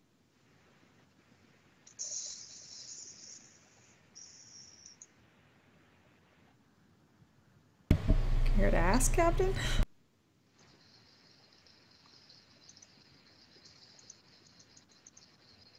Are the labor servitors we're with communicative at all? They say things, but it's, kind of like talking to a voice recognition system answering service. Right, so I guess I'll make the attempt.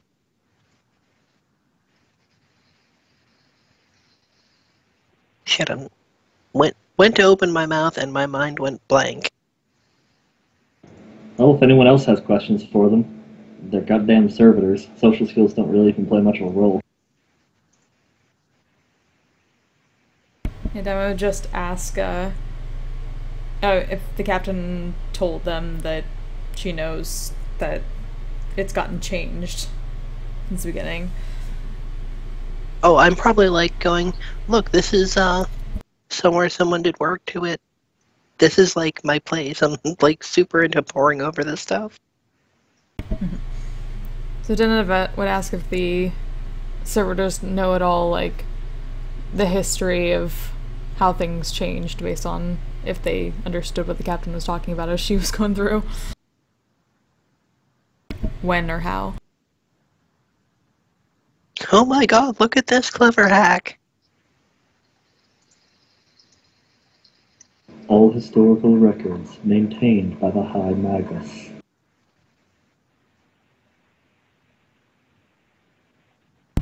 Does that mean the Great One, or is someone else the High Magus? Tech Priest leans over. It is, Mechanicus title, my lady.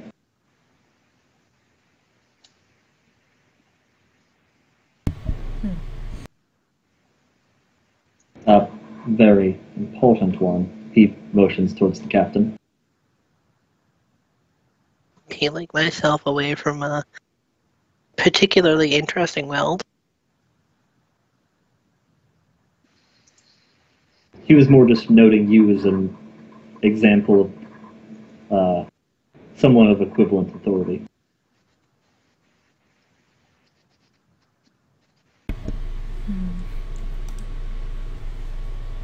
So where would the High Magus be then? By the sorry state of this hive and manufactorum, long dead.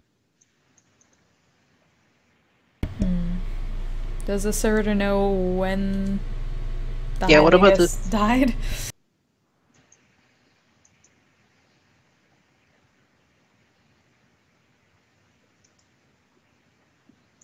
It does not appear to understand.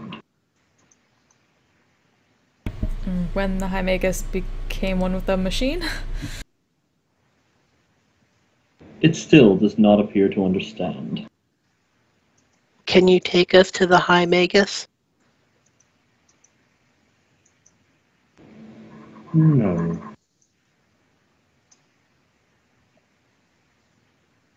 Why not? Location unknown.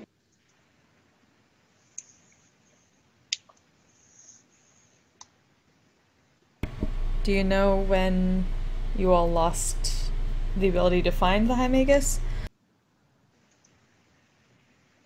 No. Because of course it would be the High Magus's job to keep that record.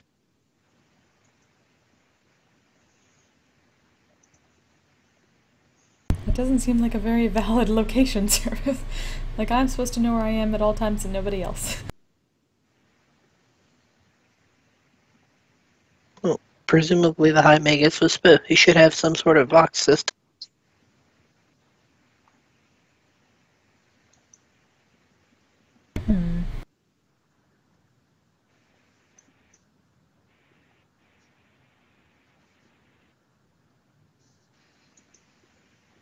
So none of them remember the last time the High Magus was actually around.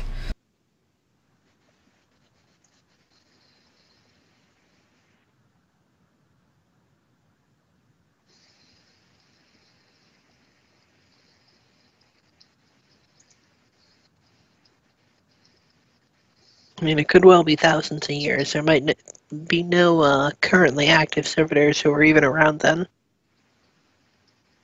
That's true. I just wasn't sure if knowledge was passed down.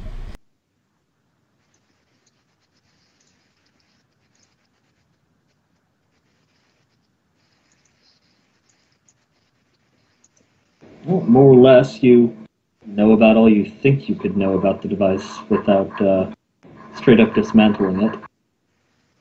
Which I am sure the device would attempt to prevent. You have no idea.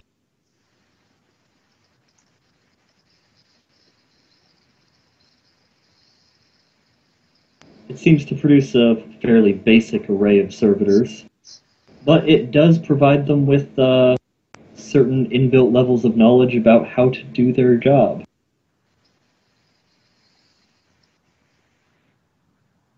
That is unfortunately not something that can be decoupled from the fact that they are servitors. And their job is basically just to make other servitors.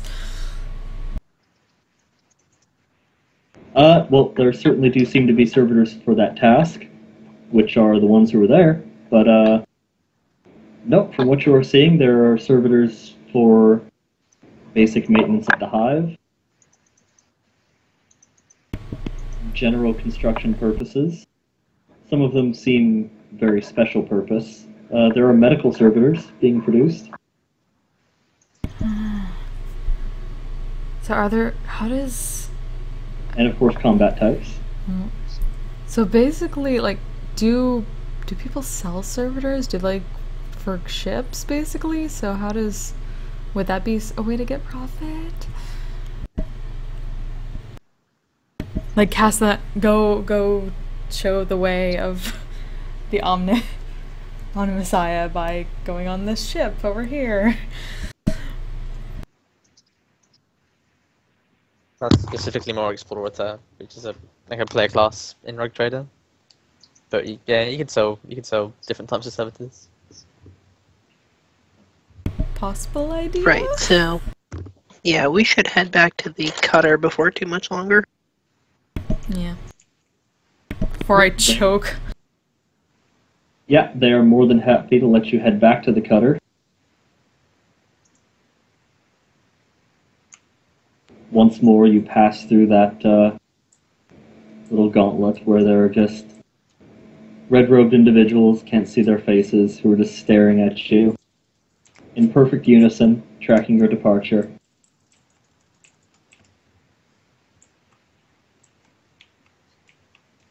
But this time, unless you decline them, as you had expressed interest before, a small contingent of servitors is being sent with you. Whoa, you're healing, bro. Oh, sorry.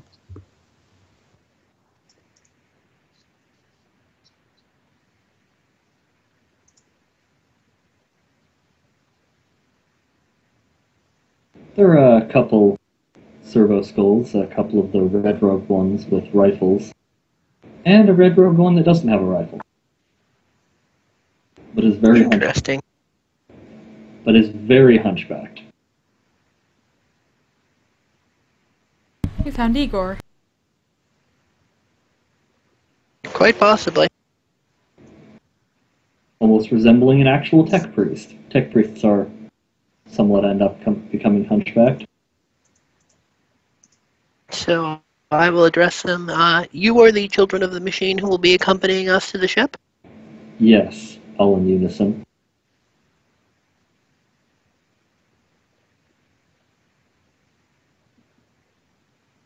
Well, fall in then, and just start heading back to the cutter. Alright, as you are heading along, the hunchbacked one will interject. I will serve as communication to the Great One.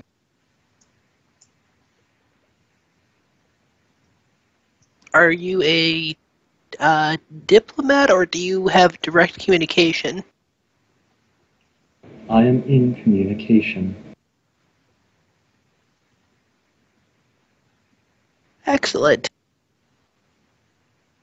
I possess the necessary box systems for communication with the Manufactorum.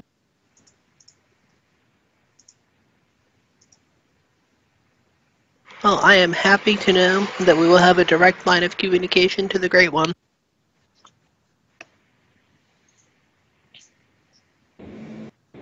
And it just quietly lurches along behind you.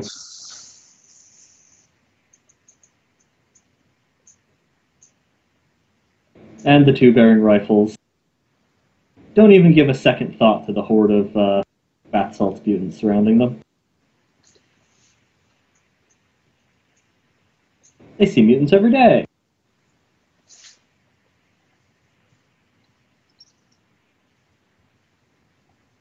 They were never taught to know they're bad. They aren't necessarily bad. Okay, by the standards of what servers would be told is bad. They're just creepy. Fair enough.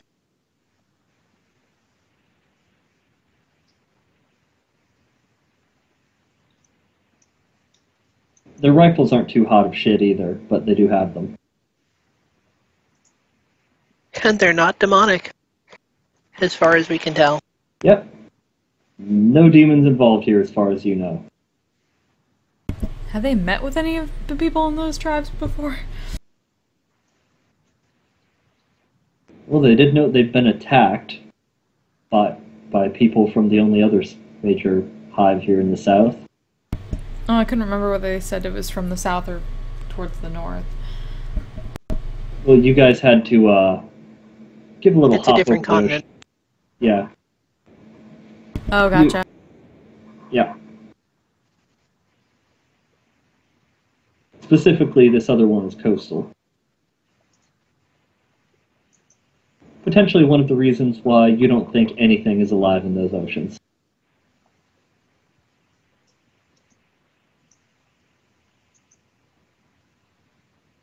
Potentially. It's not necessarily the huge volume of pollution they spew. Or at least once spewed.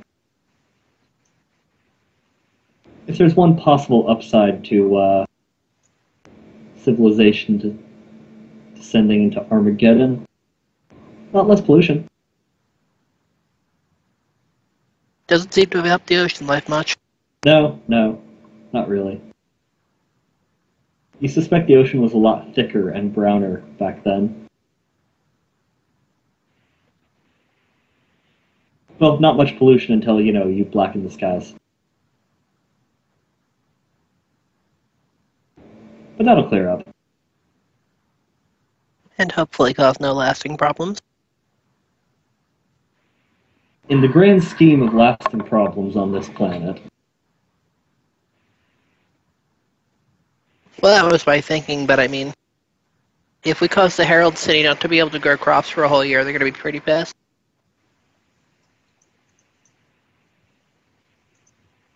maybe 4 force them to rely on other people.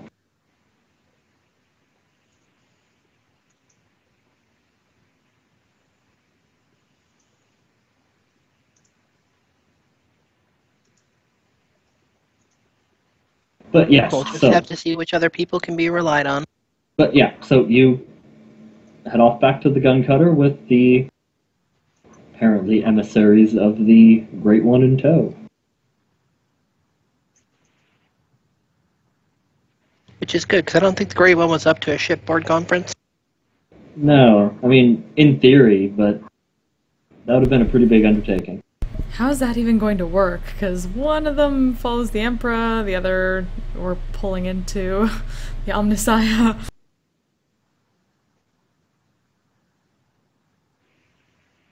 Thought you were going to ask how it would work to get the Great One up there. I know, but I'm just saying, now that we have this is going to be interesting. My understanding is that official imperial doctrine is that they are one and the same. Oh, really? Technically, it's more of a very close alliance. Well, that's good then. That'll work fine. Just like the Omnissiah and the Emperor, these two, at least these two, should come together and form an alliance.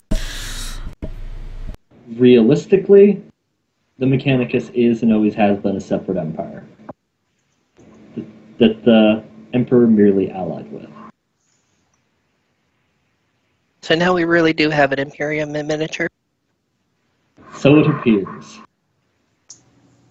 That should be part of... I kind of feel like you can draw a lot of comparisons between, like, certain sects of Christianity. Where, like, they're offshoots and, like, might have different deities, but kind of are all in the same umbrella. Yeah. Can this system be like the Disneyland of the Imperium? Just like you go there and be able to see all of the Imperium at once in small scale, like a miniature train museum.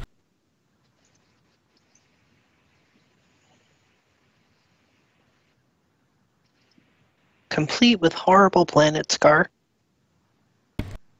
But with cool design.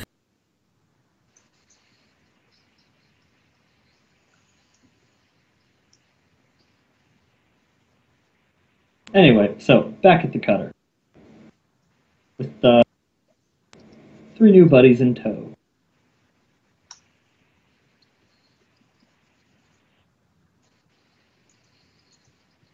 What is your plan from there?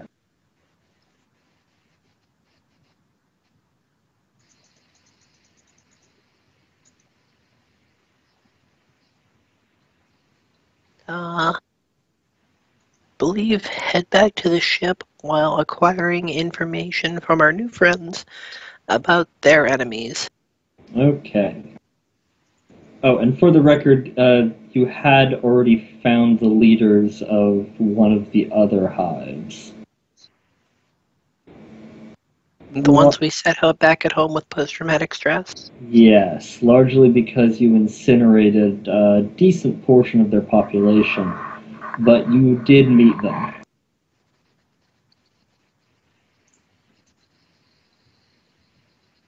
Well, they'll recognize us when we come back.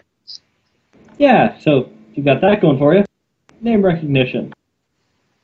No such thing as bad publicity. Especially when you're trying to be like the new herald of a god.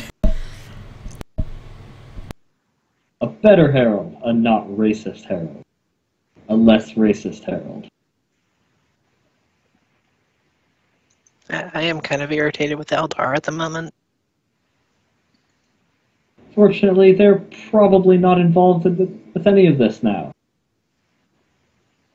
Probably. The odds are very low that everything that happened up to now was the Eldar's real plan.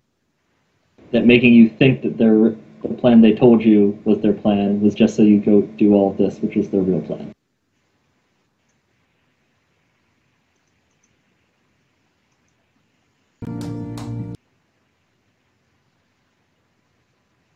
Such convoluted people. Oh, you haven't even met the worst ones. Give it time.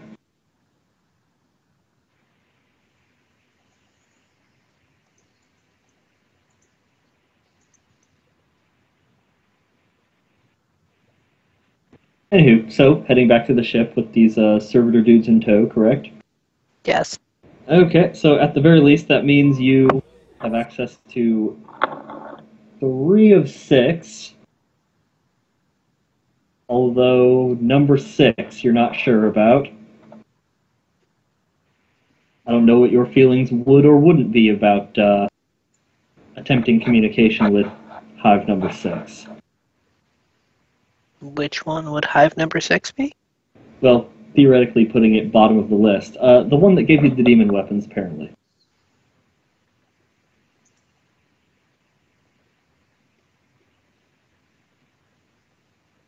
I can't say I feel very well disposed towards them. They cost me a good crewman.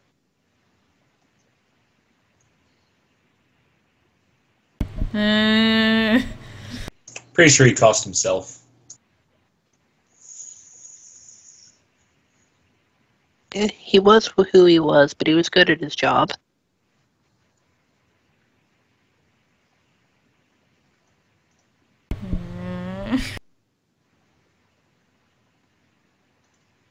On the plus side, now you have a giant mutant that punches things. We do have a giant mutant that punches things.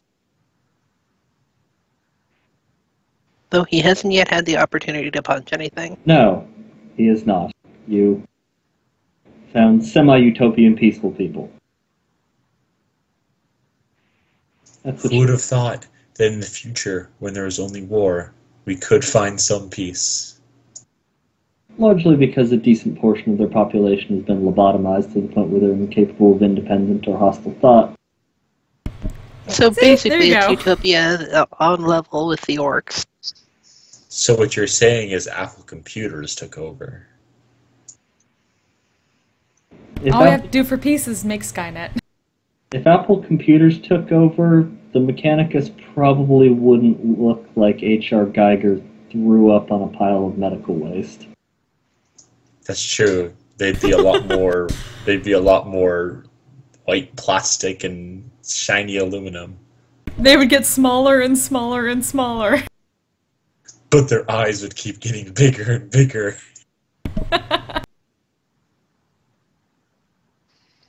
Instead of servitors, we'd have iServes.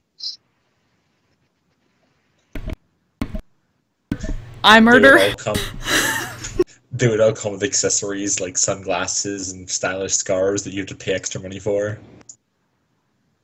Oh, tiny servitors!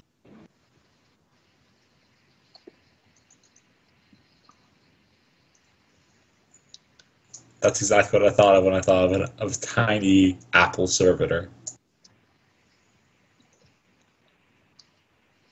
Totally not made from babies.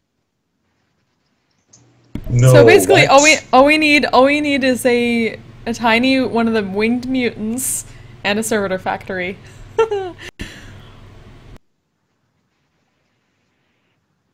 Pygmy, tiny winged mutant into servitor factory.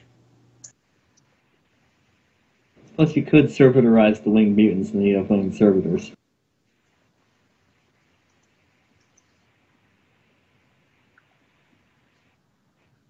For whatever And the fuck then we you have think of it. Angel from Age of Apocalypse.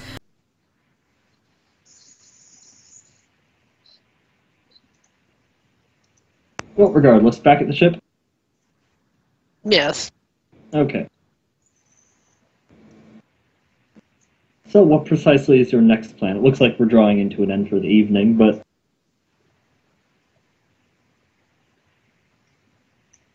Well, I think that we should probably look into the other city on the southern continent. I mean, I don't know if they're all corn worshippers, then we should probably just wreck the place, but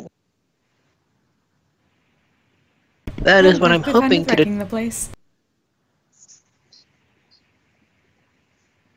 Well, you guys are more than equipped and qualified for place wrecking.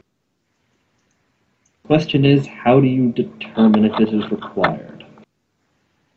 That is an excellent question, which is part of the reason I'm talking to our new servitor friends, because they can advise us if they've been attacked with the same sort of stupidly powerful weapons that we've seen.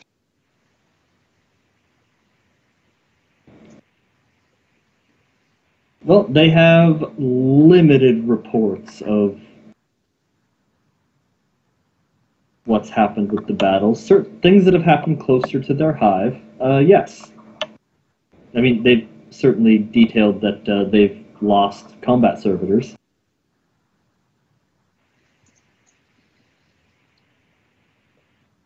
The further away they get, the spottier things become. They have less and less means of relaying information back to the Great One.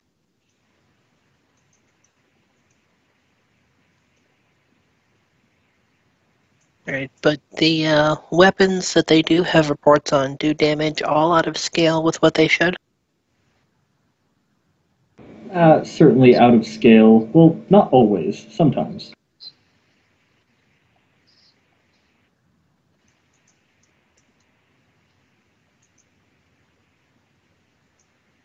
Sometimes it'll happen, but it's not a consistent thing. But they certainly do have had it happen. Especially because they know that when someone's a combat servitor, they're quite a bit tougher than a regular person.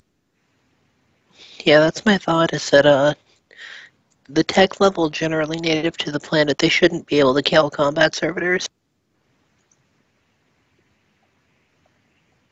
No, definitely not.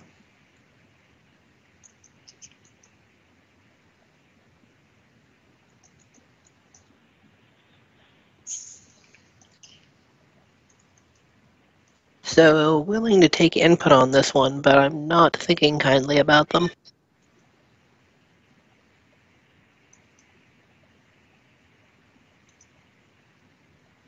I mean, the right thing to do about a demonic society in this universe is generally scour, right? Zennith has absolutely no problem with that.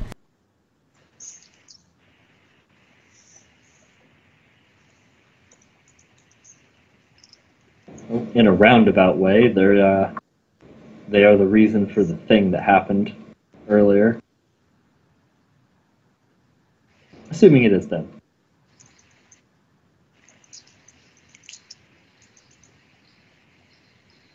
Not that many other people on the southern continent. We already met them.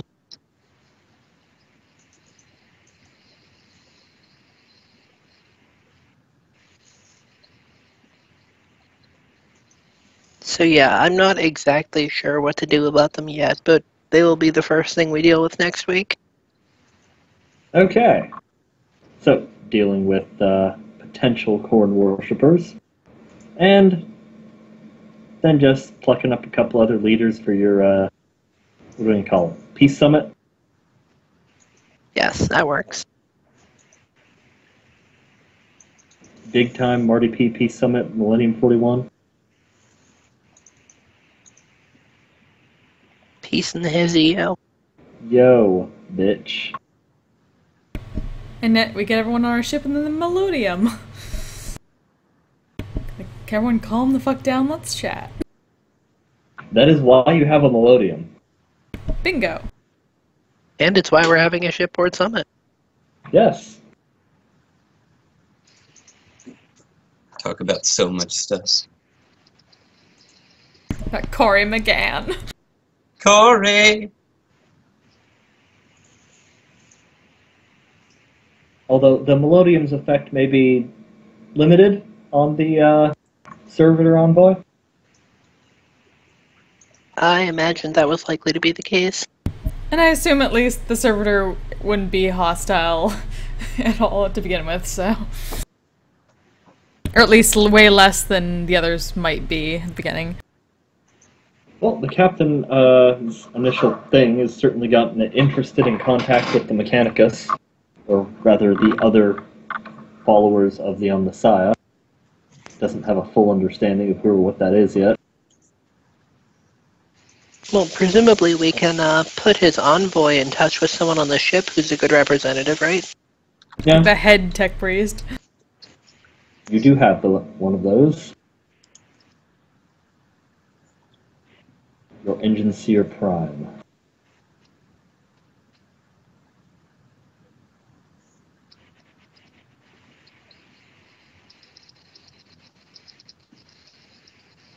But I mean, generally speaking, I can't say that we're on the same page, but we have similar goals.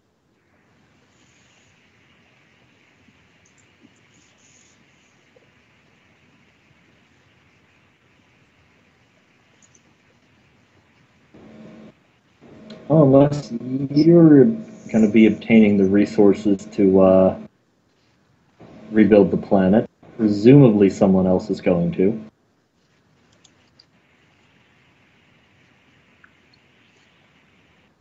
Just a matter of who that would be. Unless you do intend to hold on to the planet.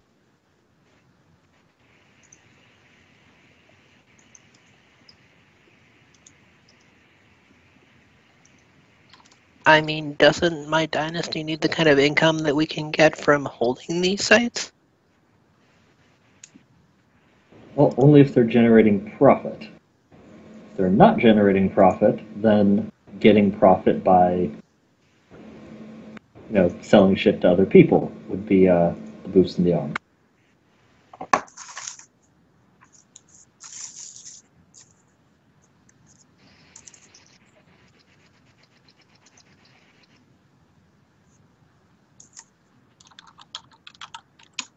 So if the planet is theoretically valuable to somebody, but not necessarily consistently producing money,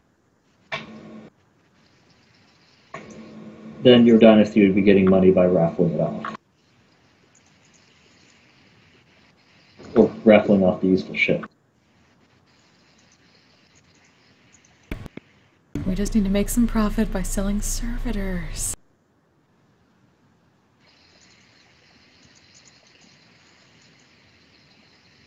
I mean, that's certainly one potential road to profit.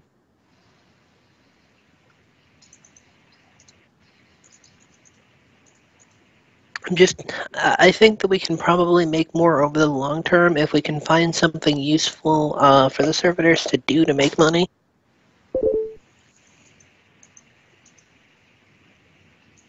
Also a thing. You give them drill arms and they mine. They can do And we that. Can we use some of the money to buy new parts for the Great One?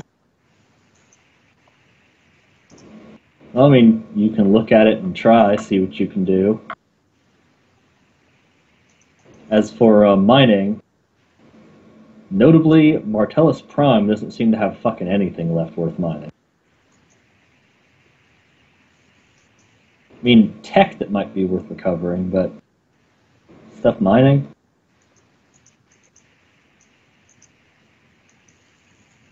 If there's any useful minerals, they're on other planets.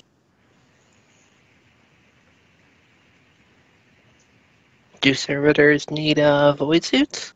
Not generally, although they would need transport.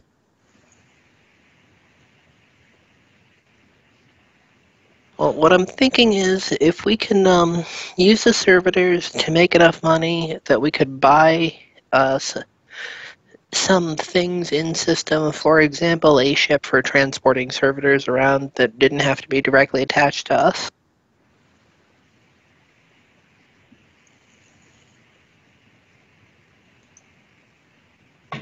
And of course, you would note the potential long-term gain would be in getting the servitors to somehow do something longer term. There is, of course, the short-term gain of just looting the servitor machine and selling it off to the Mechanicus.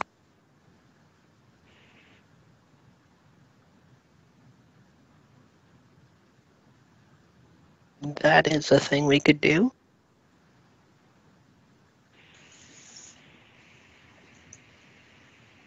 If you were going with the fuck the planet options.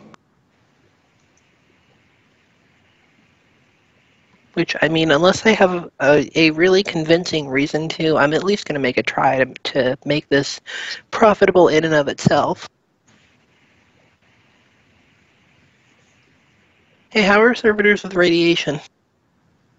It depends on the servitors. Generally, servitors are going to be a bit more resistant to any kind of thing that would harm humans. The major difficulty here at the moment is just turning the whole place into something that will gain you profits could be very difficult without an investment of resources on your part. But making it more appealing to someone else who would buy it off you, that's a lot easier. Maybe not easy, but easier.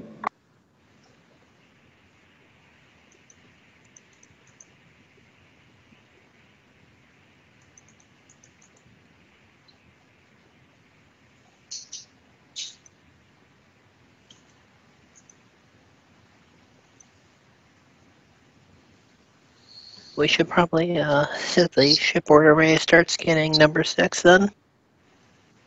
Yeah, I will allow you guys to cogitate on that shit, though. Cool. I believe it is late for a lot of us. I have some shit to do. Yeah. Yeah. Yeah. But, alright. See you guys next week. See you next week. Yay! See ya. Later. See ya. See ya.